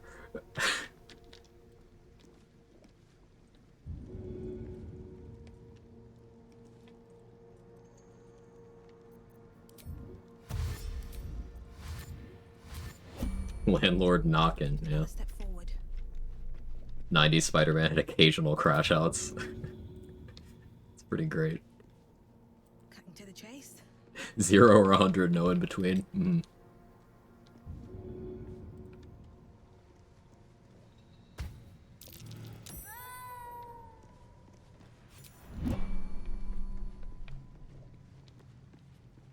Who's the statue, you think?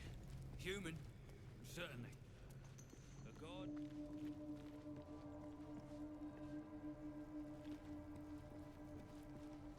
Why don't you tell me? Taking advantage of the strength elixir while we have it.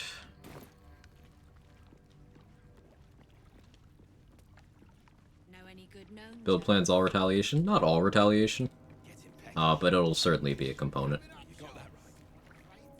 There's going to be situations where I don't necessarily want everybody in the room to hit me, so I'm still having offensive stuff available, still having some access to invis, still having some access to mobility.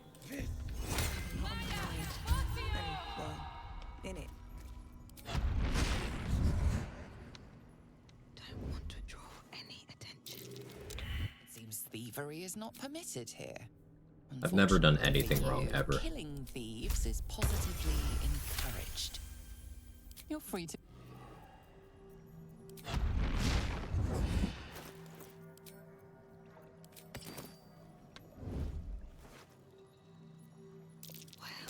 That's interesting.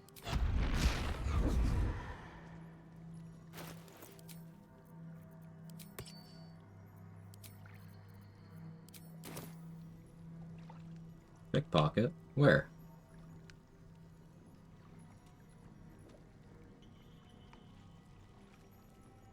This kind of invisibility is available to shadow monks, warlocks, and high-level rangers. And it's pretty fun. It's pretty useful. Having to stand still, turns out it isn't really a big deal. It's not a meaningful downside.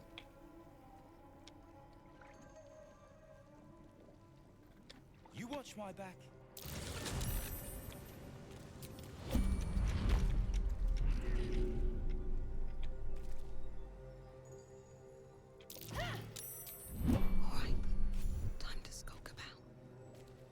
I choose Warlock because Warlock has the things that I want.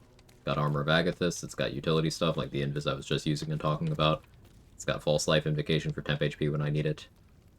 X-Blade's Curse heals me. Get extra attack eventually.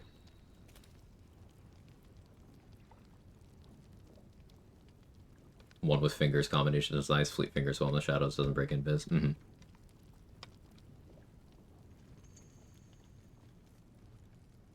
Warlock's also just kind of cool. Yeah. Dwergar. Look at what they need to mimic a fraction of our power. Dwergar might be able to move during theirs, but they have to concentrate. It is a spell, and they get it once per combat, whereas one of the shadows, I can just, as long as the area is dark, I can simply click my funny button.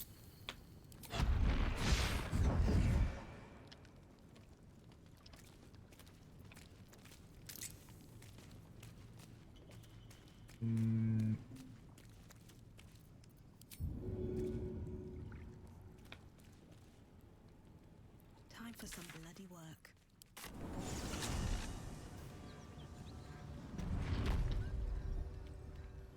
Just double check you need Karlach in the party or in camp. Just leave tier paladins alive. So in camp is fine, Shu, but for Karlach to have the dialogue option that you need, you have to have not, like, progressed her quest at all, not spoken to her about it, really. It has to be, like, pretty fresh.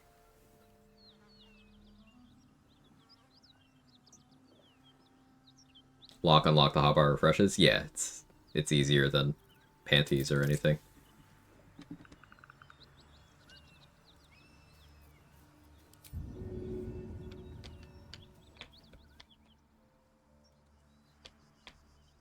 Picked her up and told her we'd go kill them. Is that too far? So, like, anything you do to get her into the party the first time is fine. It's just, like, don't get more information. Like, don't go talk to them or anything. Like, you need to... You also can't have the dialogue where if you walk with her in the party too far away and she's like, hang on, we're getting far. I think that one also screws you if it pops up.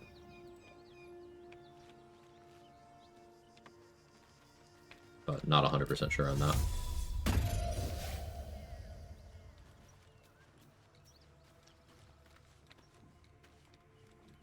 Warlock equals more funny buttons. That's also true. One of my favorite things about Warlock is you just always have something you can click. It's much like Cleric in that regard. Warlock and Cleric used to be fighting for my first place personal Quag enjoyment seal of approval. Cleric pulled pretty far ahead, but I am still such a Warlock enjoyer.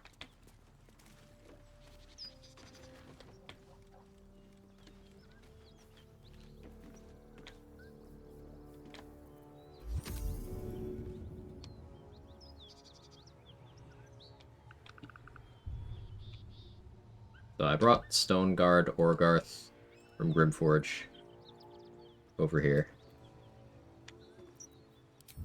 Because this is a place where he will take lethal fall damage if I throw him.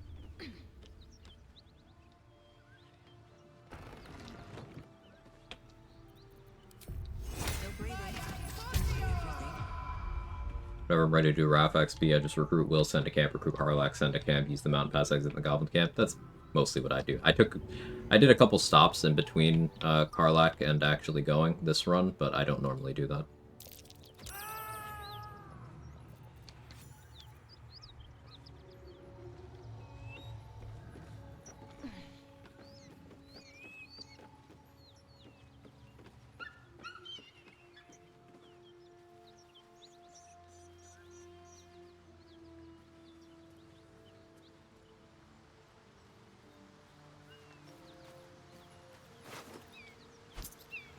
There's King's Knife. I don't really care about King's Knife this run.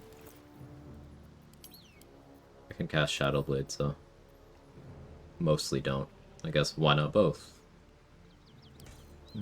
Shark can hold it for now. I don't need it.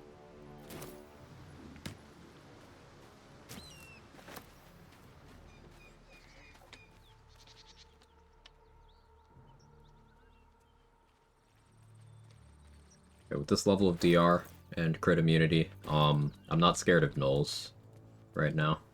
They would struggle to hurt me. I'm gonna put on Agathis though.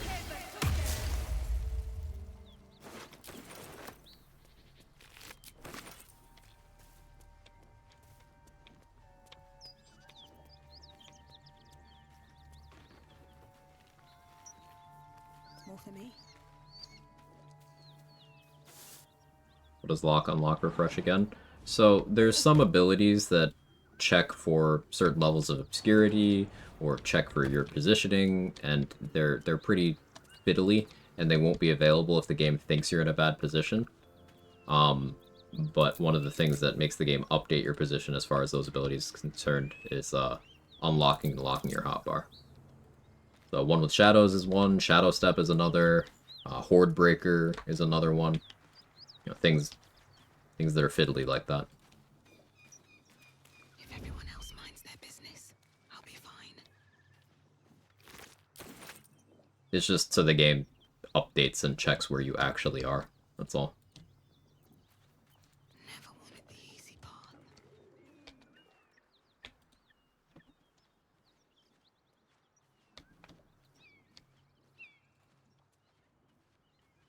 Excellent. Perfectly ordinary Quag run. Hey, Snow. Let's just draft for Flynn this run. Sanctuary. Waited for them to group up. Threw bombs.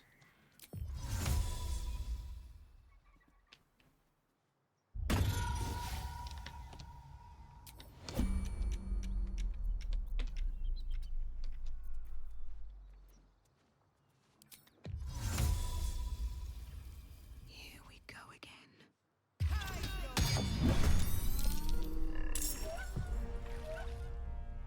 Love Cloud of Daggers. That archer is not in the cloud, so I'll back up.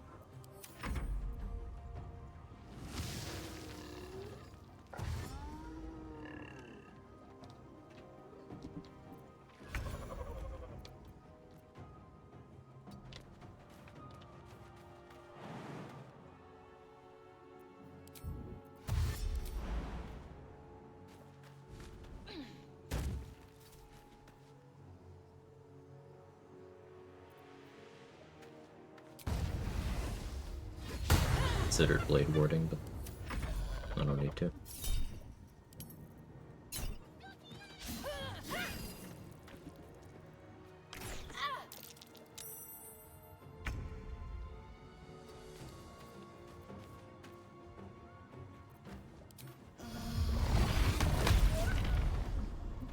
Good. Again.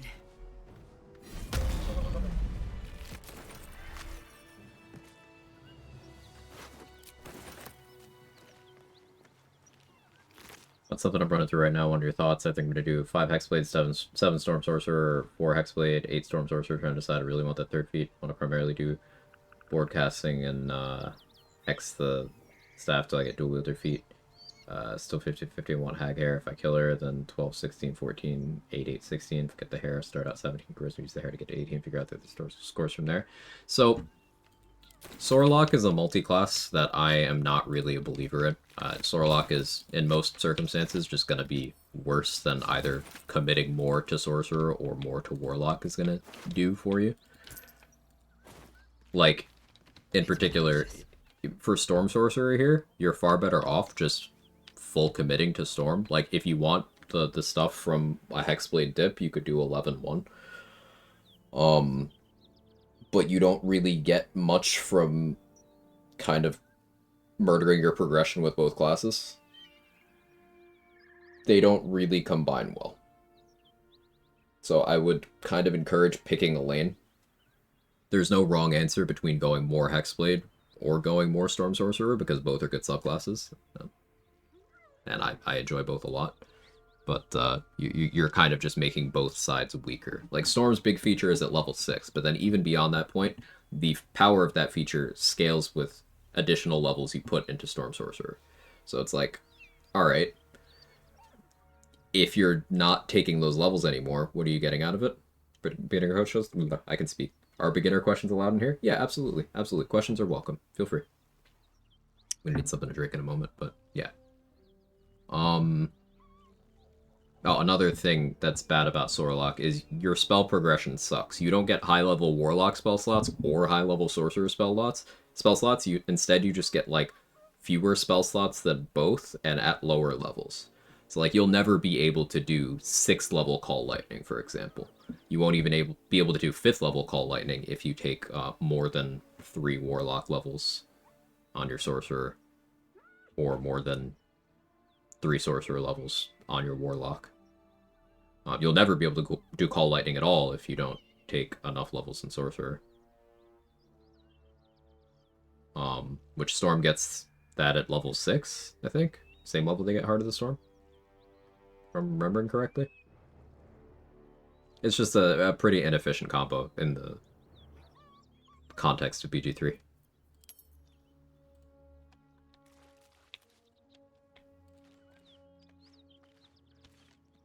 But stat-wise, yeah, high charisma on those classes makes sense. I'm still a strength believer, personally. I would go lower constitution to justify higher strength.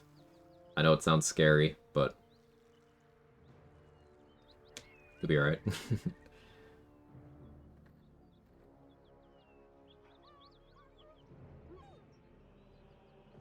Having an issue with scores by going 17 charisma. If I keep 8 int and 8 whiz, either strength, dex, or con ends up in an odd number. Make that up with resilience feat, might work. There on that. So resilient is a good way of doing that. You could also go athlete or tavern brawler or moderately armored, or if you are going hexblade, then you're picking up all of the armor and weapon proficiencies from those feats, so that might feel redundant. But tavern brawler still notable. Throwing things is just always going to be good. You could even take heavily armored. Like, get the medium armor proficiency from the hexblade level, then take heavily armored. Getting +1 strength and giving you the ability to wear goated things like the adamantine splint. Fixing it with the feet isn't a bad idea.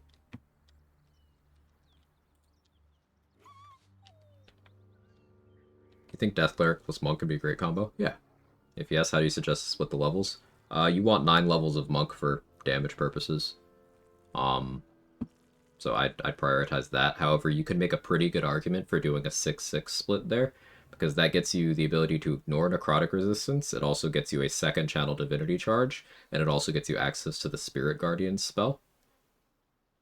So I do either 9-3 or 6-6 for that, Alfredo GG.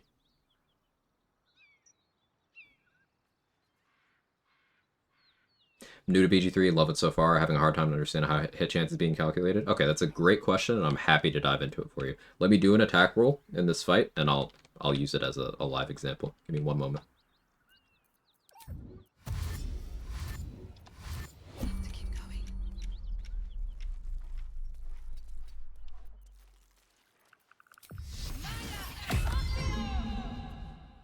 Witcher's eyes roll back.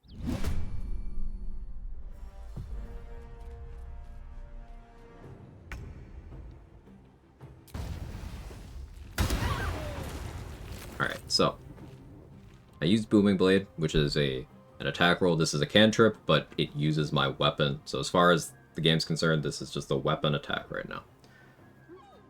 So I can hover over here, and it'll show the breakdown. Attack rolls are rolled on a 20-sided die. So that's what this 14 here is. Proficiency is a bonus that every creature has. Your proficiency bonus is determined by your character's level. It's +2 until level 5, at which point it becomes +3. And then at level 9, it becomes +4. So that's just, you're getting a little bit better at most things you're doing as your character gets more experience. That's what that is. Favorable Beginnings is a buff I have from, it's one of the tadpole powers. That's an outside thing. But you see I have this 14, and then my bonuses add 3 and 3, so that's a total of 20. The Hyena only had an armor class of 12. So any total that I had here that was 12 or higher is gonna hit.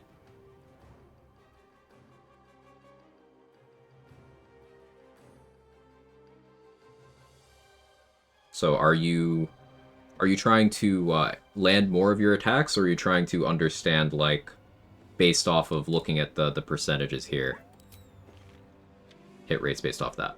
Because these percentages can be a little bit misleading. Like, you see 99% here, and it's like, okay, why is this 99%?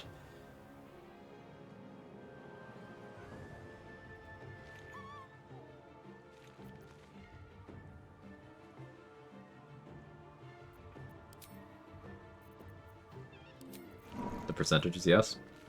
Okay, so the percentages listed account for advantage and disadvantage. So advantage is whenever you have advantage on a roll, the game will roll it for you twice and take the better outcome, the one that's in your favor. When you have disadvantage, it'll do the same thing but in reverse. It'll roll twice, but then take the one that's less in your favor. So these listed percentages factor that in. So generally, you won't see higher than 90% if you have disadvantage, because the game is factoring in that you have that cumulative 10% chance of rolling a natural 1, which is always a failure unless you have some sort of I always hit anyway thing active. And if you're rolling with advantage, the highest percentage you'll ever see is 99, because you have that 1% chance to still roll 2 natural 1s and miss. So you'll only see 100% if you have like a guaranteed hit thing active, which there are conditions for that. If someone's asleep and you're standing right next to them, guaranteed to hit. Halflings stay on top of the turd pile, sure, yeah.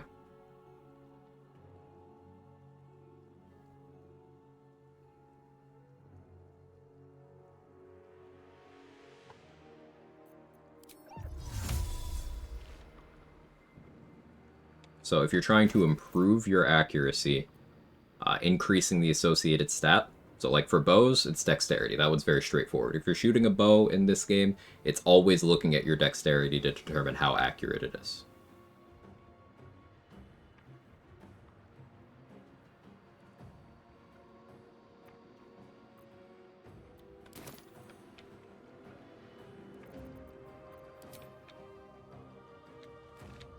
That's my play here. This is my play.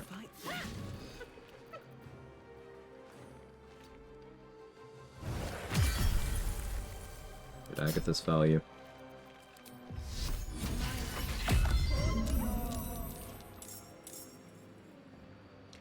So Black says, 5% of the time you have a 5% chance of your racial doing nothing, Great Race. That's in reference to Halfling. Yeah. Does proficiency come from these stats? No, proficiency comes exclusively from your level. So it's +3 here. That's just because I'm level 5. Before level 5, it's +2. And then at level 9, it goes up to +4. That's just from your level, nothing else. But you will only add your proficiency bonus when attacking with weapons that you're proficient with. So like, I'm proficient with this Shadow Blade. I'm proficient with all weapons right now because I got martial weapon proficiency from Hexblade. But before I took my Warlock levels, if I had tried to use this scimitar, I'm not proficient, so I wouldn't be adding my proficiency bonus. That's why I would be less accurate.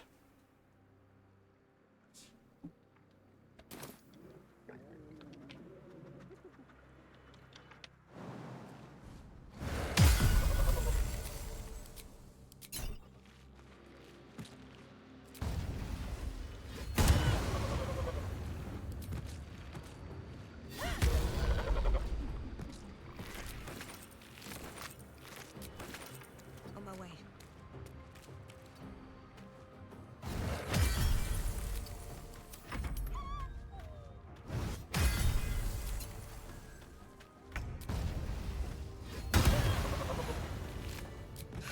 Thank you, Armor of Agathis. Goated spell.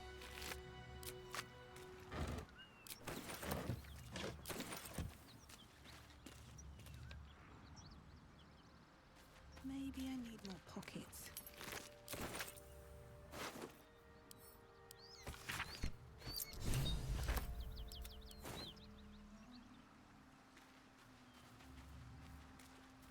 Let's have a look. Alright, Joaquin's Rest. I'd probably knock out Floric by forcing an opportunity attack with Psionic Overload active. I can make her wet, too. Pause. I feel like I still want Robe of Summer for that. I'm really afraid of a Ray of Frost crit. I suppose 1 is not a huge deal, but if I eat a Hypnotic Pattern and then she starts doing that, that can kill me.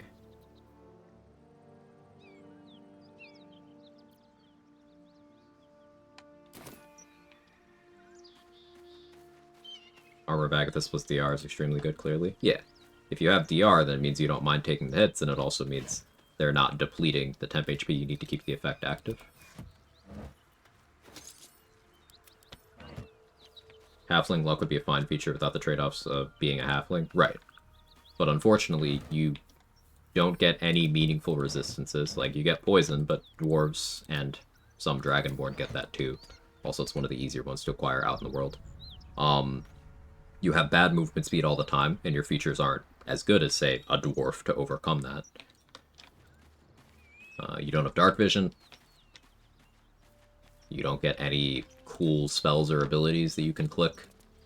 You just get bad stuff, bad or meaningless stuff 100% of the time. And 95% of 5% of the time, you don't get a 1 that you would have gotten. Great God, Helm. Allow us peace in this plane and beyond. I hear shouting. Teach us care when we were someone needs help. Is this plus 2, 3, and 4 proficiency? In fact, their respective level thresholds anywhere mentioned, just an observation. I don't know if the game spells that out with tutorials anywhere. Baldur's Gate 3 is based on a loose video gamey interpretation of the 2014 version of the Dungeons & Dragons 5th edition rule set. So that's probably in the player's handbook there. I don't know if it's explicitly said anywhere in the game. It's been a while since I've had tutorials on, so I couldn't tell you if that is or isn't in there.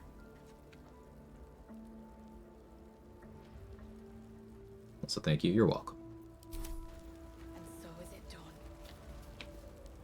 And if you feel overwhelmed by mechanics in this game, I promise you, you being willing to, like, ask about even that mechanic specifically and try to improve your understanding of it indicates that I think you're better equipped for this than you might realize. Because, like, you're asking the right questions. It's very confusing to start with.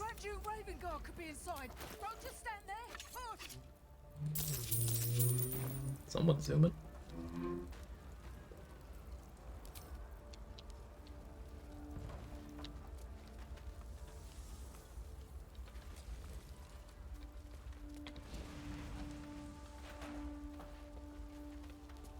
Great God, Helm. Oh, yeah. Allow us peace in this plane and beyond. Psychic weapon be like. What is spoken, and so is it done. By the way, Quag, I'm looking at other possible 1-level dips, leaning more into your advice on full sorcerer. Only options that I like are fighter for fighting style, Tempest cleric, or go 10-2 and do the 2 levels of wizard for either abjuration or divination. So I like the Tempest cleric dip is cool. Abjuration dip's also cool.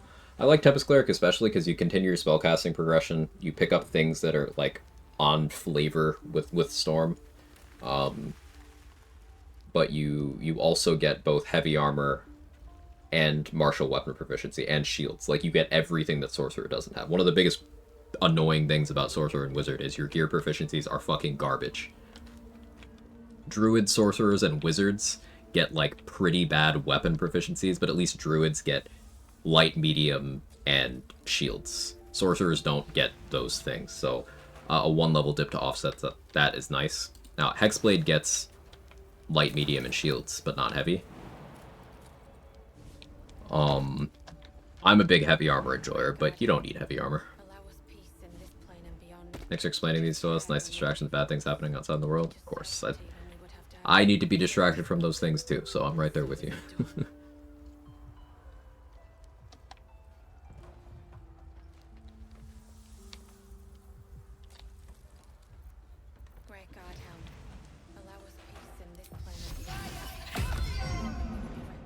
I forgot something. Does Wild Shape count as unarmed? Sometimes yes, sometimes no. You will get the effects of Tavern Brawler, but like you won't get your monk open hand manifestations if that's something you're asking about. So sometimes yes.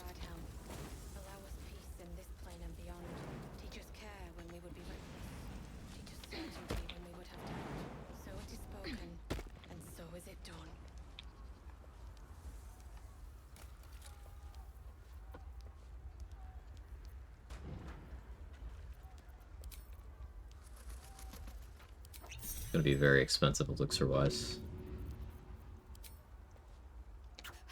Safety is kind of important. Gonna equip Grimskull here for fire res. We're also gonna do missile snaring.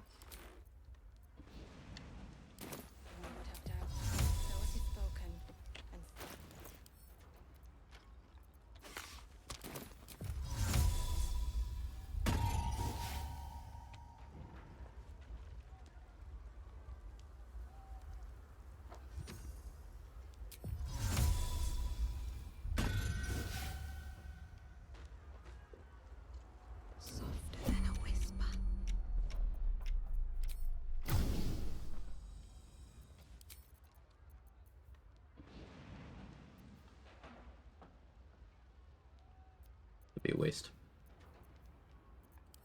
What do we have here?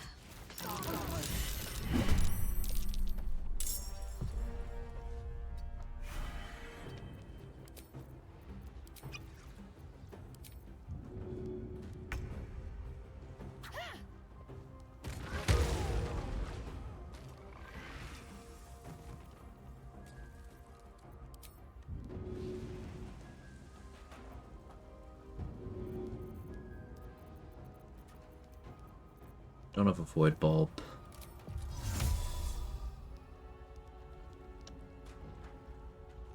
Breathe quiet. Well, for hiding. You manifest a giant kick? Yes. Yes, you can.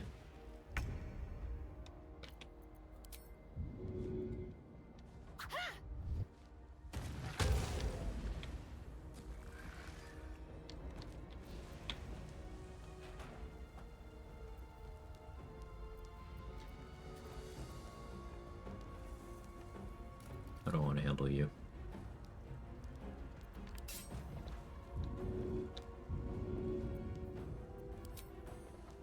That should work. Not familiar with D&D and its rules. All I know is tutorials are a bit of trial and error. Yeah, so sometimes the game isn't great about explaining certain things.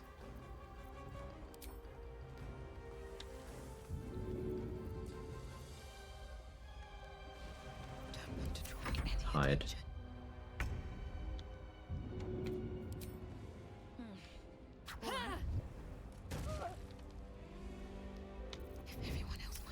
hide through my lethargic turn.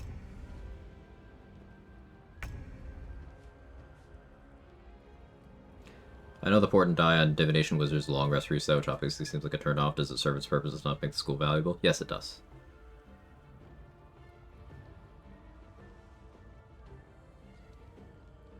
Sucks you can't kick things you can't push. Kicking Merkle would be funny. It really would be.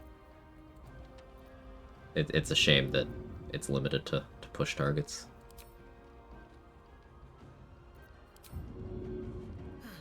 Seems like the best way. In which situation? Drunk Monk Shine? The Flurry of Blows variant that it gets does give you some movement speed and a free disengage, so for hit and run stuff, it's comfortable. You can also make attacks, unarmed attacks, as reactions when people miss you.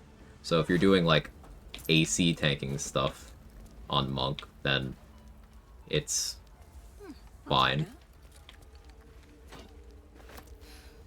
You don't get too much out of the subclass, other than it's cool. Like, it's got very cool custom animations. It's not worthless, because at the end of the day, you're still a monk, but uphill battle in trying to get value over the other subclasses.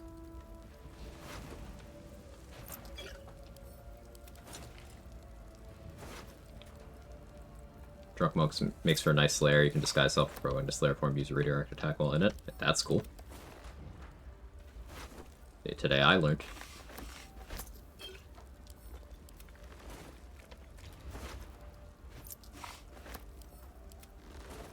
I'll have to add that to the Slayer write-up.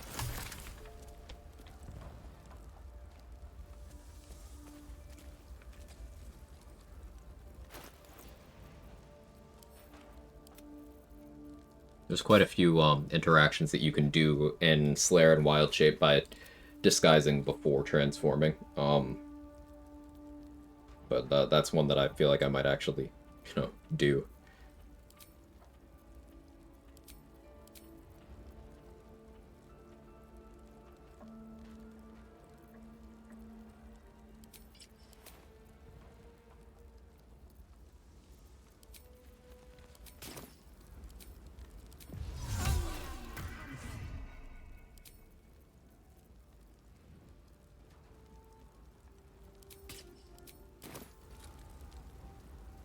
So hard for me to value the Retaliation Drunk Monk when Kushiko Cloth is right there. Yeah. The appeal would be doing it while armored. It's niche. Like, this is not me valuing Drunk Monk particularly highly. Just the harsh reality.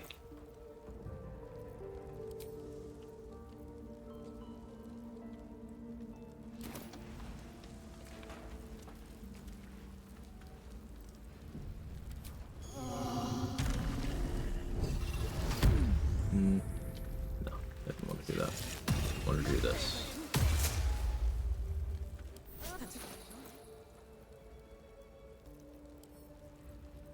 Switch back to this.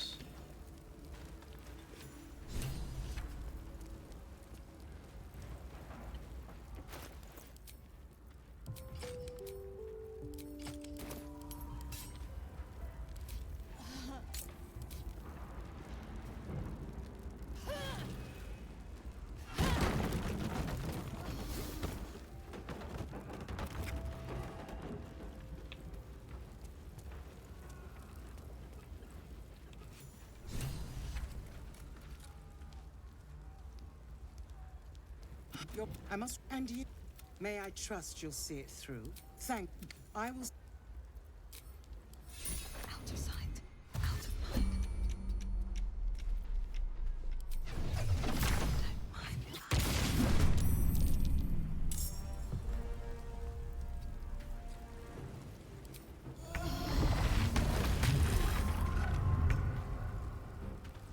Excellent.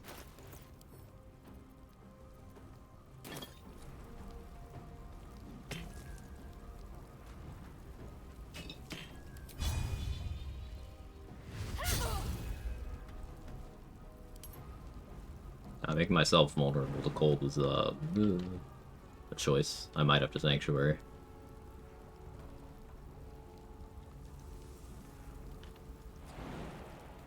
could hex her. No.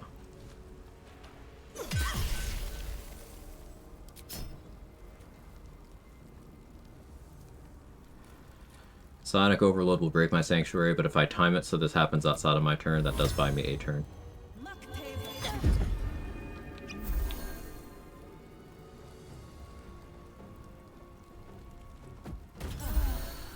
Thank you. One day, I'll catch a break.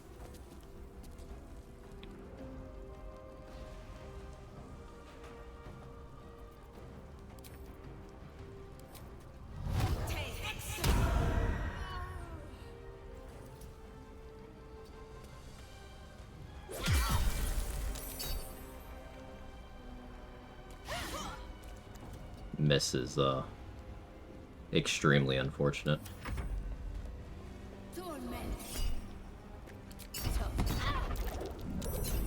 Alright, it's not Ray of Frost, so I'm good with it.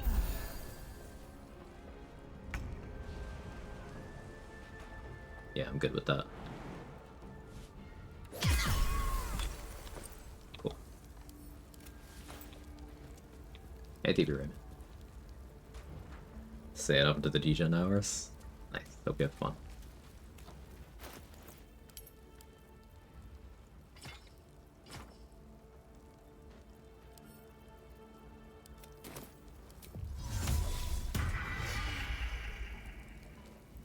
I think the other thing a lot of people don't notice, this isn't some kind of competitive game. Sure, learn the mechanics, make the game less chance-based, but play how you want, make the game fun for you, it's all that matters, so gotta be purist.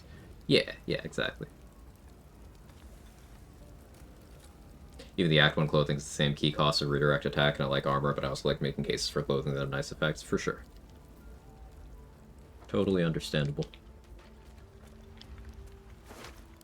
Excellent armor. Strange place to find it.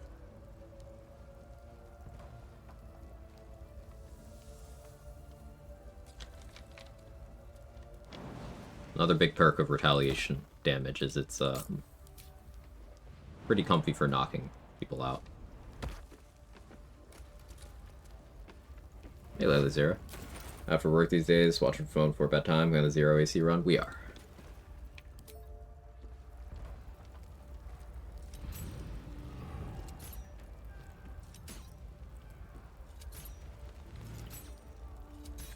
Why'd she heal me? By accident? Yeah, she was trying to heal herself. She just didn't choose a spot that only healed her.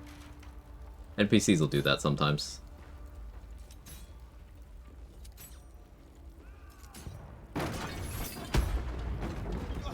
Quick! Get me out!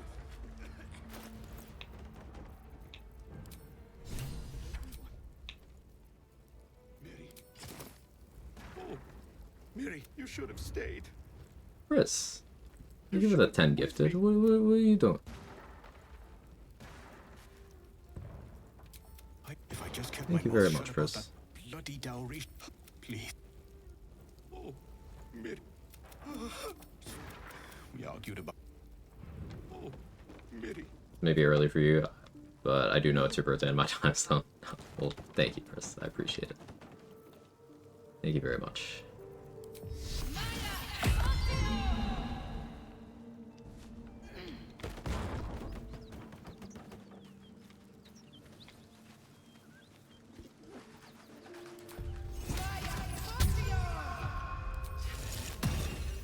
I'll hold off on that.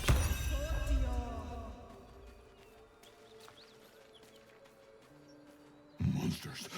You don't want to be a drow when walking up to this ox, because he'll just aggro immediately, no dialogue. But talking him into calming down is 50 XP. Seen NPCs throw healing potions before, only when other NPCs are nearby. Yeah, Floric determined in that situation that she didn't have any real options other than healing, and she was just, I don't know, reckless enough to also heal me.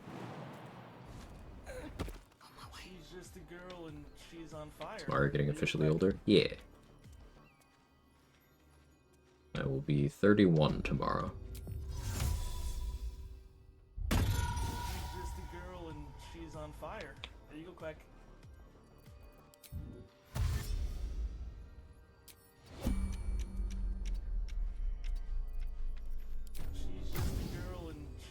fire.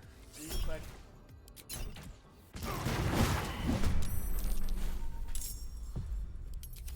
How much farther can I go?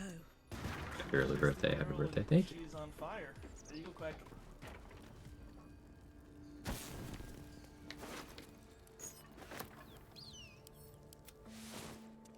She's just a girl and she's on fire. There you go, Quag. Better not be cursed.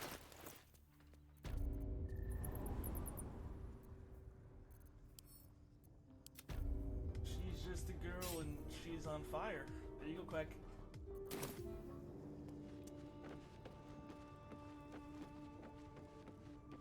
Gold do I have? Enough. Cool. She's just a girl and she's on fire. There you go, Quag. Should I think I'm gonna Helldust credit card this. Gotta get back to studying. Thanks to the great stream. I'm sure I'll be back later. See you later, Faye Lauren. I will be here. She's on fire. There you go, Quag.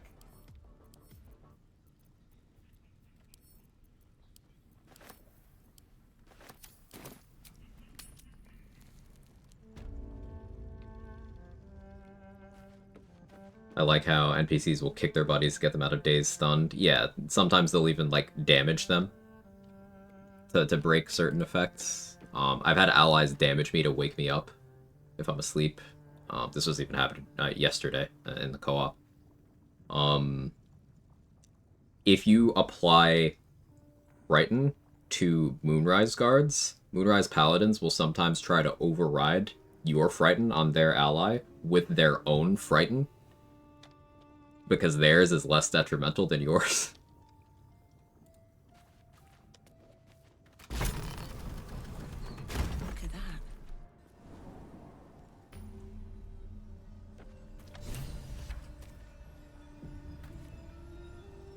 Happy birthday, probably won't be able to tell you tomorrow, so today's the best I can do. Yeah, I appreciate it. Very kind. That's far enough. That just tells me you've met Rick.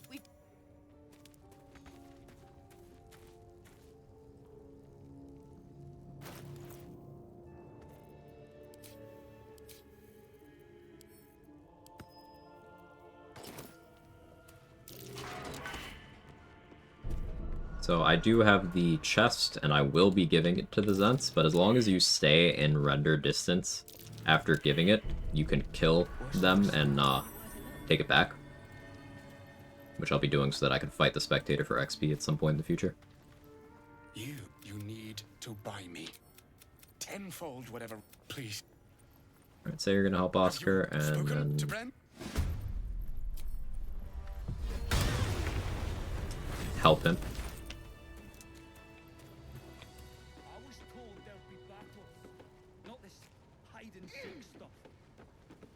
I think I got it. 8 Storm Sorcerer, 4 Tempest Cleric. Scores are 13, 14, 14, 8, 8, 17. Feats to be Resilient Con, Elemental Adept. The Ham, a Hag Hair to 18, Charisma, Resilient to get me to 14 Strength. Bumps that to 16, Act 2 Elixir, Mirror of Loss that to 18. Do either Duo or Trius, so I'm not fighting with NPCs a lot of gear. I like your strategy for getting your Strength up. I would discourage Elemental Adept, because a big thing that it does that you might not think it does, I said does a lot, it includes self-damage. So you will be ignoring your own resistance, too. So, like, if you ever set up an electrified water surface, you can no longer resist it if you take Elemental Adept Lightning. Just, it's really not good. And, like, if you're applying Wet to things already to get vulnerability, well, you can apply Wet to things that resist to get neutrality, achieving the same thing. Almost nothing resists Thunder, so you never have to worry about that. So I'd swap out Elemental Adept there. Good ol' Alert has got your back, or Dual Wielder, if you're more focused on your offensive stuff. Though gear sharing could become an issue there. But other than that, yeah. It's sound. Resilient Con will put you to 15 Constitution with those scores. So you could restructure accordingly. But the core of what you're doing makes sense.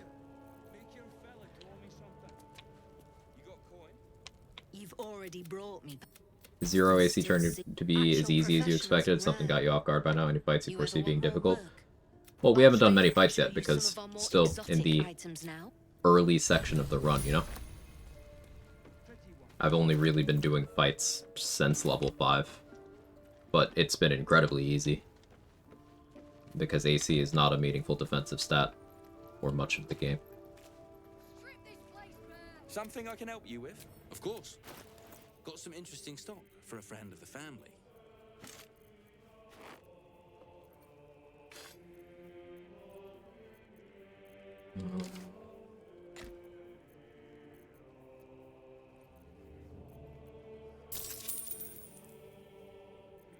Get that much out of it?